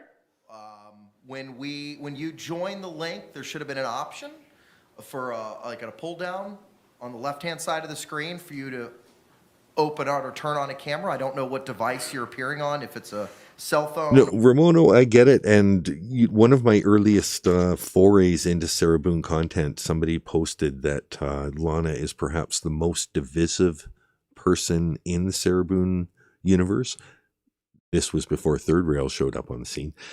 But that said, we didn't realize that they'd already been on the scene. In any case, it made me realize that I'm never going to be somebody that, you know, oh, you think that? Well, don't watch my channel because I don't agree. I find that to be one of the most interesting parts of this whole case, is the fact that there's disagreement. There's people who don't want to have their minds changed, and that's fine. There's people who feel one way, but then the next day they hear something else and they kind of feel like, I don't know what to think anymore. That's fine. I think that's where this case gets more fascinating than a lot of cases that I've followed as a true crime creator. So I've never been one to, my way or the highway, and, I can only have the right views, or, if you're in my chat, this is what we agree on. The only thing we agree on is spelling Mr. J's name unnecessarily complicated. Aside from that, I like the fact that people have different opinions and can be respectful and, choose to argue them or not argue them. But, this is a place that we can all have different opinions, consume the same content, and get along with each other because we're interested in it and respect each other as, people who didn't lock people up in suitcases. Or a laptop? It is an iPhone. Should I try to re-enter the room? Yeah, try to do that. There should be an option for you to pick a camera. You'll either select the default camera, and hopefully we'll be able to see you at that time. Okay, let me, just give me 1 second. Sure. And, that's another aspect of Lana I can get into a little bit, but I think if she did not have if she's not dead now, like, she didn't have a condition that results in the fact that she's not with us anymore. So let's say she's a content creator and she's doing, really edgy, supportive Sarah stuff. I wouldn't like it. I would be doing, the same kind of stuff that I do about other content I don't like. I'd be doing snarky, like, don't believe a word that this content creator's putting out stuff about her stuff. But I'd respect her moxie. I think that she could do counter programming and be fairly successul about it. I think that she could have had a lot Did that work? Can you see me? She could have had a lot of hate watchers. She could have had a lot of people that, your takes are so wrong. I can't believe you're supporting someone. And I bet she would have been engaging, and, there would have been something kind of compelling that could have helped make her successful in this, YouTube universe, if not the Sarah Boone community, because, tough to be a Sarah Boone supporter in this community. But I bet if she was still with us, she could have had an interesting voice anyway. And I like to think that if she was, I would be fully against it. I'd be tearing it down every step of the way. But she's not with us. And, I can be a little bit more respectful of especially some of the nuances that I'm getting from family members. But we'll move on to listen to her. And this will still get picked apart a bit, but respectfully so. I cannot. Shoot. Yeah, it's saying default camera. It's saying front camera. I chose it. It didn't show my face or anything like that. And I think Lana's clever here. I think Lana knows, and Hear Me Out thinks the same thing. $2 super chat from Hear Me Out. Sarah knows how to make iPhone cameras work. Skills are limited. State? I have no objection to the witness making their statement here telephonically. Okay, appreciate it. All right, Miss Albert, good afternoon. If you could just state and spell your name for the record for us, please. Certainly. Lana, Lana, Albert, Albert. Okay. All right, Mr. Owens is going to ask you some questions. And if you could just answer them, ma'am, I would greatly appreciate it. Sir, you can proceed. Miss Albert, do you have the ability to turn your volume down? That's question number one.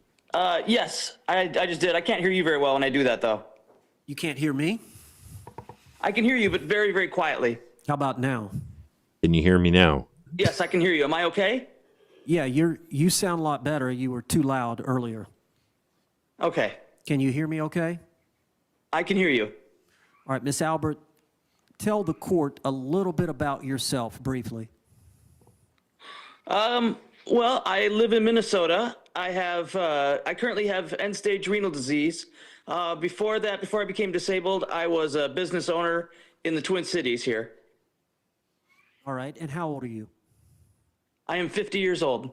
All right, and you're For reference, 50 years old is how old Sarah will be in October of 2027. You're considered disabled? Yes, I am. All right. And have you had an occasion since this event to establish a relationship with Sarah Boone? Yes, I have. We have been friends for the past a little over 11 months. And how do y'all communicate? We've communicated a lot of phone calls, lots of tablet back and forth, and a lot of letters as well. I'd say many hours of time spent with each other.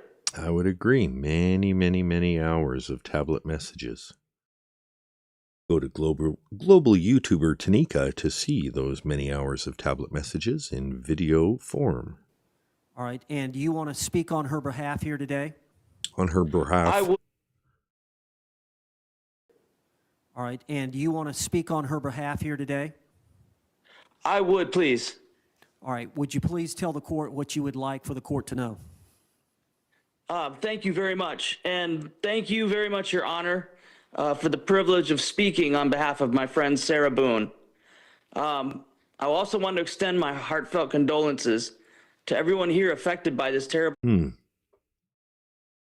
Okay, so we're interrupting the heartfelt condolences, but something to pay attention to as we listen to this is which portions of this were written exclusively by Sarah and which ones were Lana inserting a little something, because you feel like this either, if it wasn't on the tablet messages because we didn't see it through Tanika's reporting, it could have been on the phone calls that they received, like talking it out. No, I don't like what we're doing here.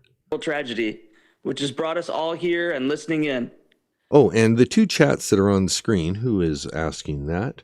Suma Loudmouth. The one chat that you see in the right with the green lettering, that's the original chat attached to Court TV. And the only reason I'm showing it is because Hear Me Out is funding Court TV single-handedly. He's given out super chats, so it caught my eye on my screen. So I expanded it, and anytime there's a Hear Me Out super chat on the Court TV screen, I'm giving him double value for it and reading it on this one. Many articles and videos and opinions of Sarah have gone out in the airways and on the webs. Opinions that have been formed and commented on so much that it's hard not to give into the temptation to treat people like a comic book or a fictional character. In the case of my friend Sarah, the words narcissist, Karen, villain, many other things. I don't think Sarah asked for that to be in there. I think that's pure Lana. And I don't think Sarah's a big fan of it either. My friend Sarah, the words narcissist, Karen, villain, many other things, they roll off the tongue with little regard to the humanity that is dismissed so flippantly. And that's how she thought she was like doing a little, linguistic flourish, but it kind of, that one didn't deliver so well. It ended up just being a backhanded. Yeah, she is a bit of a Karen. She is a bit of a narcissist. Yeah, those all fit. I don't know what you tried to do at the end there, but still focused on those first three things. In the case of my friend Sarah, the words narcissist, Karen, villain, many other things, they roll off the tongue with little regard to the humanity. They roll off the tongue with little effort. They just naturally roll off the tongue. That is dismissed so flippantly. And under a lot of circumstances, I was one of those people, as I have a love of true crime. And ironically, Lana became one of those people who is dismissed flippantly, as she says. And that's where I think the words here carry a little bit of interesting subtext. There may have been a tiny bit of Lana eulogizing herself in this. I might be going too far. I might, have spent too much time looking into it. Might smoke too many medical cigarettes for that matter. I think there's a little bit of Lana talking about herself and then taking the best qualities of herself and pushing them on to Sarah as a way to have something positive to say. Because one thing I can say about Lana's statement is it's a lot more unique than she's kind, she helps. And then she's also kind, and sometimes she's kind and she helps. And becoming friends with Sarah has shown me that there's a lot more depth to the people I see on the screen. I'd like to share with the world and with the court about the Sarah Boone that I know. Sarah Boone is a kind, honest, and good person. The Sarah Boone I know Okay, there's kind again. So 4 witnesses for kind. is one who loves animals, especially the kind who are damaged. Now this is straight from the speech, right? Sarah Boone loves animals. She will even stop on the road if there's an injured animal, she'll stop the car. She'll put many people's lives at risk just to make sure that it doesn't get any further injured. She's an angel, not an angel. The Sarah Boone I know is one who loves animals, especially the kind who are damaged and defenseless. How many of us would take in and pour love for a hearing impaired and a sight impaired pair of dogs? Language difference too. She doesn't do Sarah's blind and deaf, hearing impaired and sight impaired. Lana's a little bit more respectful to disabilities. She has a natural instinct to help reach out and give of herself. Her time and energy and love, especially to those who are hurting or damaged. And again, I think that's Lana. I think that's Lana talking about herself.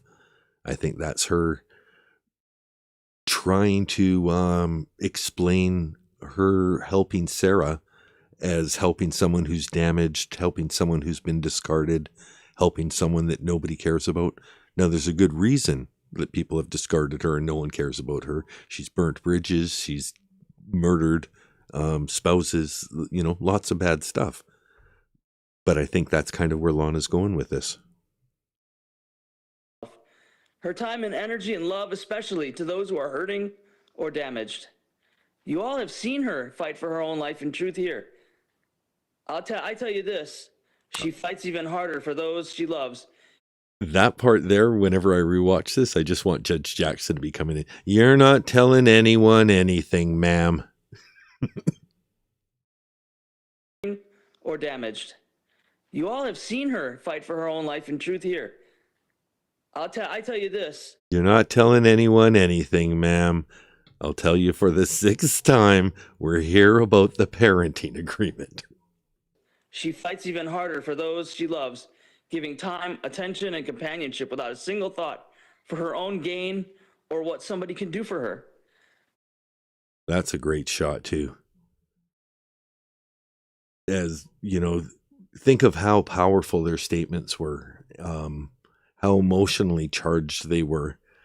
And then they're sitting here listening to this person Skype in without video with, I know Sarah very well. We've spoken on tablet messages. She's a good person. Not only good, but kind. And did I mention good? Good and kind. Kind of good. Hey, we have a $2 super chat from Hear Me Out. You've been manipulated. Don't call yourself a TCF. True crime fan. I don't know who he's beefing with, but he's beefing with someone. And one huge example is in the matter of our friendship. As I said before, I have end-stage renal disease caused by a genetic illness called polycystic kidney disease. As my life has progressed, things I have taken for granted have been taken away from me. I could not appear in court in person because I can no longer walk, as my dialysis treatments have affected the circulation of my legs and has confined me to a wheelchair. To say that my life has radically changed is an understatement. Through it all, I have many friends and family I love and cherish. Sarah has distinguished herself differently in this way. In the course of getting to know her, I started sharing the progressing state of my health. It was like lightning had struck her. The moment Sarah had learned the depth of my struggles health-wise, she straight up offered strenuously to donate a kidney to me.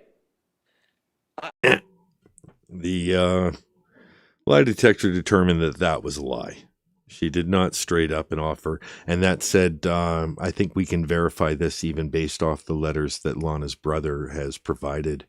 I'll have to take a look to see if there's a one-for-one receipt on that.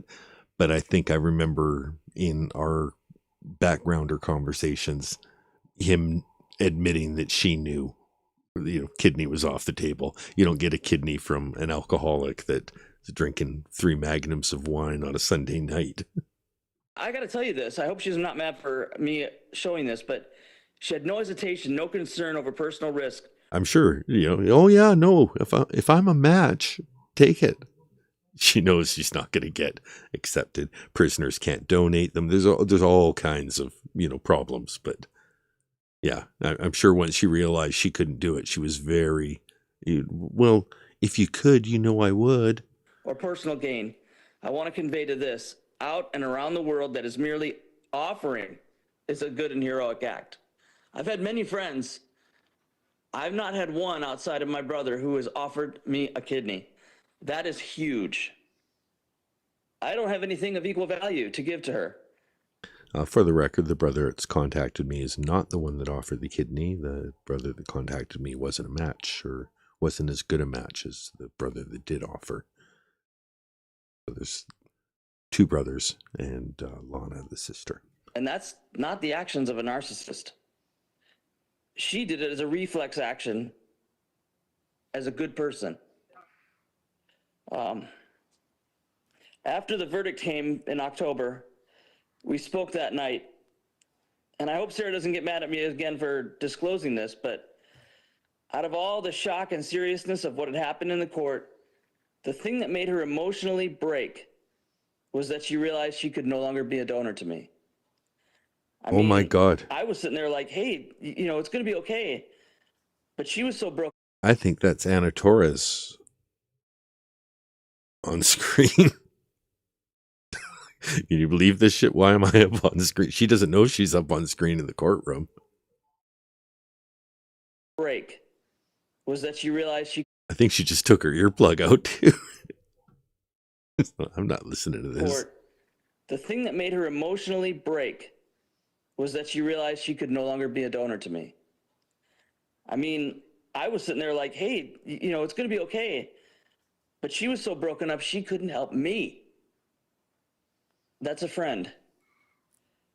She is not, nor does she come up anywhere remotely close to being a narcissist. By your professional opinion. And one more thing before I go. Yeah.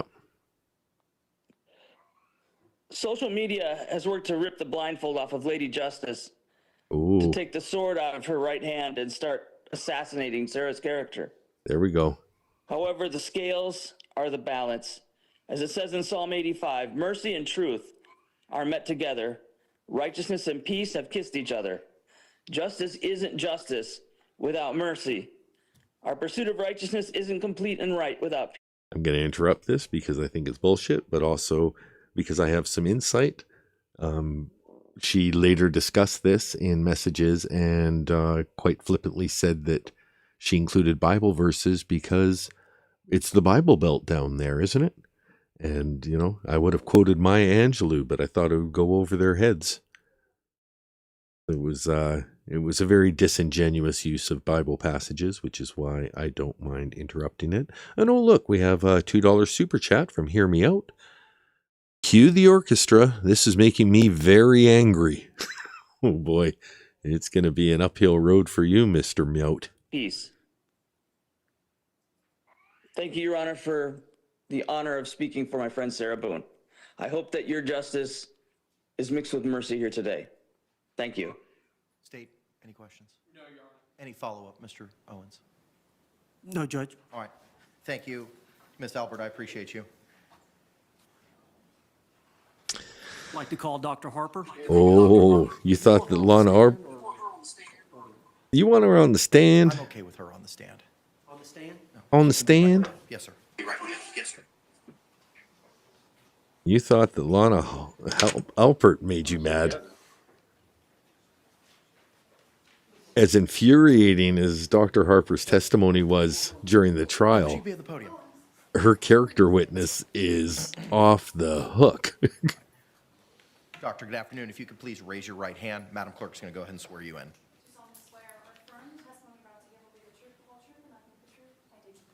If you could, Doctor, state and spell your name for the record for us, please. Dr. Julie Harper, Julieharper. All right, thank you. Counselor, you may inquire. And Dr. Harper, we all know we were here a few weeks back for the trial, and your testimony said the judge knows quite a bit about you testimony, but if you could, I know that you prepared a report, and we have submitted that to the court, which the court has read, and the state has a copy. And I don't know if you want to refer to that or just speak on your own about Sarah Boone and what you did to assess her, and then any opinions that you want to express. All right. I think that during trial testimony, I reviewed all of the documents, excuse me, and all of the records that were available.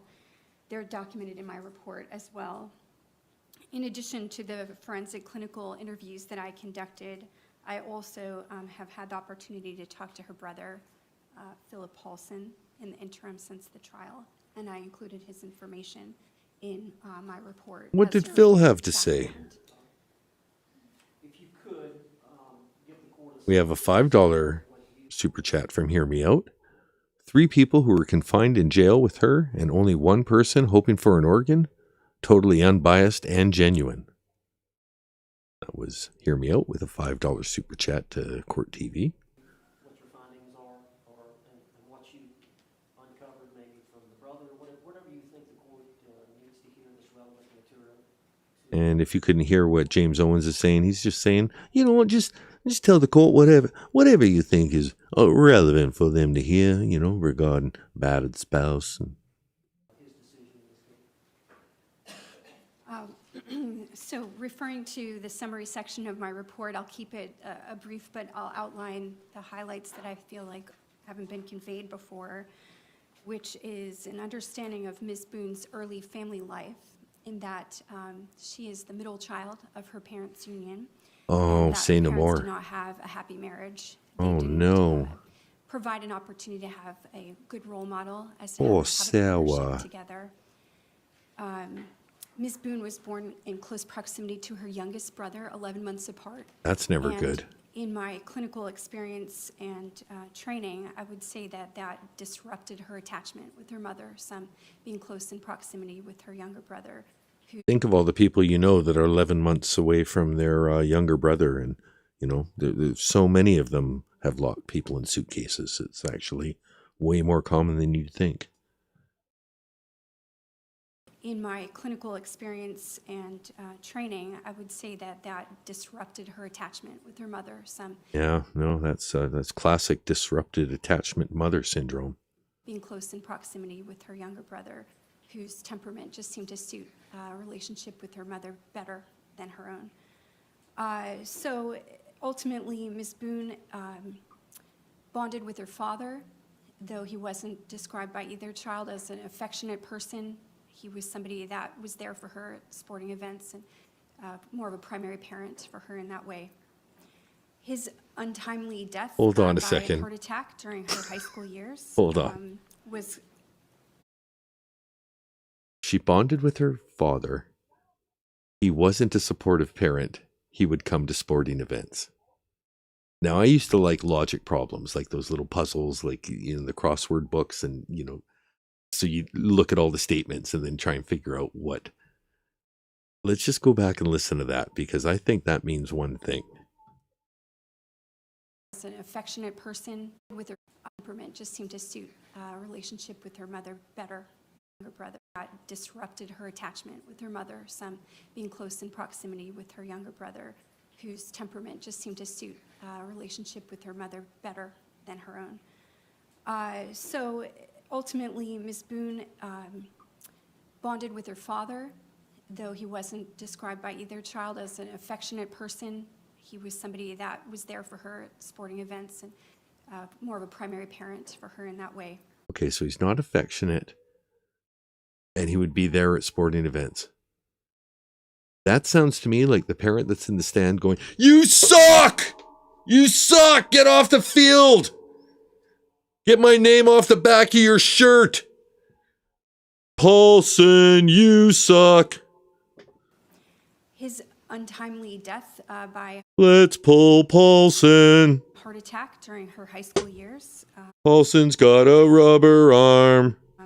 was marked by her brother as a turning point for her in how she was acting at home. Sorry, that was loud. Her I tried to move back from the relationship with mic. her mother, took a turn for the worse. I'll go back She further was next time. Not coping well. She was using substances based on what her brother was saying. And it is my opinion that that early lack of foundational. Oh, that's a great question. Suma asks, what sporting events? What sport do you think Sarah played? I know that she would run, but I don't see her as a runner. She could flee. She goes to the ground. That's what she does. She goes down. Go down to the ground. Relations with her mom and not feeling very secure. I could see Sarah doing track because what should I do? Run? Death of her father. I would love to play dodgeball with Sarah. That would be fun. I mean, if that could raise money for charity and like all the Sarah Boone creators could like get, 20 minutes and Sarah's not even allowed to pick up the ball. She just has to. Oh yeah. No, the charities, you could cure cancer. Stabilized her. That's a period of your life when you're leaving high school, when you should have formed a very solid foundation to go out in the world. And I don't think that that's what she had at that moment. She bonded Sarah very well could have been in the Ride a Bike Club. easily with Mr. Boone, and you can see that there are elements of that early difficulty with her relationships because she took on a parentified role, in my opinion, during that relationship. And therefore, there's a power imbalance in that she was making decisions and not, again, having. Charles Grieve suggests that maybe Sarah played a little baseball. An equal relationship. I think that led her to a. Dora says she played tag and hide and seek, but confused the two. I'm gonna say she's the tag champion, but last in hide and seek. Sense of being a need to be right, a need to feel like she is the one that's making good decisions, to have some ego support by being in the right all the time with Mr. Boone. And I think that led to some behaviors that she carried over into her relationship with Mr. Torres, in that she's parentified around him and acting more like a parent-child relationship, being a facilitator of housing and applications for jobs and things like that. So again, there's a power imbalance that I think was very seriously misaligned, as her brother and the property manager of their apartment had verified. They saw her being abused, physically abused in serious ways, or the effects of the abuse and bruising, or calls to them. You haven't got anyone who thinks that maybe she did a little fencing? Maybe that's where she picked up her steak knife sword fighting skills? Traded her epee for a ginsu? It is my opinion that she called for help, but when people got tired of her not leaving Mr. Torres, they stopped responding to those calls. And basically, Ms. Boone handled things on her own. And as other people with healthier boundaries probably would have left, she being acting out the pattern of intimate partner violence did not. Being silly. She being acting out the pattern of intimate partner violence did not leave. Silly. She wanted to say being silly. She being acting out the pattern of intimate partner violence did not leave.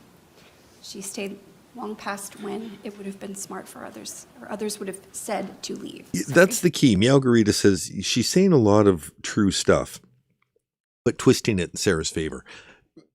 And exactly, don't get it twisted. Julie Harper is very educated. She's accomplished. Her background of training, her combination, she's got knowledge. How she applies that knowledge is a whole nother problem. But she knows what she's talking about. I'm sure she's got a very good reputation amongst defense attorneys that are looking for an expert witness that is a defense witness. And there's probably, a fairly consistent calling for defense witnesses that are going to be defensive towards the prosecution. So, she's not dumb. She's transparent. She's ugly in the way she acts, especially for a case that we know as well as the Sarah Boone case. But yeah, I don't want there to be a confusion that I think that she's not intelligent, because she certainly is, just as applying it in a very nefarious manner. The undergirding of that not leaving the relationship is a long-term anxiety problem that became post-traumatic stress disorder. There is an earlier instance of exposure to traumatic stress in that she was the person in the hospital after her father died who found him having students perform CPR on his dead body. So that was an early exposure to high. Oh, so she knows what CPR looks like. Interesting little tidbit to throw in the end of the trial here, Dr. Harper. So she's aware of what CPR actually looks like and how you would save or attempt to save someone who's dead. Traumatic stress, witnessing his dead body, who found him having students perform CPR on his dead body. So that was an early exposure to high traumatic stress, witnessing that incident, and based on her brother's description, that was something that changed her. When a person is exposed to numerous compounding stressors, their adrenaline system is changed. It alters your body. And things that might be an otherwise neutral situation, you tend to have a cascading adrenaline response to that. And I think that that ultimately for her, as she succumbed to other instances of serious physical abuse from her partner, became post-traumatic stress disorder. I do think that that is a condition that is still existent even while she's in jail. It's something that she needs treatment for because those triggers are unmitigated, meaning that she hasn't really had the kind of therapy to address them and reduce her adrenaline and anxiety responses when she thinks of past instances of traumatic events that have happened to her. You can also respond to post-traumatic stress disorder clinically by using antidepressant therapy, and that would be something that could assist her ultimately in reducing symptoms if she had counseling and antidepressant therapy. Now, Dr. Harper, I know that you had testified at the trial that, in your opinion, she suffered as a battered spouse, the syndrome that is legally recognized in Florida, in the courts of Florida. That's correct. And I understand that Now, I understand that you diagnosed her with battered spouse syndrome, and that's recognized in the court of Florida. is tied to this intimate partner violence, which is maybe the same thing, but there's a complex mental health issue that ties into that. Can you speak on the complexity of that whole cycle that one such as Sarah Boone and George Torres were involved in? Certainly. Can you tell us a little bit about that whole cycle Sarah Boone and George Torres were involved in? So intimate partner violence is not a diagnosis. It's a pattern of events that occur between two partners. Hey, The Sue. power dynamic is altered by the physical abuse or behaviors that are Me, controlling myself, and nature, I, hello? that someone's safety is threatened. It's common for victims of that to have a complex mental health condition, often including depression, anxiety, and substance abuse problems. And what might be substance abuse to cope with the problem, like numbing oneself, will sometimes result in its own diagnosis. The pattern of intimate partner violence, I think we covered in the trial, but just in summary about that, there are phases in which at first the bonding of the two partners. And just so you know, we're 10 minutes away from a TED Talk on Kintsukuroi. We also have a $2 super chat from Hear Me Out. Start with the big rocks first, like admitting guilt. This might be something positive. They've got something in common or have pleasurable time together.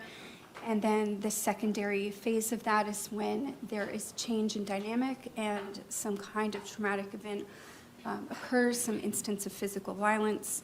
And then there's a third phase in which it's like a honeymoon phase where they're trying to right the relationship. So in phase one, when they're having something pleasurable, the tone shifts. Phase two, there is some kind of incident. And phase three, there's a honeymoon phase.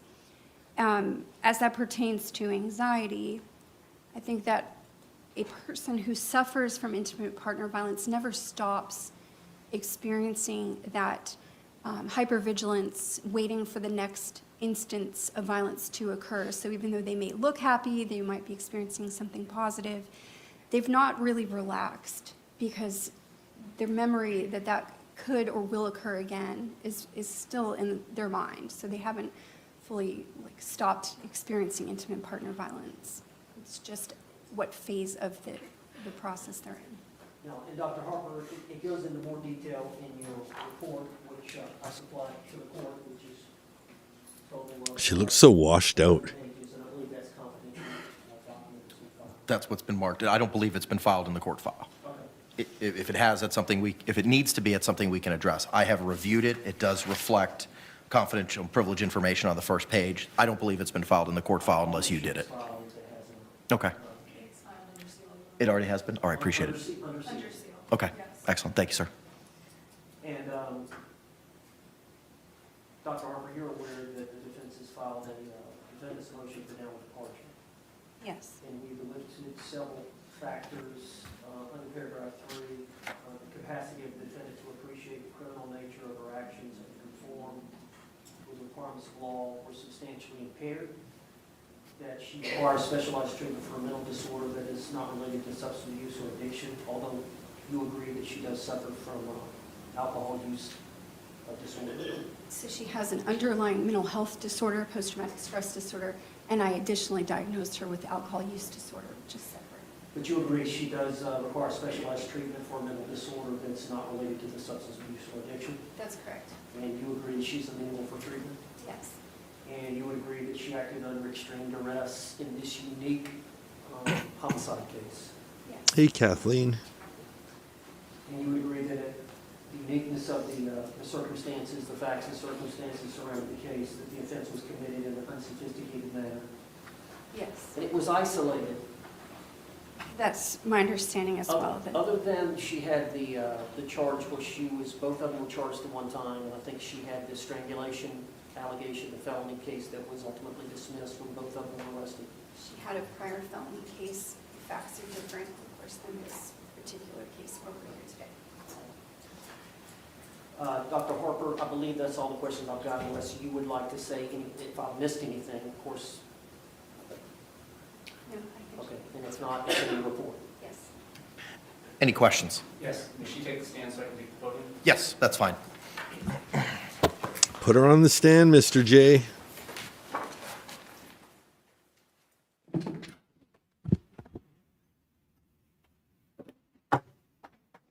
Make her answer for Make her. her, sir. In pages 1 and 2 of your report, you go through the sources of your information, correct? And that would include 8 interviews that you had with her from the course of August of 2020 through September of 2024, correct? There were 9 interviews, but 8 dates of service are listed. You did the Miller Forensic Assessment of Symptoms Test, or MFAST. That's right. Inventory of Legal Knowledge, ILK. That's right. Clinician Administered PTSD Scale 5 examination. Yes. You consulted with her attorney. Yes. Videotaped interviews from this court case number of Sarah Boone, interview part 1 and 2, Abraham Moreno interview, Brandon Motes interview, Brian Boone interview, Juan Torres interview, and Melissa Sexton interview, correct? Yes. You reviewed the autopsy photos? Yes. You reviewed some of the digital forensic exhibits, including the Apple iPhone XS and a Samsung SMJ 327 T1 photographs from those 2 devices? Yes. You reviewed Bates stamped discovery pages 1 through 413. That's correct. The crime scene photos are photos of a scene taken on June 19th of 2020. Yes. Aspire Health records, Yes. And who do those pertain to? Aspire Health records are for Sarah Boone. Florida Hospital Medical Group records? Yes. And who do those records pertain to? That is also for Sarah Boone. And Aspire, is that a mental health treatment facility? It has an emergency department record, but that would be the place where she was detained under the Baker Act. Baker And Act. it is routine and common in the practice of forensic psychology or psychiatry to rely on the records of other such practitioners. As a source of information, sure. You reviewed the deposition of Dr. Tanya Warner. I did. You reviewed the trial testimony of Sarah Boone, Brian Boone, Dr. Michael Brannon, Dr. Tanya Werner, correct? Yes. The jury verdict form dated 10/25/24. Yes. Witness list notice of filing amended. Yes. On this case. Records of Jorge Torres or George Torres involving case numbers 2019 MM 5114, a 911 call in PDF, case 2019 MM 7193, case 2019 MM 7193, Torres Public Records, case 2019 MM 7193, Torres Photos, Central Florida Primary Care Records, Advent Health Orlando Medical Records, correct? Yes. And those latter records that I just mentioned, those for Mr. Torres and not Ms. Boone, correct? That's right. Then you reviewed Sarah Boone written correspondence, Sarah's listing of domestic violence incidents, Sarah's writings regarding missing days of work and Baker Act, and a 74-page life story. That's right. And then case 2018 CF 10573, public records and photos. Yes. And a telephone interview with Melissa Sexton, the property manager, which you conducted on October 1st, 2024. Yes. And a telephonic interview with Philip Paulson, the defendant's brother, on November 26, 2024. Yes. Where has Ms. Boone been housed and living since February of 2020? The Orange County Jail. Good guess. And does the Orange County Jail provide mental health services to inmates? It does. Ah. And you already testified you would routinely, as a forensic psychologist, review records kept of psychological or psychiatric treatment of a patient or a client, correct? Yes. In this particular case, have you reviewed any mental health records generated by the Orange County Jail for Ms. Boone? No, I have not had the opportunity to do that. So for the last 58 months or so, if she was being seen by the mental health treatment staff at the jail, you have not reviewed those records. That's correct. And they are overseen at the jail, in the Orange County Jail, by a psychiatrist. Are you aware or not? If the person's level of mental health intervention deems them eligible for psychiatry, then they will. And any diagnosis or lack of diagnosis that they have had during the course of the last 58 months, you are unaware of because you did not review the records. That's right. I don't have any other questions. Any redirect examination? No, Judge. All right, thank you. One question. Dr. Harper, I didn't ask you to review those records, did I? No. Thank you. Judge, I believe you said it at the very beginning that I had submitted several letters on behalf of Ms. Boone, and she didn't hear that, but I wanted her to be made aware. Yes, ma'am. And you don't actually read those letters into the record, but you did read them. I have reviewed them. Ms. They're in my Boone binder wants here. to know who wrote them and how long they are. How many do I have? Yes. Give me a second, I can tell you. I have, Ms. Boone's quite interested in the total amount. Did you get one from her brother? I have 6 handwritten letters. First one is 1 page. Second one is 2 pages. Third one is 1 page. Fourth one is 2 pages. Fifth one is 2 pages. Sixth one is 2 pages. I have a typed letter from Diane Smith, the assistant chaplain. I have another typed letter from a Nicole Ray, a typed letter from a Stephanie L., a typed letter from Philip Paulson, a email from Lana Albert, 2 pages in length, a 2-page email from a Danielle Parsons. Thank you. Yes, sir. Judge, I would like to call Sarah Boone. You may proceed. Oh boy. Yes, please. Hold on to your fucking hats. Strap in and light up a medical cigarette because this is going to get fucking wild. Ms. Boone, you can be seated. You've been previously sworn. You may inquire, sir. Here we go. I'm going to take down the chat so you guys don't have to be associated with her. Just state your name again. Sarah Boone. Now, this is unlike a trial, so you're allowed to Lie. speak in a narrative form, as well as I understand you have taken some notes or written a letter that you want to A letter. read from, and then you want to speak to the court after that. Yes. Why don't you go ahead and get started? This is just the tip of the tip. This is actually an edited version. Hold on. Hold on.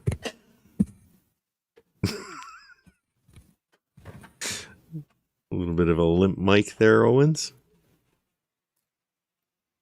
I had a lot to say. Oh, I bet you I've had did. a lot of time to think about things, and I didn't really know how to put it on paper, and I didn't know how much I could say or how Little, I should say. little I should say. So what I have here is, like I said, an edited version, Call it the tip of the tip. but I would like to read the more important parts that I feel that everyone should know that wasn't said in my actual trial. And on top of what I have on paper, I have, this is just the tip of the tip of the tip of the iceberg. You know, for as much attention as tip of the tip of the tip of the iceberg gets, paper grinds my gears. Trial. And on top of what I have on paper, I trial. And on top of what I have on paper, I have. And on top of what I have on paper, I have. What the fuck is paper? Paper. Who says paper? That's not like a regional dialect. Pick up your sheets of paper. This is just the tip of the tip of the tip of the iceberg. Also the beginning of the beginning of the beginning of many Dandy shorts. I have remixed this little section. The thing I love about this is the minute she says the tip of the tip of the tip of the iceberg, I throw her on mute. And then I let the song do the speaking for her, because the songs do some great narrations of how crazy Sarah is. Because it turns out a lot of tortured geniuses are writing songs about crazy people. And boom, it's just like, you know, peanut butter and chocolate. I put them together. They're fun. They're a lot of fun. But this little section, the tip of the tip of the tip of the iceberg, and then shut the fuck up, Sarah, listen to the music. There's so many shorts I've made from this. Everything from Was Not Was to Sunshine and Lollipops. I have, this is just the tip of the tip of the tip of the iceberg. So I wanted to read this, and then if I may, I would like to address everyone in my apology on top of my statement. You may proceed, ma'am. That's funny because we now know in retrospect that she was wanting to be interrupted, right? Part of the tablet messages are like, well, if he interrupts me, maybe that'll give us an appeal issue. So she kind of sits back and it's like, say what you're going to say, ma'am. We're all waiting on you. To address everyone in my apology on top of my statement. You may proceed, ma'am. Kintsukuroi is a kind of Japanese ceramic style which means to repair with gold. In this tradition, when a ceramic piece breaks, an artisan will fuse the pieces back together again using liquid gold or gold dust lacquer. So rather than being covered up, the breaks become more obvious and a brilliant new piece of art. Well, the breaks are more obvious. That is true, Sarah. We see your cracks and flaws, and you don't need any lacquer or gold dust to highlight them. Emerges from the brokenness. It embraces flaws, weakness, and imperfections, and also teaches the essence of resilience. I'm just looking at the chat of the people who are watching this live, and people are, oh my God, what? The real-time reactions of the chatters who thought they'd seen everything, and all of a sudden, Kintsukuroi. Every crack in a ceramic piece is a part of its history, and each piece becomes more beautiful because it has been broken. This is... Court TV has posted a bunch of popcorn emojis, and the chat has lost their mind. Seba123, are you still here? Seba123, you're here. You were there. I'm going to bring you in on screen. Seba123 said, oh, please. Seba, you're here. This is so cool. Let me size ya. Screen, yeah, that's the one with the chat. Okay, yeah, we'll do that. I will set up this screen to be the screen I go to on chat.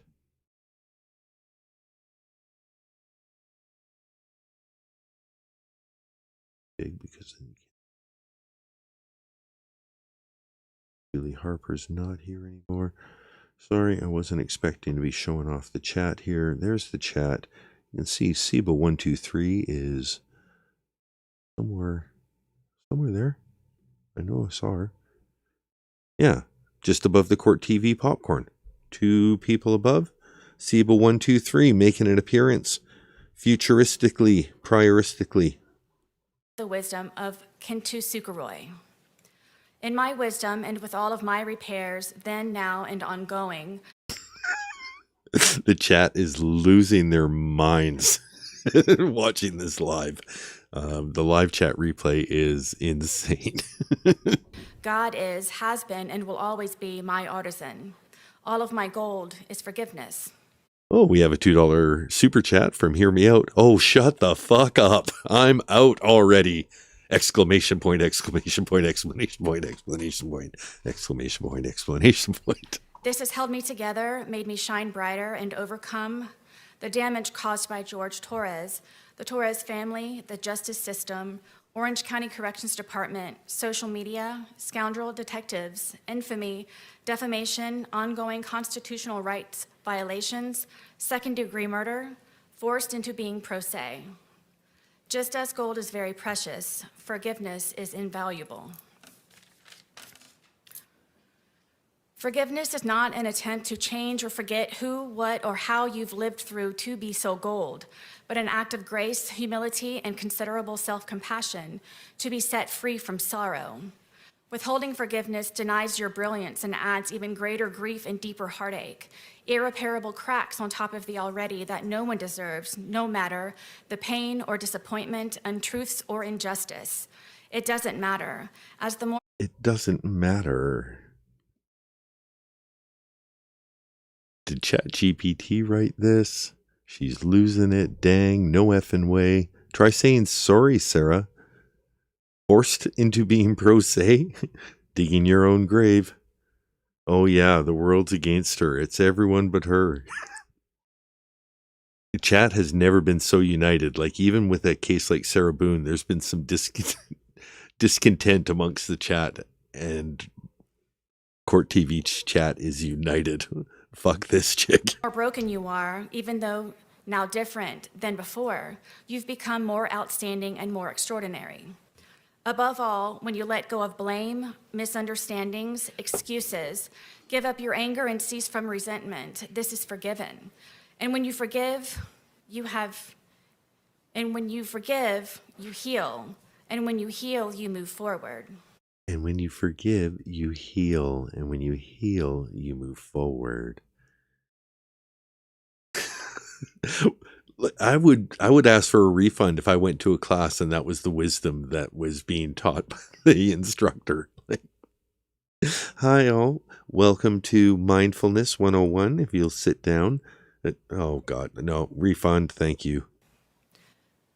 My goal begins with George Torres, and every time He slapped me, kicked, punched, spit on, raped, stabbed, choked, laughed at, pushed, pulled, dragged, whipped, tripped, stole from, lied, terrorized, threatened, humiliated, forced, degraded, made me cry.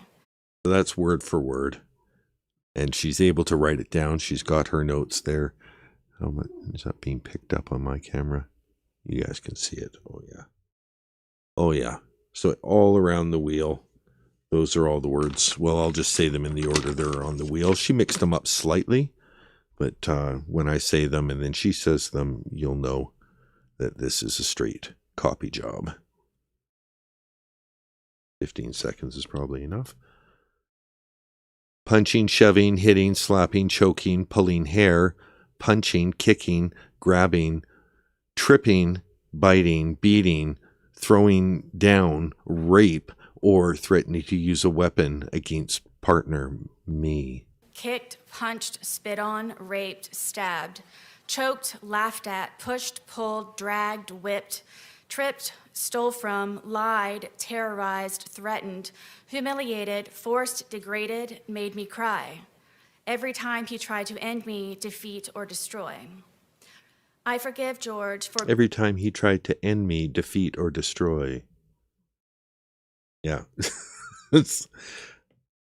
beating me senseless, for trying to sleep because I had to go to work or my son's field trip the next day, for ruining my deceased family's heirlooms, traditions, and keepsakes, my son's furniture, destroying the television we watched together.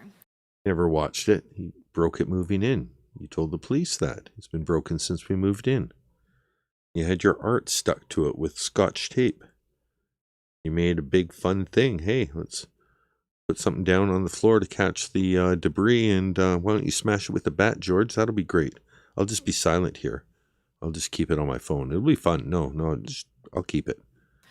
For wrecking our townhome by breaking windows, punching holes in the walls and doors, ramming his entire body into glass doors, kicking in my front and back door over and over and over. Over and over and over. Glass doors, kicking in my front and back door over and over and over. That sounds like a euphemism. To glass doors, kicking in my front and back door over and over and over. For breaking or removing the locks from all of the doors and sometimes the knobs altogether, so I had nowhere to feel safe, including the sacred space of my son's room where he beat me bloody on his bed. For terrorizing and threatening my blind and deaf dogs by leaving the gate open I built to keep them safe, telling me he hoped I'd find their bloated dead body in the pond or scrape their remains off of the pavement, for kicking them off of the bed and throwing Bloated dead body and remains on the pavement. This is not my original take. I can't remember the commentator that brought it up, but it's definitely not George language. That's Sarah language. Sarah probably gave George shit. Like, the fence is down. Do you want me to find the bloated body in the pond or scrape it up off the pavement? But yeah, that's a total Sarah. She probably said that over and over to him as a way of making it his fault that her stupid little patio extension, which wasn't an extension, all it was a violation of her tenancy agreement. across the room because they were trying to protect me. For threatening to make me unrecognizable to my son by You know, if you were unrecognizable, that would be a huge upgrade. to protect me. For threatening to make me unrecognizable to my son. The people in the live chat, can I fast forward? Shall I fast forward? Can we fast forward? And that said, now here we are. Suckers for punishment. We're going back for a rewatch. Trying to protect me. For threatening to make me unrecognizable to my son by breaking all of the bones in my face. Upgrade. Like his brother Moses did to him after he kept seeing all of the bruises. And then she just, in the same breath, doesn't even take a breath.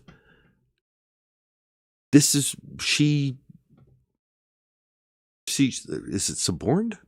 I think this might be the right use of suborn. Normally I'd use it for suborn of perjury. I only kind of learned what it meant, suborn of perjury. I think she's suborned an assault on George. And she's somehow putting it in the exact same sentence as this threat that George would make her unrecognizable, just like I made him unrecognizable by sicking his gorilla brother on him by making up a story of abuse.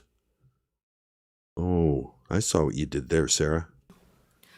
For threatening to make me unrecognizable to my son by breaking all of the bones in my face, like his brother Moses did to him after he kept seeing all of the bruises from George beating me, like all of the times their father beat their mother.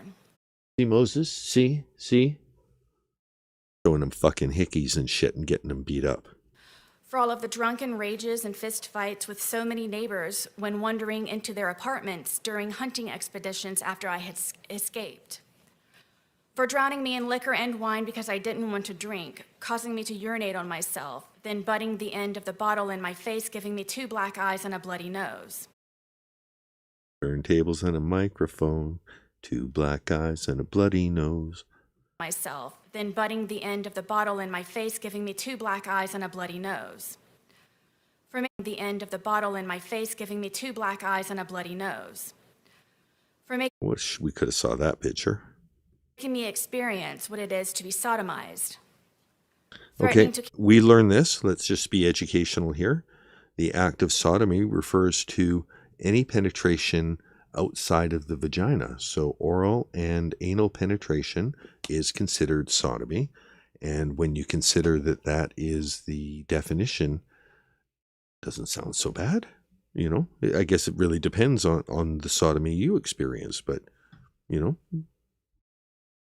it's not all bad, right? Tell my friends and the neighbors when they checked it is to give me 2 black eyes and a bloody nose. For making me experience what it is to be sodomized. Threatening to kill my friends and the neighbors when they checked on me to make sure I was alive and in one piece. And while we're on the topic of sodomy, a lot of people will know that it's the biblical towns of Sodom and Gomorrah that is referred to there. Cities of sin. But, you know, lost in the shuffle is the fact that Gomorrah is sadly forgotten. There's nobody talking about getting a good Gomorrah-ane around the corner or, you know, how much for a Gomorrah. But sodomy's just, you know, taken all of it. All the attention, good, bad, otherwise. Everyone's aware of sodomy. Nobody knows what a Gomorrah is. For threatening to burn down our townhome and set my car on fire because I got a job. For holding me hostage on weekends my son was supposed to come over by keeping my keys around his neck, my phone in his crotch, and a butcher knife stuck in the middle of the table. The phone in her crotch, I think, is a way of trying to unlock the FaceTime without using her face. So you could just smash it up against your junk and maybe you're going to get a match and then you can take it out and use the phone. The butcher knife on the table, that's suspect because she had a glass table, a photo of a glass table. Really hard to put a butcher knife in the table and still have a table. But, you know, you don't have to believe her. You don't have to believe her. Job. For holding me hostage on weekends my son was supposed to come over by keeping my keys around his neck, my phone in his crotch, and a butcher knife stuck in the middle of the table as a warning not to ask anything or try to leave. For stabbing.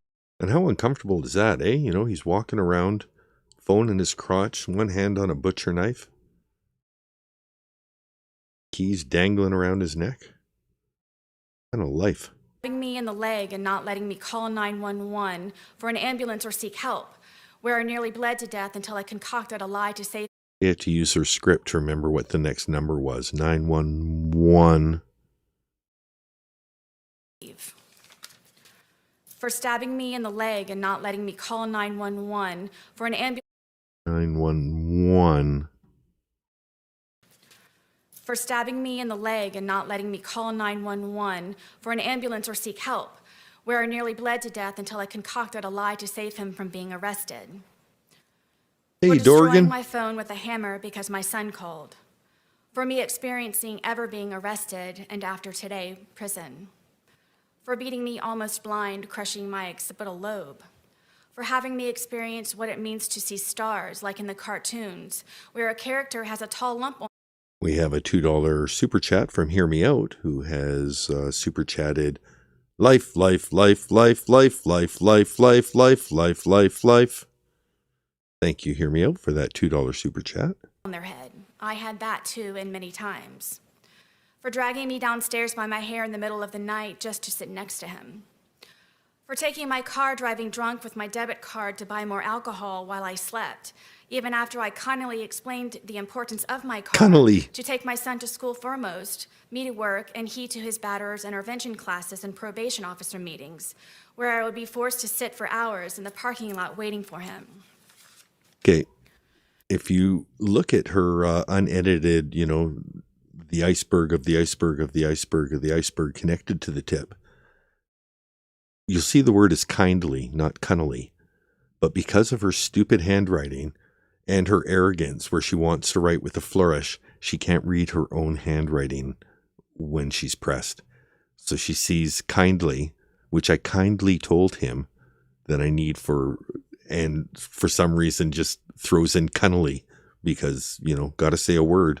Don't want to look like I don't know my own speech. Be forced to sit for hours in the parking intervention car, alcohol while I slept, even after I cunningly explained the importance of my car, more alcohol while I slept, even after I cunningly explained the importance of my car, more alcohol while I slept, even after I cunningly explained the importance of my car. We'll listen to that on the next week when we listen to the full iceberg. To take my son to school foremost, me to work, and he to his batterers intervention classes and probation officer meetings, where I would be forced to sit. Elizabeth points out that the occipital bone is in the back of the skull. George had a broken orbital bone.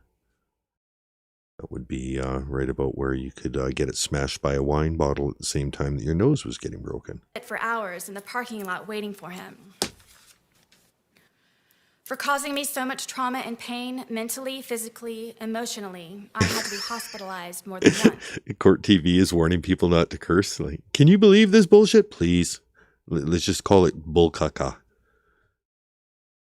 No fucking way. I couldn't watch this without cursing. There's a show Trailer Park Boys, and one of the characters, Ricky, there's a point where he's in jail and he actually succeeds in a motion. Well, Your Honor, if I can't smoke and swear, I'm fucked. All right, well, the court recognizes you do have a right to a fair trial, so I'm going to allow it. And then Ricky gets to smoke and swear, and he actually defends himself. So he was 100% correct. He was fucked otherwise, but managed to pull the jury around to his side. For destroying my reputation and integrity, for my M for murderer scarlet letter, not letting me feel safe to live, talk to other people, spend time with my son, have a job, friendships. Oh, that's what stopped you from having a job. Oh, that's what it was. Okay, Jan. Simply go to the bathroom with the door closed, or go to... You could have shut the door. You know what? Now I know why her neighbors wouldn't let her use their bathroom. Have a job, friendships. Simply Why wouldn't the neighbors let you use the bathroom? go to the bathroom with the door closed, Yeah, simply go to the bathroom with the door closed. Maybe more neighbors will let you. or go to sleep soundly or comfortably. I forgive George for lying, for him trying in so many ways, so many times, to end me with his terrifying love. That's like when somebody tries to work the title into a movie. Like, they said it. There's the title. Terrifying Love. Okay. Well, game, set, match. Let's give her the minimum. I also forgive the Torres family, his mother and father foremost, also his 2 ex-wives and daughters, all for knowing who George was, capable of, and has done in the past, his history of violence and where he learned it, then to keep turning a blind eye when I would ask for help. All of his siblings, including Farrell Torres, who is now on his way to prison for stabbing the mother of their baby in the side of... And I'm going to interrupt this lovely little story about a mother being stabbed in the side of their head with a $2 super chat from Hear Me Out. Didn't she say this was an apology at the start? That was Hear Me Out with a $2 super chat. Their head, her head. For everyone who knew what George was doing to me, sometimes how and when, but allowed and enabled. I forgive them for caring too late. I hope they all ask themselves while quiet and comfortable in bed at night the uneasy question, what could I have done to stop this from happening to both of them? And after all the times Sarah tried to, by asking for help from all of us and so many times. Another great contributor of my gold is social media, with its greed, insensitivity, deception, obvious exploitation, and advantageous gain from my criminal case as a whole, and for sentencing me by anticipation as a result of ignorance and hate. I want to thank you all for your, hold on, what am I thanking you for? Deception, obvious exploitation, and advantageous gain from my Thank you for my advantageous gain from covering the Sarah Boone case. All of you for everything that you've helped to contribute to my advantageous gain from exploiting Sarah Boone's case. Thank you. My sincere thanks. criminal case as a whole, and for sentencing me by anticipation as a result of ignorance and hate. Ramono Gamored a couple guys a month ago, keeping it alive. Thank you, Ramono. We appreciate that. You know, it takes a village. Conjured and fabricated by the organized crime that is social media, which condemned me in the court of global public opinion. And in the organized crime that is social media, I don't think I'm a capo. I don't think I'm a capo de regime. Like, I think, you know, Tanika, SKR, those guys are the capos. I hope I'm not like a Polly Walnuts. Might be a Polly Walnuts. Since the beginning. My family law case is the new prey waiting to be picked apart and pillaged from me being made infamous by social media in my criminal case. It is... I do pick it apart. I've pillaged it. I came in a year late, and it's funny because there's still so much more to come. It simply seems I cannot forgive and be forgiven and move forward. You're 100% correct. No, that's not going to happen. Social media has made me a pariah. It has... Or did you make yourself a pariah and social media chose to follow your story? Caused great oppression and undeniable disadvantages, especially by broadcasting and manipulating my cases online. I don't manipulate your cases online, but I guess I'm broadcasting right now. She's talking about me. Meow Garita points out the Polly's respectable as fuck. You don't want to be a Chris. That's true. Chris expected too much. He just wanted things to be handed to him. He thought because his dad was Dicky Moltisanti, he was supposed to be, you know, grandfathered into the whole business. No, you got to earn your way. You got to earn your stripes. And I think the less you work for things, the less likely you are to be a good leader. So he was on the wrong path, and I think it alienated a lot of Tony's crew. In my criminal case, as a result, my opportunities to be given a fair, proper, and uninfluenced, successful conclusion was heavily depleted and poisoned. I forgive them. Oh, Charles Grieve says, I hope you're happy with yourself. This is clearly all your fault. But did you hear that? Sarah forgives me. So, I was just feeling bad about it, and I can already just like water off a duck's back. Successful conclusion was heavily depleted and poisoned. I forgive them. Also, all of the media tycoons for not having a... Aaron Lives Here points out, why does she look like Data from Star Trek? I see it. It's that lack of humanoid quality that, like, you know, humanistic, yet not humanoid. Life of their own, trying so desperately to make themselves seem so right by making me appear so wrong. No, we don't need to make you appear, you know, just the wrong that you are. Not like we have to go into hyperbole over how crazy you are to be correct about don't lock a guy in a suitcase and go to bed. Forgiveness for prejudgment. And you say prejudgment, but by your definition, prejudgment was judging before you'd been judged in court, which, you know, you have at this point. But you're not talking about people who saw the evidence that was later provided in court and went, oh, she's guilty. That's not prejudgment. That's post-judgment. That's, I saw some evidence and, you know, show me more. Maybe I'm going to change my mind, but that's not prejudgment. That's not, hey, I heard a girl locked a guy in a suitcase. Oh, well, she probably, you know, had a good reason. Ridiculous theatrics, lies, making and taking blood money from my and others' misfortunes, accidents, and catastrophes. It's all over their hands and their keyboards. Yeah, my keyboard is still clean. And even after all that's been said and done, theorized, hypothesized, scrutinized, and blasphemed. Couldn't you have said blasphemized? You can't do all those eyes and then that sounds like, could be Jesse Jackson delivering that way better. Catastrophes. It's all over their hands and their keyboards. And even after all that's been said and done, theorized, hypothesized, scrutinized, and blasphemed. After all that's been said and done, all that's been theorized.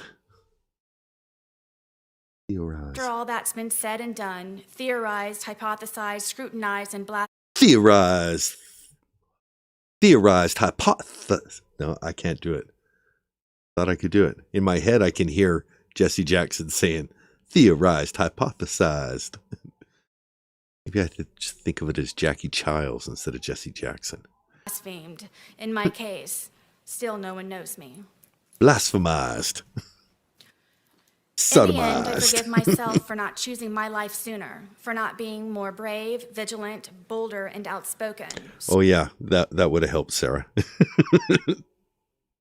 My life sooner, for not being more brave, vigilant, bolder, and outspoken. Stronger, mentally, not being more brave, vigilant, bolder, and outspoken. Stronger. Could you imagine a bolder, more outspoken Sarah? Not this demure version that we were stuck with, but, one that really spoke her mind. Wow. Mentally, physically, emotionally, and spiritually. For being hopeless, desperate, simple-minded, weak, and inexperienced. I forgive myself for not realizing I was enduring a life of domestic violence and that the vicious cycle of never ends. I hate those hanging prepositions. Ugh. And the vicious cycle of never ends. It's like she's being clever by, just so, remember what I just said? That's a callback. And it's like, no, it's not a callback. That's just terrible sentence structure. Life of domestic violence and that the vicious cycle of never ends. I had nothing to compare to. I've never been hit by a man ever before in my life. I was raised hitting a woman was wrong and should never happen. I think that was Owens' part. I think Owens is like, here, I got a line in here. It worked really good in my clothes. I know it didn't help you, but I think it was the best part of my clothes. So let's just throw it in on yours too. And ever before in my life. I was raised hitting a woman was wrong and should never happen. No excuse. I forgive myself for not escaping permanently, for not fighting back sooner to save myself, my son, my dogs, home and car. Having 20/20 hindsight thinking of everything I could have done. 20/20 hindsight. What year was the murder? Home and car. Having 20/20 hindsight thinking of every son, my dogs, home and car. Having 20/20 hindsight thinking of everything I could have done differently or better to avoid the outcome. I think about this every day since. Also, of all the good days we had together for him. Oh yeah, tell us about the good days. We want to hear. At least, while I was constantly in hyperdrive, high alert, and paranoid, making sure I did everything right all the time. We saw the videos, right? Do you need Jesus? Hyperdrive, high alert, paranoid. You need Jesus right now? If not, the great possibility I would be ended as George threatened me with so many times before. I forgive myself for falling in love with a monster. Hey, and Jen. no matter how grotesque he may become, I still loved him, hoped, and forgave. I tried breaking the spell so he wouldn't be a monster anymore. Really likes that monster word. Right, breaking the spell, like Beauty and the Beast. You're the beast. I saw who he was inside. George made me then, now, and always love him for all of his cracks also. Then, now, and always. We made each other our own brilliant pieces of art from the cracks and repairs. Unfortunately, not all repairs can be made of. Unfortunately, not all cracks can be. Worse, even worse. Pieces of art from the cracks and repairs. Unfortunately, not all cracks can be. In all of my forgiveness, George is my greatest lesson and will forever be a part of me. I think of him. When I think of Paulie, all I can think about is like, that guy was from, he's, now I've forgotten it. He's an architect? Yeah, he's an interior designer. Works for the Russian Ministry of the Interior. I don't know. His house looked like shit. Every day and still speak to him when alone on the rec yard.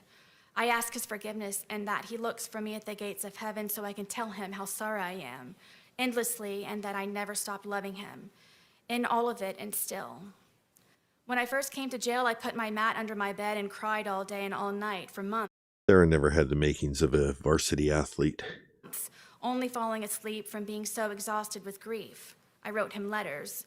I wrote his family and his daughters, apologizing for asking for their forgiveness.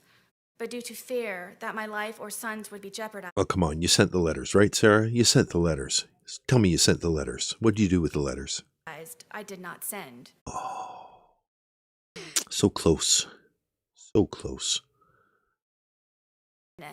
But due to fear that my life or sons would be jeopardized, I did not send. We have another $5 super chat from Hear Me Out. Dear Sarah, I make $0 from you, but I still do hours of live streams on you. It's not a conspiracy or racket. You're that much of a train wreck. That was a $5 super chat from Hear Me Out.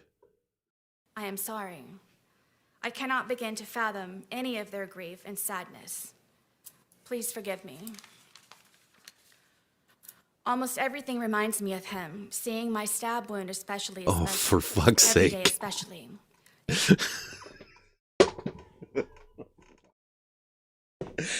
I forgot how quickly. She didn't even take a breath. Everything reminds me of George, especially my stab wound. If you're gonna do that kind of a line, like, okay, here, I'll try and do it as serious as possible, as Sarah. Everything reminds me of George. Even my stab wound, which he caused in a fight, it still makes me think of when we were together. And even when we fought, it was... people just didn't understand that we loved each other. We made up. I'll always forgive him. I'll always love you, George. Anyway, that's the kind of bullshit that she should have done. Him, seeing my stab wound especially, it's every day especially. It truly. She's mad that she screwed up the especially, rather than having any emotion about the actual, like even made up emotion, like I just did. I cannot begin to fathom any of their grief and sadness. Please forgive me. Phil 73 points out that she cannot fathom grief. That is a true statement. One true statement. And yeah, she can. That's true. I don't think she could even scintilla grief, let alone fathom it. Almost everything reminds me of him, seeing my stab wound especially, it's every day especially. It truly reminds me that all I really did live through. George haunts me. He is everywhere. I believe because I do still love him, think of him, and miss. Well, that would be great, Charles Grieve, if the whole gallery, as soon as she finished, just got up and...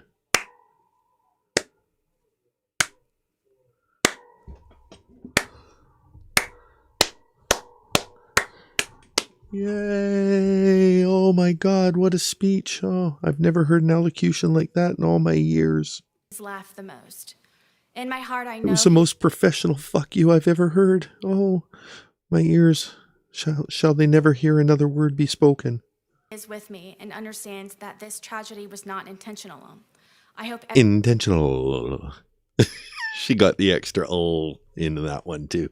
She did one of those during the interrogation. I know he is with me and understands that this tragedy was not intentional.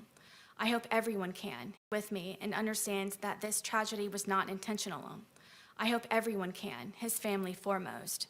I didn't mean for this to happen. Please wholeheartedly know that and always I would never. She screwed up her know that. Please wholeheartedly know that. But she's trying to rip through it so she can get to her off the cuff statement.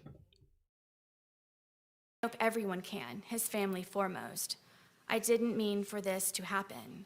Please wholeheartedly know that and always. Please wholeheartedly know that and always. Sounds like she's an AI reading her own speech. For this to happen, please wholeheartedly know that and always I would never. Forgive me, George. Please wholeheartedly know that and always I would never. Please wholeheartedly know that I would never. Forgive me, Torres family. Forgive me. Oh yeah, here we go. She even looks up. She knows that this one's a bridge too far. Forgive me, Torres family. Forgive me, Judge Cranick. Forgive me, George. Forgive me, Torres family. Forgive me, Judge Cranick. To the entire planet, please forgive me. Not getting it. Ask nicer. I graciously and humbly ask for consideration, That wasn't gracious or humble. for forgiveness to be extended instead of judgment, You get my judgment. Sorry. for reconciliation. And Seba in the prioristic chat says, she blames him and then asks the family for forgiveness? Wow. Seba 123, keeping it real in the early days. And restoration for all of us to move forward. My apology is profuse and ceaseless. Your apology is not profuse, and we're about to see that it's not ceaseless because this is the end of the statement right here. Allow me please to brush off the muck, wipe the blood off of my face and fix. Yeah, so the ceaseless apology ended at the word ceaseless, and she immediately turned it into her. Allow me to brush off the muck. Ceaseless. Allow me please to move forward. Let's count the words from ceaseless to when the apology ends. My apology is profuse and ceaseless. Allow me please to brush off the muck, wipe the blood off of my face and fix the cuts in my skin. I ask for understanding in what really happened and for how long. For second chances. Second chance at saying that right. Repentance and redemption to advocate for all domestic violence survivors, to help them overcome. Oh, don't. Repentance for all domestic. I am one of them. I too am a victim. Repentance and redemption to advocate for all domestic violence survivors, to help them overcome, heal, and still hope, always, to make. And hope, always. Yeah, I'm sure there's domestic violence victims that are just watching your case, Sarah, like, she was so strong. She was so powerful. If only I could videotape my accusers like that. Their voices heard, to confidently walk with all Accusers? I meant abusers. of their scars on the outside and the inside, to help them not ever become a casualty of domestic violence as so many others, to stop the abuse and maltreatment before it's too late. There is always hope, and you can survive. In my soft-spoken conclusion, I ask this. In your what? And you can survive. In my soft-spoken conclusion, I ask this. What kind of conclusion? And you can survive. In my soft-spoken conclusion, I Okay, I wasn't sure. There is always hope, and you can survive. In my soft-spoken conclusion, I ask this. Would I... By soft-spoken, she just means that she's using... I don't think she meant to even say it. I think that is that's a script note. In my conclusion, I want to say, I think that's a script note. In my soft-spoken conclusion, I mean to say, that's a script note. I think that she meant to bring it down a notch. Now, when I do that on a script, I'll usually, put like 3 underlines under a word for emphasis. And if I'm putting it in brackets, then that means, it hushed. I totally think that's what that was. I think she read her script note. Abuse and maltreatment before it's too late. There is always hope, and you can survive. In my soft-spoken conclusion, I ask this. No, I believe it was in the letter, Hairball Yarn, but I believe that, well, we'll see when we see the unedited letter. But I'm wondering if she wrote it, meaning it as in my soft-spoken conclusion, like, if she isn't, she really should have been giving herself notes on when to bring it up and bring it down, because her intonation was as bad as her choice of words. Would I be the darling mother, celebrated woman of the year? I Nope. ask this. Would I be the darling mother, celebrated woman of the year, if it were I who died? How many daughters, mothers, sisters, aunts? Yeah, I think that's the one. She wanted to deliver this line with super soft-spoken gravitas. I ask, how many of you would treat me like the wonderful mother if it was I who died? But instead I survived. So ask yourselves, who's really in jail? I think well, I don't know. That's my speculation. I've been doing this too long. I could be just going a little silly and putting a lot of my own preparation on her. And you can survive. In my soft-spoken conclusion, I ask this. Would I be the darling mother, celebrated woman of the year, if it were I who died?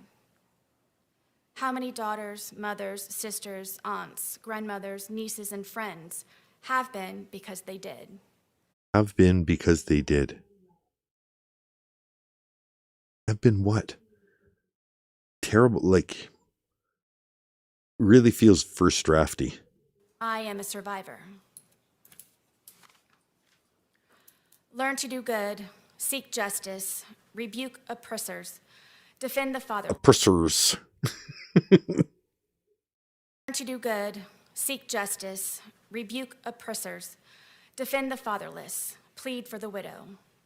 Isaiah 1:17. Oh, that was a little Bible scripture. Okay. Threw that in for her first character witness. All-encompassing, protect the abused. Ms. Boone, is that the end of your written statement? Yes. Now, you gonna speak from the heart? Gathering your thoughts, did you want to make an oral statement? I do. All right, would you do that now? Yes, please. My statement, my verbal statement is primarily to the Torres family, to the judge, I can do something like to his that. daughters. Dorgan? Let's I see. know you all know who I really am, and that I did care for George, and that I do still love George. I know you know that we had very many good days. And I take offense to the statement of Here we go. being Tell us. said that this is just for a moment. This is Right now forever. with me here in the courtroom in front of you all, this is just for a moment. But the moments before that, in order for me to be here, is endless. It's everlasting. The scars that I have on the inside, my outside scars have healed, except for my stab wound. But this has changed me as a person to see things differently and to understand things differently and to Grow as a person. not be Not be what? weak and just try to protect yourself, and forever, regardless of the time that I may receive from today, I forever will have this experience. I forever will have George Torres with me in my heart, in my mind, my body, and my soul. As he and I used to say that we were one soul split into two bodies. And that is lyrics to a song too. Might have to look that up offline. My heart, in my mind, my body, and my soul. As he and I used to say that we were one soul split into two bodies. This is not just for a moment. It may be for everyone in this courtroom, but when I leave, this is forever. When you all leave, that this is forever. This is forever for everyone here and those who it matters to most. I am one of those who will experience this forever. I'm sorry. Words do not define my shame, and I don't know what else it is that I can say. El DeBarge had a song called Heart, Mind, and Soul. and convey to the Torres family how this happened, the ifs and whys and how really don't matter. It happened, and I'm sorry. No, you're not. Words cannot describe. And I hope that Yeah, words can describe. That's exactly what the whole point of you being up there is, to use words, to use your words, Sarah. Use your words. We have a $2 super chat from Hear Me Out. She said it, Judge, forever. Give it to her. everyone can forgive me, the Torres family most of all, and his daughters, because I know what he meant to them. And I don't think that anybody ever understood what he meant to me and I to him. And I ask for forgiveness.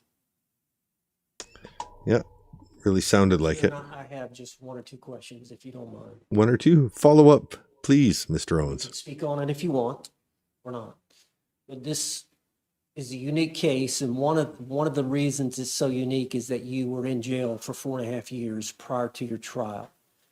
And I understand that when you were brought up as a child, that you did have some spirituality in your family, some church, some religion. Always. But I understand that you got away from that. Sarah doesn't even know the wrong answer, or doesn't even know what answers to give. He's trying to get at the point that religion's been part of your life, but it's really picked up since you've been in prison. You're a changed woman, right? Since you've been incarcerated. I mean, I know you gained all that weight, but you also gained some spirituality, didn't you? Oh, I've always had it. Oh, well, then that kind of ruins my next question about it growing. Stupid face. She knows she screwed up. She's not happy with the line of questioning. And that's like, come on, spit it out, Owens. Brought up as a child, that you did have some spirituality in your family, some church, some religion. Always. But I understand. That's the wrong answer. Family, some church, some religion. Always. But I understand that you got away from that. Did you have a chance during the 4.5 years to look back at your spirituality? Absolutely. You know, everyone supposes that this is one of the worst experiences of my life, and it's... Oh, yeah, I would have supposed that. Do you guys, would you suppose that? This whole thing, you know, murdering boyfriend, having murdered boyfriend, going on trial, spending 4.5 years in prison, finding out you're going to spend the rest of your life in prison.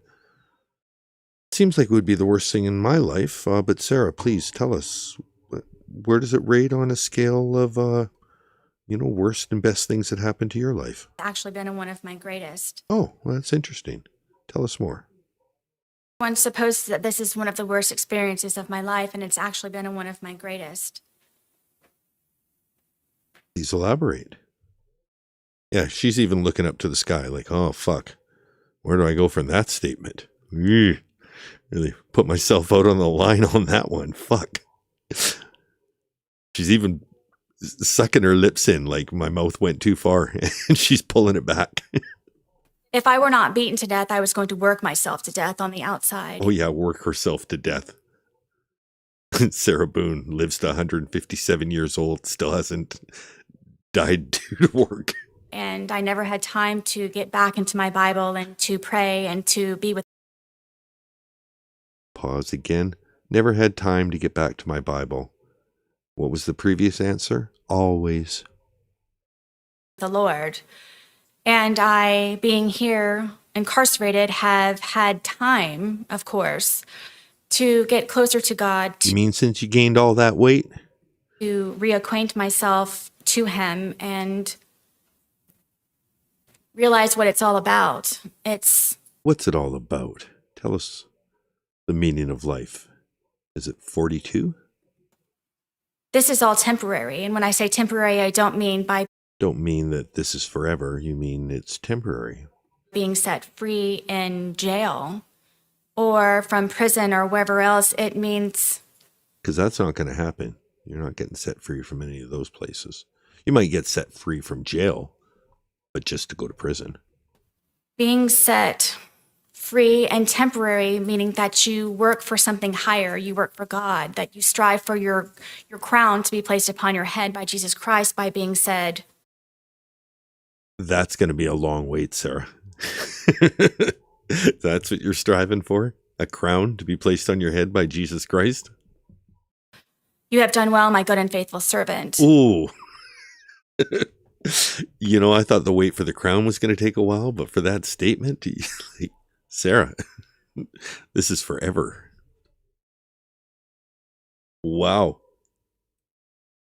That's all just sitting up in her head. That wasn't even a prepared statement. Being set free and temporary, meaning that you work for something higher, you work for God, that you strive for your crown to be placed upon your head by Jesus Christ by being said. She wants to be crowned King David. You have done well, my good and faithful servant. I've always tried to be a good and faithful servant. I was just a servant, as opposed to... As opposed to...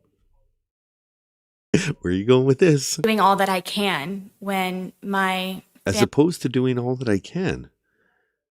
Yeah, I thought she was going to say as opposed to, and then compare it to a different level. You know, there's servants and then there's people who have servants. But no, she's like, going to go there. As opposed to doing all that I can when my family were alive and I was going through everything up to this point. She did all she could while her family was alive, doing everything that she could up to this point. How can you not have sympathy for a story like that? I've become so much more closer to the Lord, and it's made me such a better person, and I hope that I am an example going forward of the Lord's light. A shining beacon of light. Shining beacon of light. We shall overcome. And can draw many people to me because of it.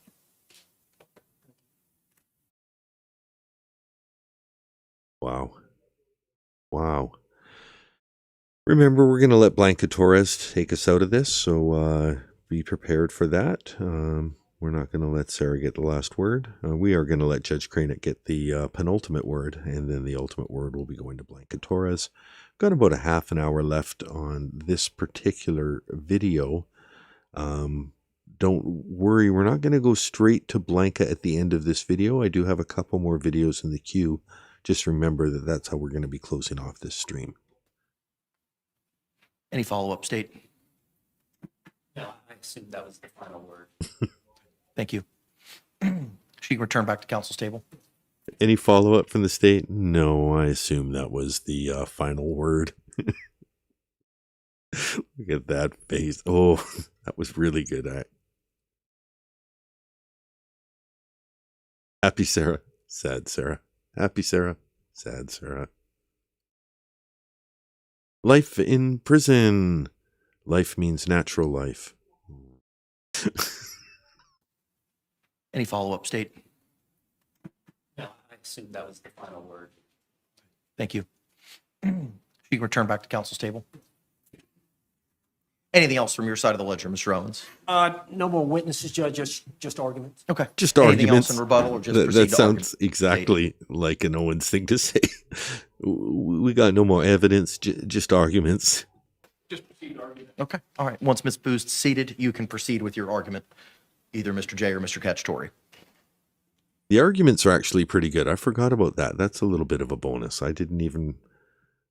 It's kind of like the closing arguments, but they're almost a little bit more pointed, because this is now about character of the person rather than the crimes they committed and their actual guilt. So, a little bonus if you're familiar with the closing arguments, but not so familiar with these.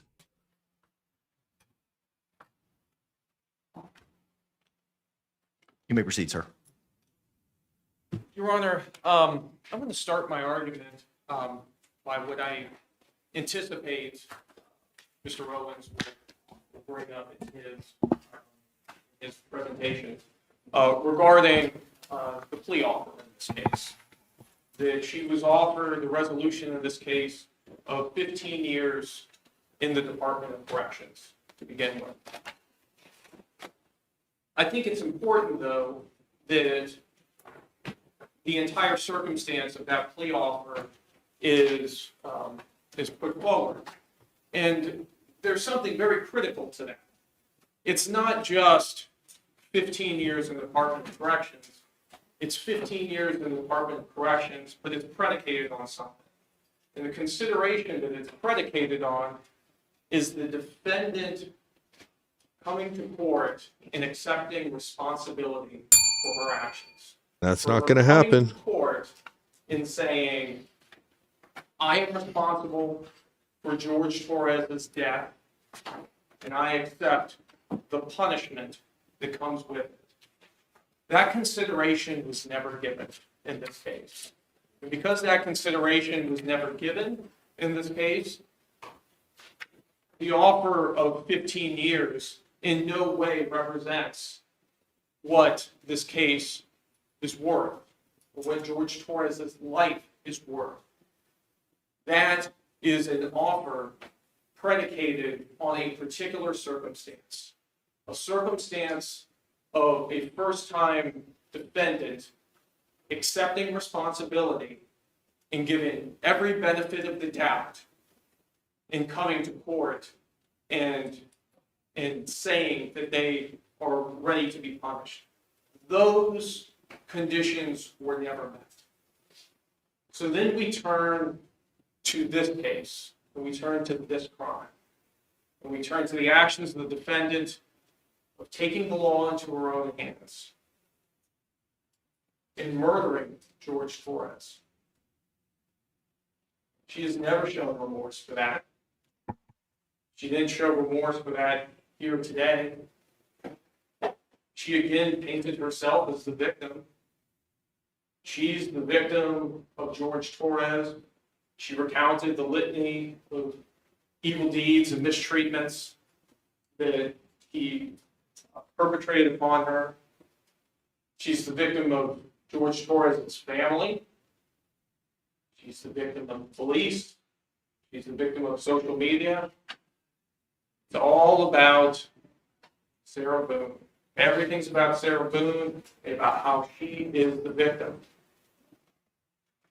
Sarah Boone sentenced every one of George Torres' loved ones to a life sentence. Just like she sentenced George Torres when he was in that suitcase. George Torres lived out his last nightmarish circumstance in that suitcase, begging to be let out for several minutes, which undercuts any argument that this was somehow unsophisticated. There was ample time and opportunity over and over for her to do something different, but she went forward with taking the law into her own hands and ensuring that George Torres was never getting out of there. While she went up to bed and went to sleep for hours on end.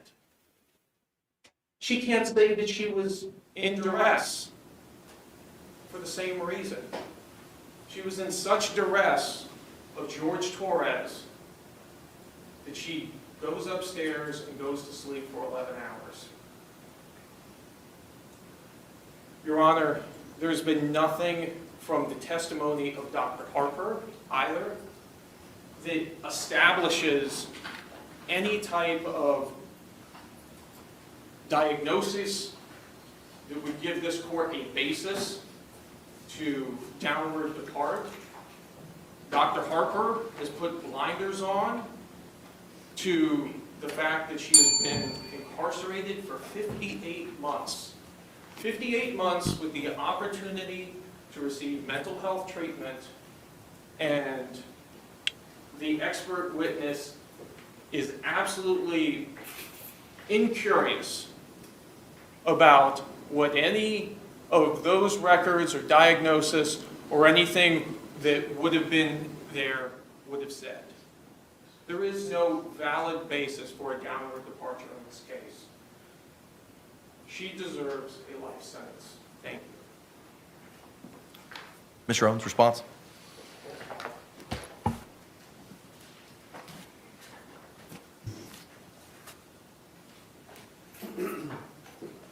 Before Owen starts his response, a quick welcome to Unapologetically a Problem. Asked a question in chat about whether the Torres family was consulted on the plea, and I know we played a video where it says there was no contact regarding the prosecution and lead up and whatever. But I think from what I remember in the time that the plea deal was discussed and that there was some discussion about the idea that they knew Sarah was going to go scorched earth, and the family was... plus with the Casey Anthony thing, they wanted to lock in and make sure that she was in prison and hoped that they could be spared both the courtroom chicanery of everything Sarah Boone had done up to that point. But so I can't remember why I think that, but I think that's the case anyway. Just credit. First off, I want to thank you for taking the time to hear our side. Object. The witnesses and review the letters on Sarah Boone's behalf. We've all been here for this trial. We've all been here for other trials. We've all got... They all haven't been there for other trials. I fact-checked them right off the bat. This is even your first trial for James. We've all been here for other trials. Some age on us. We've all got some life experience on us. We've all aged. You're 63. You've been there a week. Been here for other trials. We've all got some age on us. We've all got some life experience on us. And this is a unique case. This was a unique homicide. This is a unique case. Yeah and no. Unique in, the method. But no in, Sarah Boone, not special. There's nothing, you committed a murder. You're in jail. You're in prison now. Not that unique. It was a unique death. And as we all know, a lot of these cases are not black and white. They're shades. They're not black and white. This coming from the, you never hit a girl. You just don't do it. This is 2024. Now all of a sudden things aren't black and white. Of gray. And these crimes don't occur in a vacuum. That there's generally a history, especially involving a domestic couple, a history that comes into play that must be explored. And a lot of what Sarah Boone testified to here today probably happened behind closed doors. And we all know that many times we do not know what happens behind closed doors between a man and a woman in their home, unless there is some reason for the neighbors or law enforcement or somebody else to get involved. And that happened in this case.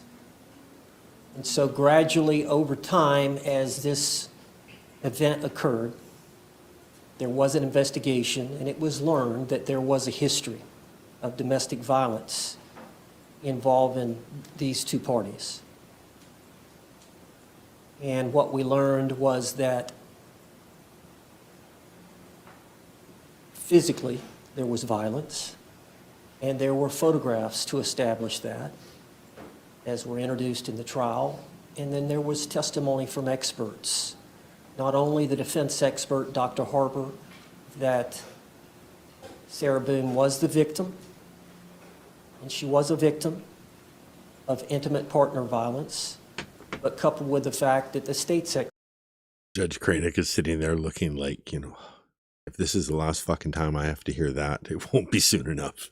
Expert testified on the stand at the trial that Sarah Boone was a victim of intimate partner violence, that she suffered from this domestic or this battered spouse syndrome as the hands of George Torres. So there's two sides to it. It's not black and white, but there's a white side and a black In a side. domestic violence situation like that, 95% of the women get out of that relationship.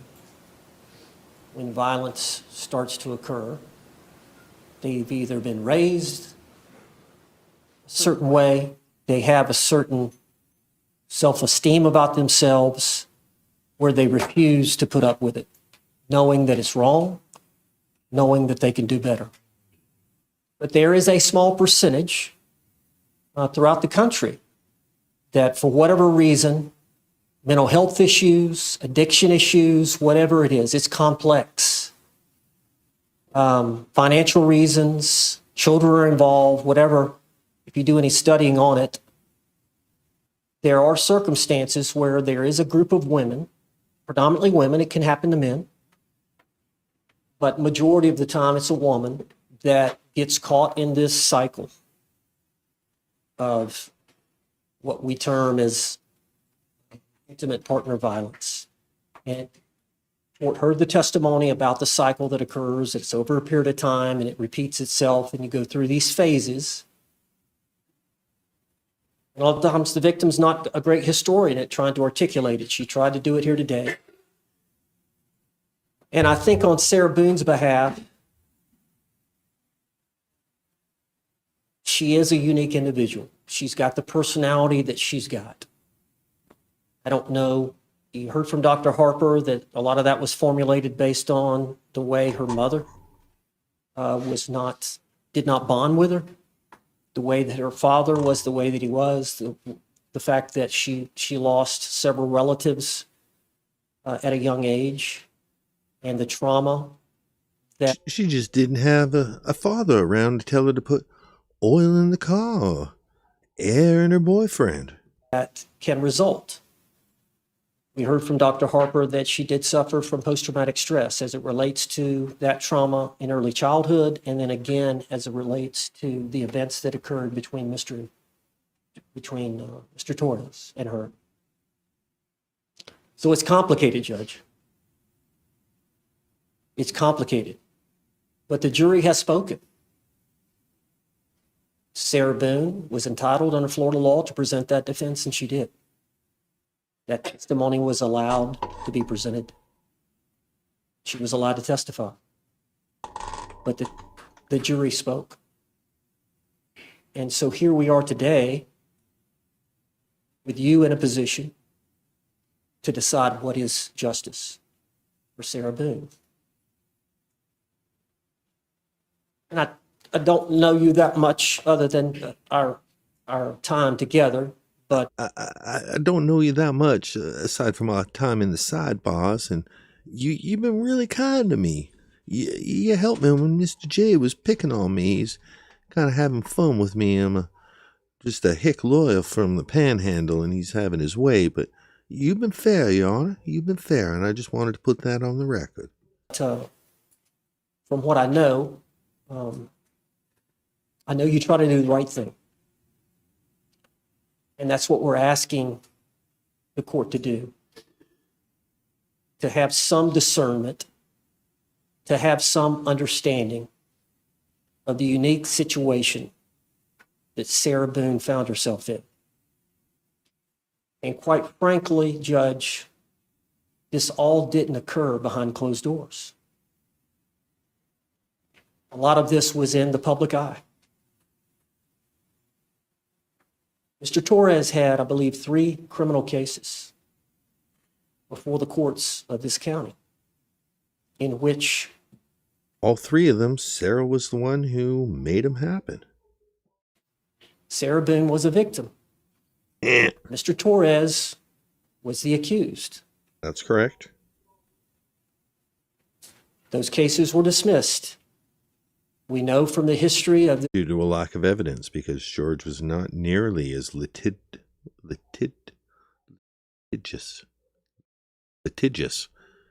as Sarah when her defenses got kicked up. Got to imagine that George probably just did whatever they told him. Here, you can sign up for batterer's intervention. Okay. And now I can go? Okay. Sarah fought it every step of the way. Got a lawyer who'd make it a hassle. Got her charges dropped. This domestic violence field, that's normal, that Sarah Boone every time either tried to bond him out or tried to get the case dismissed. At some point, somebody has to stop. Somebody has to say, wait. What's going on here? This keeps repeating. It's going to get worse. Something's going to happen. The system failed, Sarah Boone. I'd ask for you to consider that. Circumstances surrounding that failure and what led us here today. So I'm asking you, as the system, to think about how the system failed Sarah and correct that today. System, if you don't mind, please.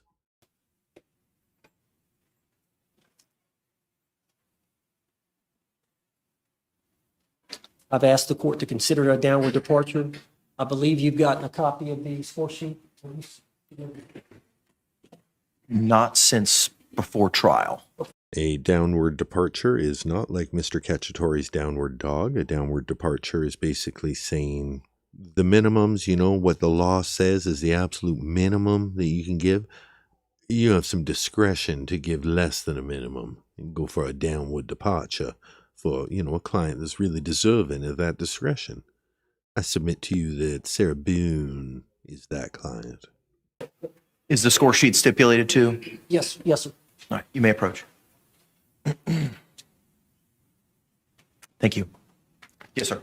Judge, I was provided that here today, and I believe, I can't remember the total number of months It's not 20. that it involves, but divided by 12, I think it's 20 months. It's not 20. 20.6 is the low end of the guidelines or something about. It's 246.0 months.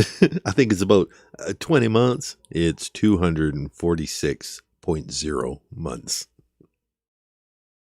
That's great. It's the low end of the guidelines or something about. It's 246.0 months. 6 is that it involves, but divided by 12, I think it's 20 months. 20.6 is the low end of the guidelines or something about. It's 246.0 months. Based on the score sheet. I did the calculation. I did the calculation. I think it's closer to 20 months, Your Honor. But I believe at the low end is 20 years. I'm sorry, 20 years, 20.6 That makes a difference. years state prison, I believe is the low end. 20.5. Yes, sir.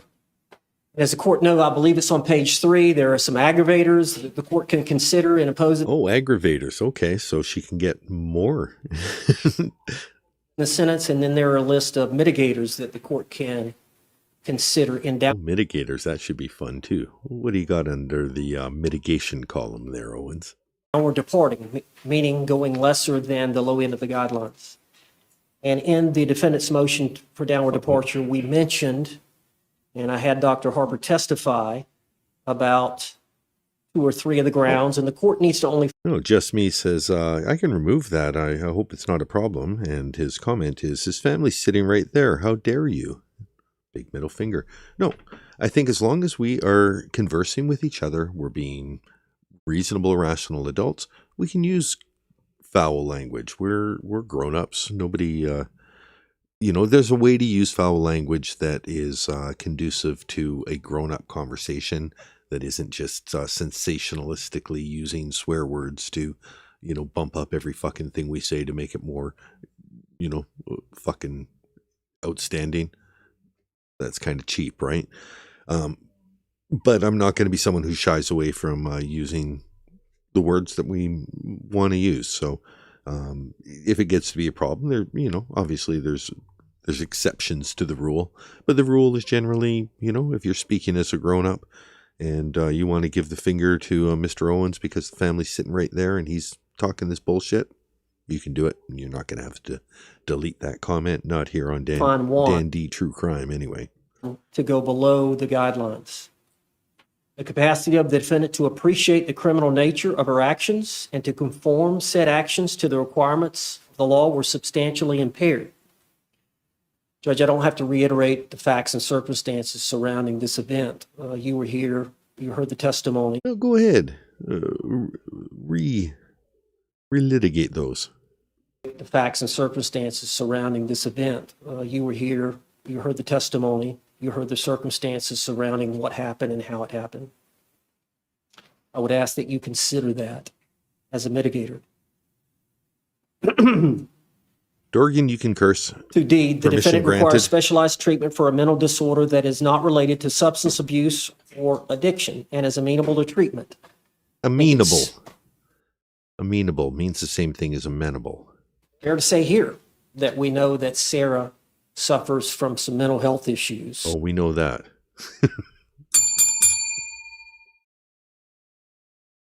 Fair to say here that we know that Sarah suffers from some mental health issues. Say here that we know that Sarah suffers from some mental health issues, objective mental health issues that have been opined by Dr. Harper and Dr. Werner.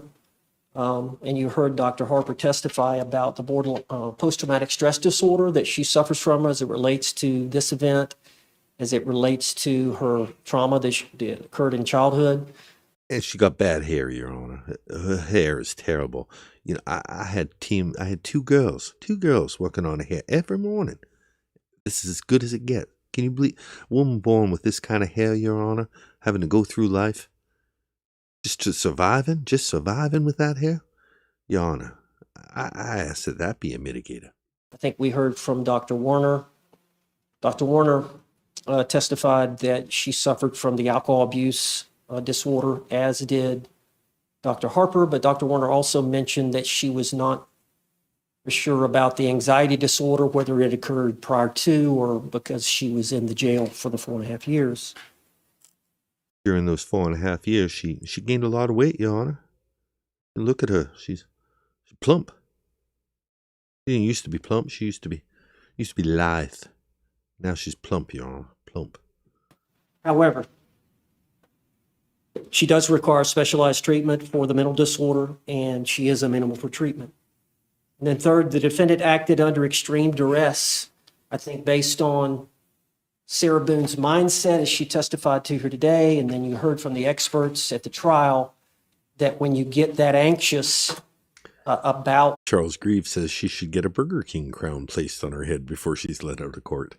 And to have like a Hispanic guy named Jesus come put it on her head, like Jesus Cristobal or something like that. I thought Jesus Christ was going to come down and put a crown on my head. Yo soy Jesus Cristobal. What happens, Sarah testified about they would have good days where there would be no drinking or very little drinking, and then there would be other days where there was heavy drinking, and generally when George Torres got highly intoxicated is when potentially things could get violent, and that she was constantly anxious about each day that she was with him. She loved him, obviously. Unapologetically a problem asked, did he not watch those videos? This is so embarrassing. And, you know, the easy answer is obviously he did watch the videos because he tells us he was a YouTube fan. He was following the case. He saw her letter. Well, how do you see a Sarah Boone letter without seeing the fucking Suitcase video? He knew about it. He knew exactly who she was. Being in a cycle like that where you love someone but can't leave them. When you love Whatever reason, George somebody. Torres couldn't leave Sarah Boone, and Sarah Boone couldn't leave George Torres, and it was a vicious cycle. Always on But your mind. we believe that she qualifies under that it was under extreme duress at the time of this event. No one needs you more than I. And lastly, the defense was committed in an unsophisticated manner, which was an isolated incident. An unsophisticated manner. You can say that again. The defense was committed in an unsophisticated manner, which was an isolated incident. And that's funny because I actually use that. I work as a support worker, and one of my early clients had to attend court, didn't have a lawyer, didn't have anything. and wasn't terribly verbal. He was more shy. Anyway, he got wrapped up in a shoplifting thing where somebody said, hey, come out the door. I'll give you money if you, give me this outside the door. And his big plan was to take a coat and put the TV underneath his coat, a TV underneath his coat, and then just kind of walk out the door without anyone noticing that there's a TV underneath his coat. So in court, I said, Your Honor, looking at the relatively unsophisticated nature, and I literally use those words, the unsophisticated nature of this crime. My client, he recognizes he did something wrong. He's XYZ. But anyway, he got a downward departure. Sarah didn't. Lastly, the defense was committed in an unsophisticated manner, which was an isolated incident.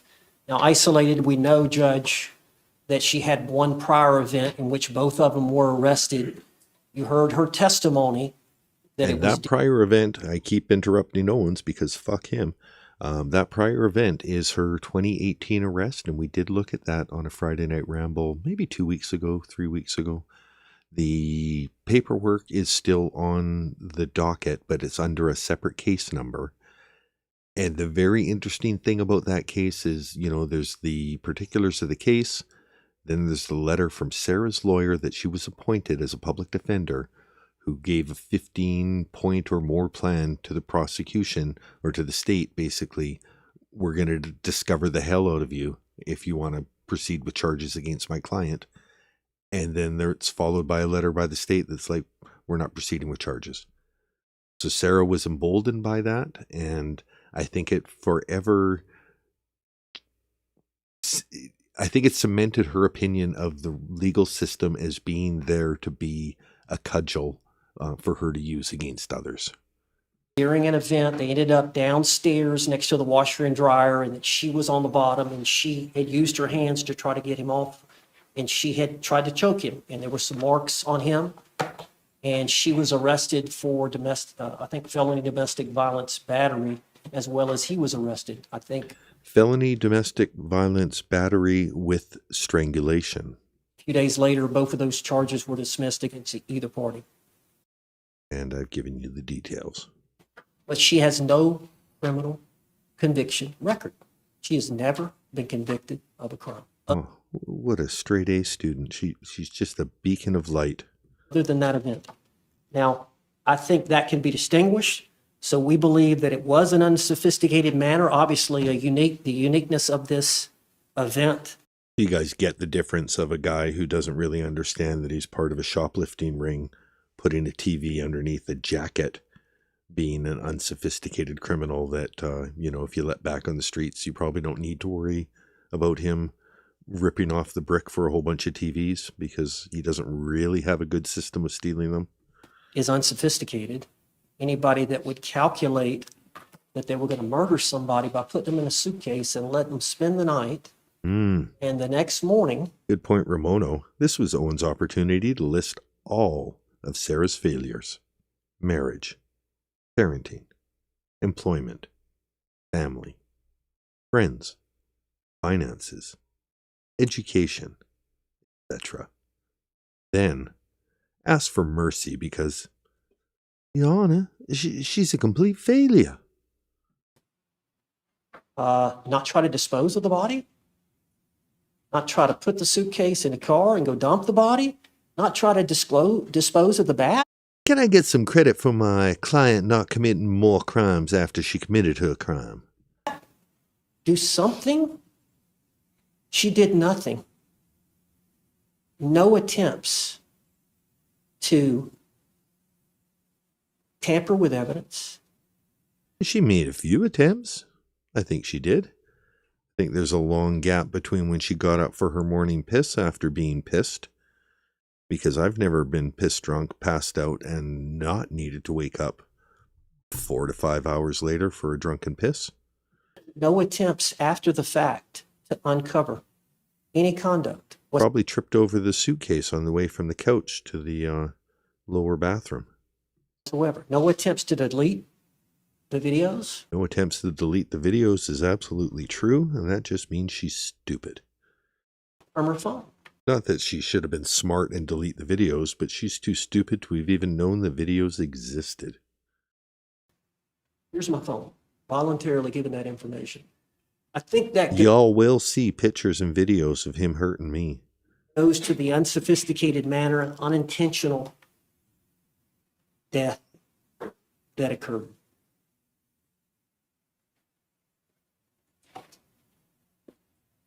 I remember the first time I saw the Suitcase video. Oh, okay, so you have seen the video. Thank you. That was an earlier commenter's question, Mr. Owens. So you have seen the video. Tell us about it. What did you think when you first saw the video, Mr. Owens? And I know people have differing opinions. Most of us have the same opinion. You shouldn't have done that. That was wrong. It was bad. Don't do that. What are the two sides of this issue? Tony Henderson, my colleague. Oh, Tony Henderson. He has an opinion on the Suitcase video? Tell us. Different opinion. What you saw? Different opinion. What did Mr. Henderson see that we didn't see? Tell us, Mr. Owens. He's not here right now. You can tell us. But I remember the first time I saw the video. Okay, you're not going to tell us. And I heard what she was saying to him. Fuck you. What you get when you cheat on me. For everything you done to me. Wriggle around some extra for the camera. Fuck you! When he was saying, hey, Sarah, let me out. I can't breathe. Or worse to that effect. And the Maybe way you should shut the fuck up then. that she was talking to him and the statements that she gave to him, in my mind, what has he done to her? That's what it made you think?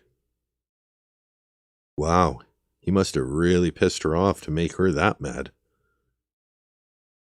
That's crazy thinking, Mr. Owens. That's way ass backward logic. Like, you know, oh, the kid that robbed the bank. I just think how underprivileged he must have been. He must have really needed money to steal all that money. What has he done to her? No evidence that he did anything, Mr. Owens. But as a lawyer, that's what you thought? You saw the video and you thought, wow, what did he do?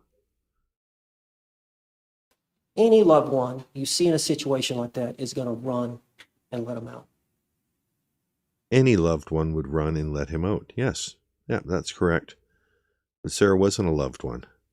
She's an evil one. Evil one. So my thought was, obviously, they were both drinking. But what? See, even that's not obvious. For all we know, Sarah guzzled 3/4 of the wine. Or George, you know, was trying to just get what he could to deal with her for the rest of the night. What has he done to her? And I think it's telling about what she'd endured.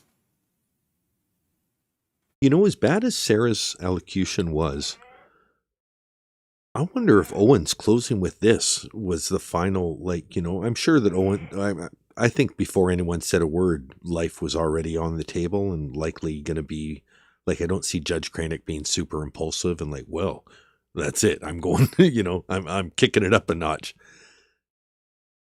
I certainly can't see this helping. I think that, you know, if there was any doubt in Judge Cranick's mind, like maybe I'm being too harsh, maybe I'm reacting, you know, a visceral reaction to what I've seen, this would just cement, no, I made the right choice. Holy fuck. So it's not a clear-cut case, Judge. You want to come back up, Kat? It's not black and white. There is some gray. And it's up to you to decide what's appropriate based on the court's, based on the jury's decision.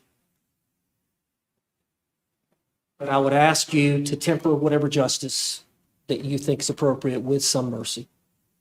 And consider the fact that the state was willing to offer 15 years on a manslaughter as a lesser included offense based on the facts and circumstances that they were aware of prior to this trial. Thank you. Thank you. Any rebuttal by the state?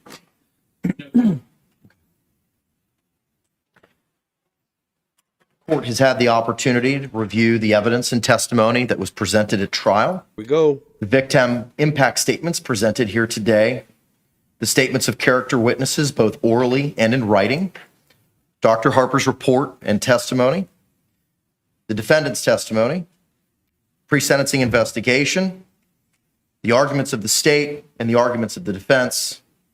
Court pronounces sentence as follows. Ms. Boone, court sentences you to life in the Department of Corrections with credit time served that Madam Clerk will provide to you momentarily.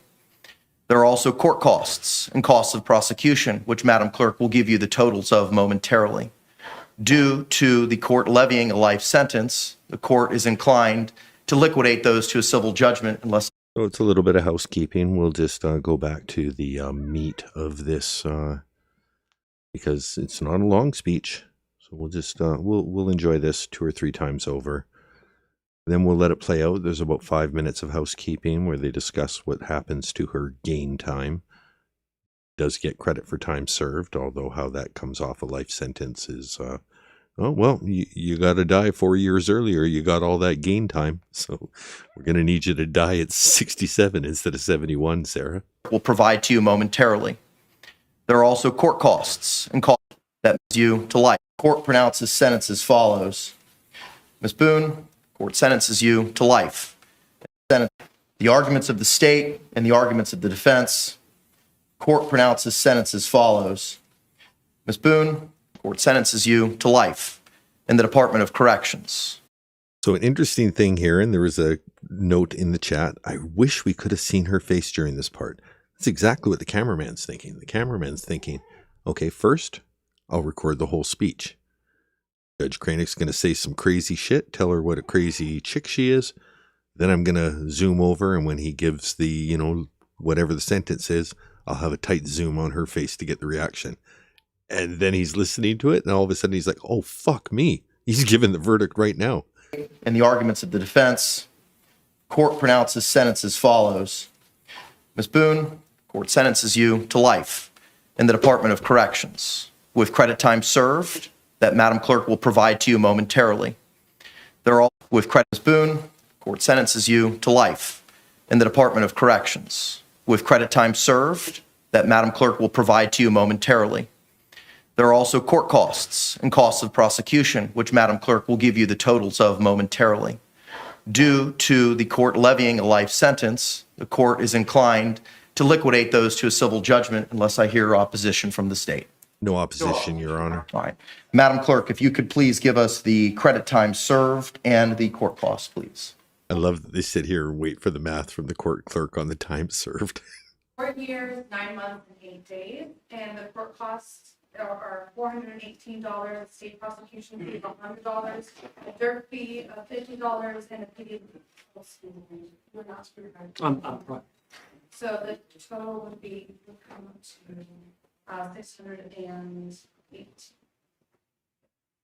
$680. All right, ma'am, the court costs and costs of prosecution are $618. Those will be liquidated to a civil judgment. You will be given credit time served of 4 years, 9 months, and 8 days. You will have 30 days from today to appeal the judgment and sentence in writing. If you cannot afford an attorney, one will be provided to you. I'm going to have the courtroom deputy provide you the paperwork. Because you've been incarcerated for the last 58 some odd months, the court is going to declare that you are indigent in this matter. I cannot appoint the public defender to represent you as they are conflicted out. Similarly, I cannot appoint the regional conflict counsel to represent you for the same reasons. The clerk will appoint an attorney from the conflict wheel who specializes in appellate litigation. And again, you'll have 30 days from today to appeal that judgment and sentence in writing. Do you have any questions for me? You will now be remanded into the custody of the Orange County Jail to transfer you to the Department of Corrections, and I wish you the best of luck. State, anything further? No, Your Honor. Defense, anything further? All right. Thank you all very much.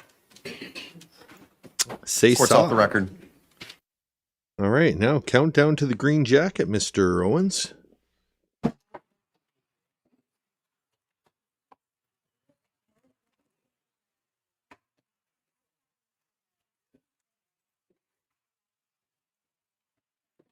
Sarah. I'm not on pause. I'm really trying to. She's working logistics. Okay, so it's in the dorm, right? Can I? And who's going to get my banker's box?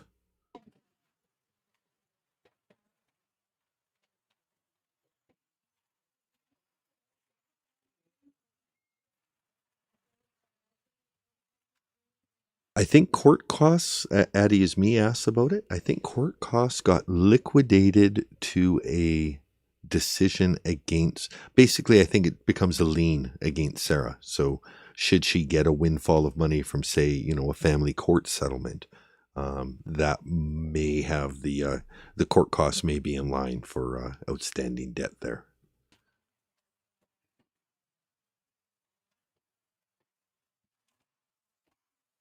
Good point. Charles Greaves says, "You're taking my wheel of control. I need that." Oh, we have a, that is not a pink shirt. Does that look like a pink shirt to you? If you were going to court to support someone with a pink shirt for domestic violence, would you chose that out of your drawer? Visible to you guys? You know what? I'm just going to move this over a little bit there. Who is this pink shirted gentleman that's entering on the frame? Oh, he'll forever be a mystery. Yeah, step back. You have no business in the well of the court, sir. I just have these documents that I want to give that murderer over there. We've been talking by telephone, and I've developed a bit of an affinity for her. Don't tell her about Mary.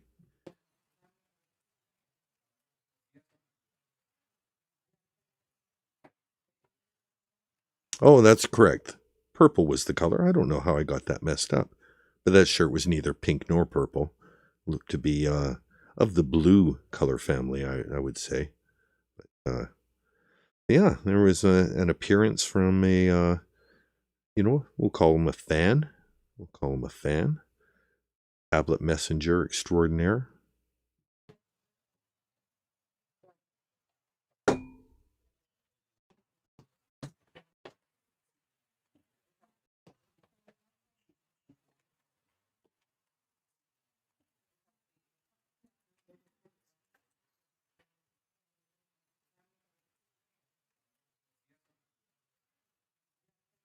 But see, I put a fake attorney number on it and everything. Can you just give it to her?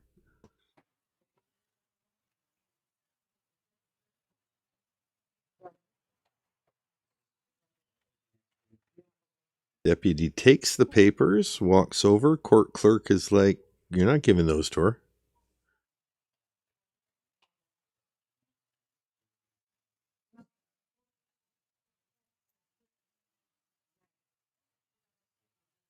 Owens doing a little networking. Where's my green jacket? Can I get my green jacket now? It's been almost 3 minutes. I'll mail it to you. I'll mail it to you. Because she's not allowed to have that. There's the deputy, just gave the documents. I'm sure that's all going to be very helpful to her in her family court case. The jacket is on.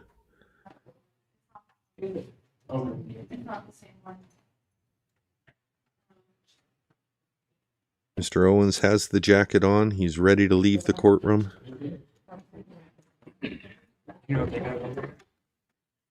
She's on her way. She's on her way. That's a little, I didn't hear that the first time. Deputy just having maybe an aside with the cameraman. So that's it. She's done. She's on her way. She's on her way. You guys give me a heads up when they get here. Yeah, I got it. I gotta go down here. I think that's the P-Man. Can you let me know? Because I got to go down there and talk to her real quick.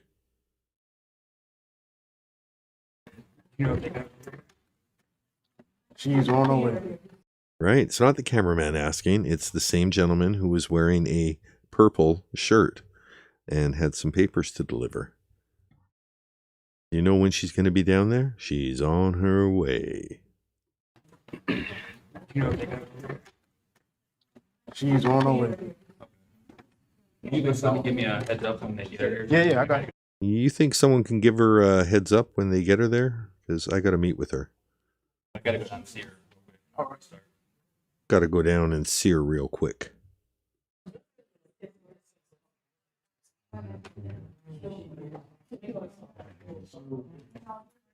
Yes, less than 5 minutes. Exactly. It was 2:17 in the video when the when court was no longer on the record, and 2:21:51. The jacket is on. Owens is looking for the exit.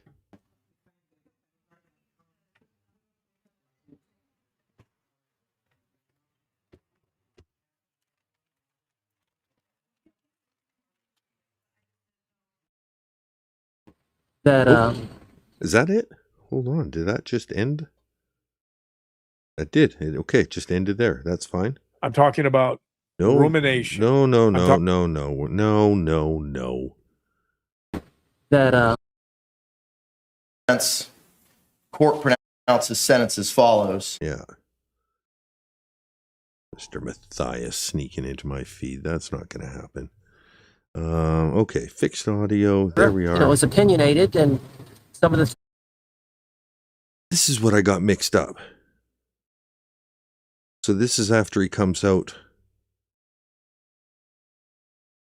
After the verdict. I got the verdict and the sentencing videos mixed up. Okay.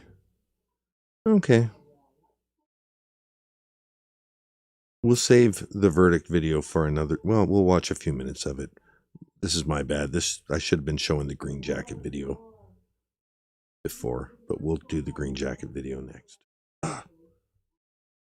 Felt like she had a defense, as you know, and so she just. Yeah, no, we'll watch that another time. I screwed that up. I should have put that one where this one is.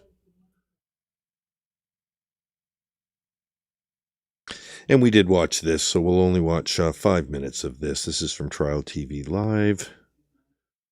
Watch a few minutes of that before we go to Blanca Torres. Hey, how you all? Good, how are you? Life sentence for Sarah. Very dissatisfied, very unhappy about that result based on the testimony that came out from the two experts, as well as Sarah's testimony about the abuse that she suffered. Obviously, I don't believe she was lying about that. I think we had a history of it with photographs, with arrests that were made. We had two experts, not only the defense expert, but also the state's expert, saying that she suffered from intimate partner violence.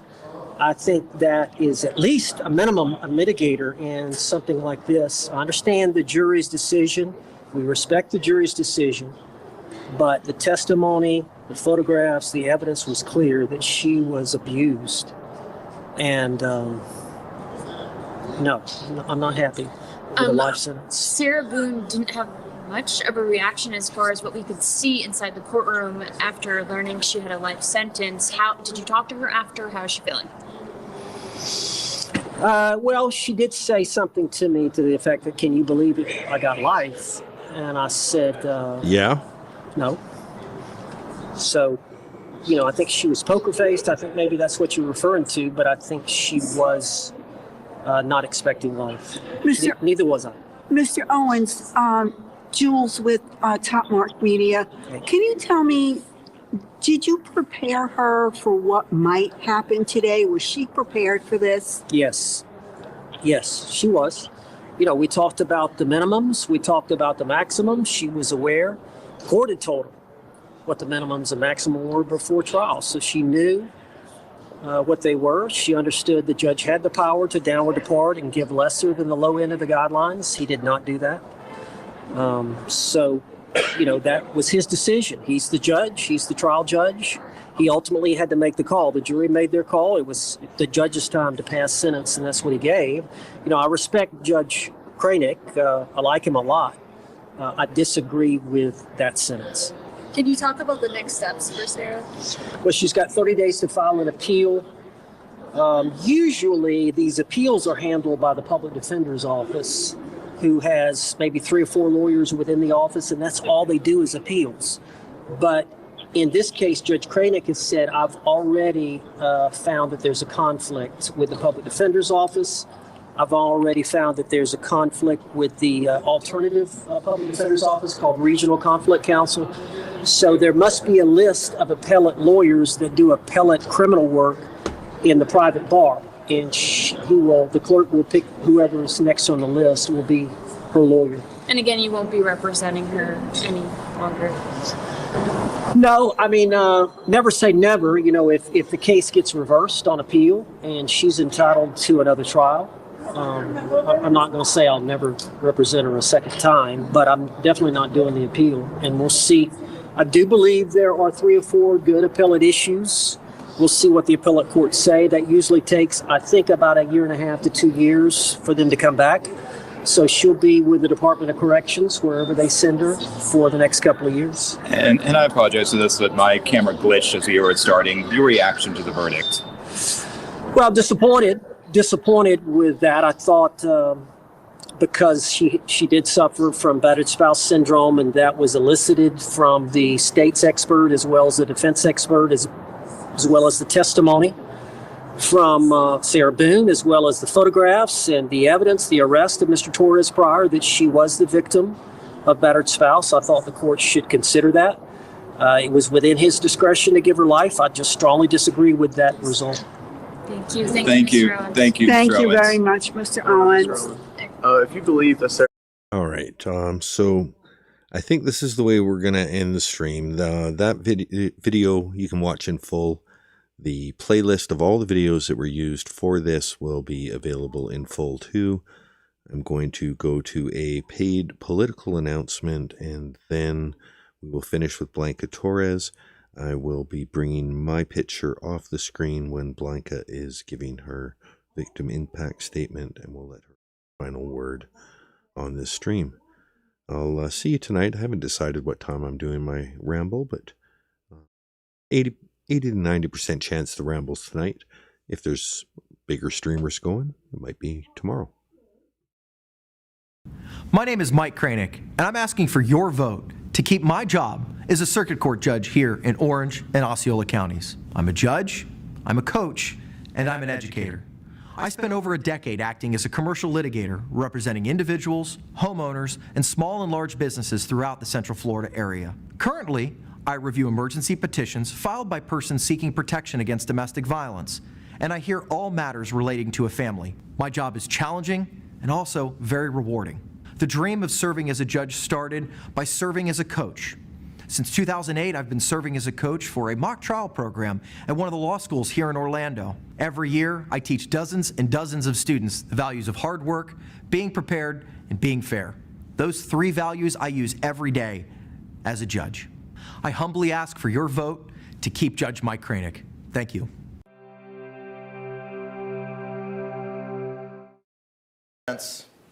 Court pronounces sentence as follows. Ms. Boone, court sentences you to life in the Department of Corrections.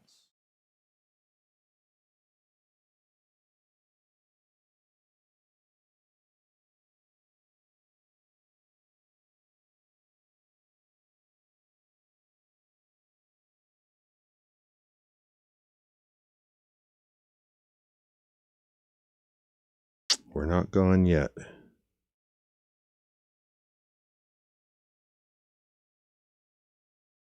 Adjustment on this screen. Hitting a fly is going to land on my head in my eyes while I'm doing something serious like this. Border on the right side. Drop the chat. So Blanca Torres, quietly, respectfully. This is it. Please stay, and then we'll see you in the future. Blanca Torres and the impact of this crime on her family, and everyone who loved George. Please. Please raise your right hand. Do you solemnly swear or affirm the testimony about to give will be the truth, the whole truth, and nothing but the truth? Yes. Ma'am, good afternoon. Could you state and spell your name for the record for us? My name is Blanca Torres. Okay. Ma'am, you can go ahead.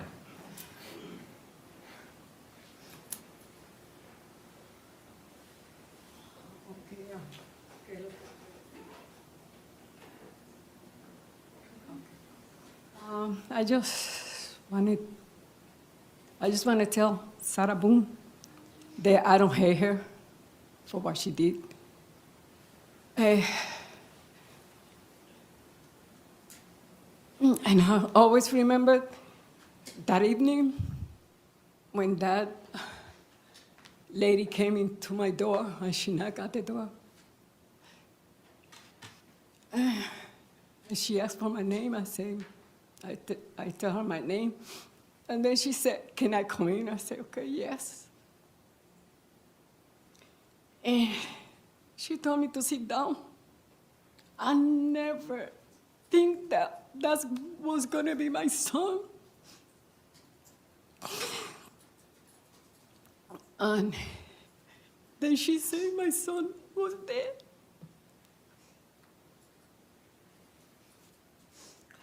Since that day, I can't sleep. It's hard for me to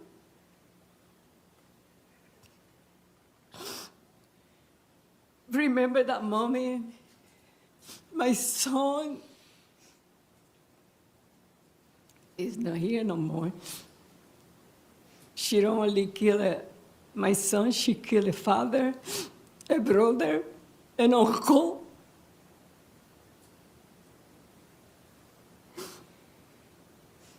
It's been hard. And my family, because all the brothers, they will always work together. But now it's like something real. Love is missing. Sometimes when I look out the window, I'm waiting for him to come and say, "Mom, I love you." She was always there. She called me. I miss that moment. The last time that I talked to him was at 12 o'clock in January, New Year. He came to my bed and said, "Mom." He woke me up and I said, "Mom, I love you. Happy New Year." And since that day, I don't see him no more. It was my son. I love him. And I miss him a lot, and my family miss him a lot too. But I don't hear her. But you know what? I was blessed. She ain't gonna be blessed like me because I have my son.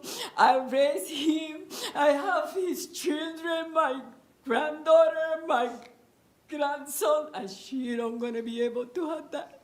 And I did. I raised him. He wasn't perfect, but he was a good son.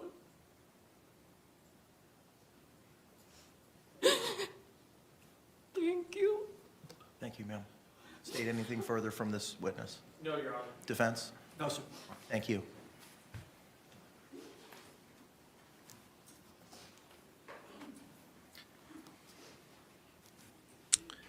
All right. Thank you for joining us, and rest in peace, George.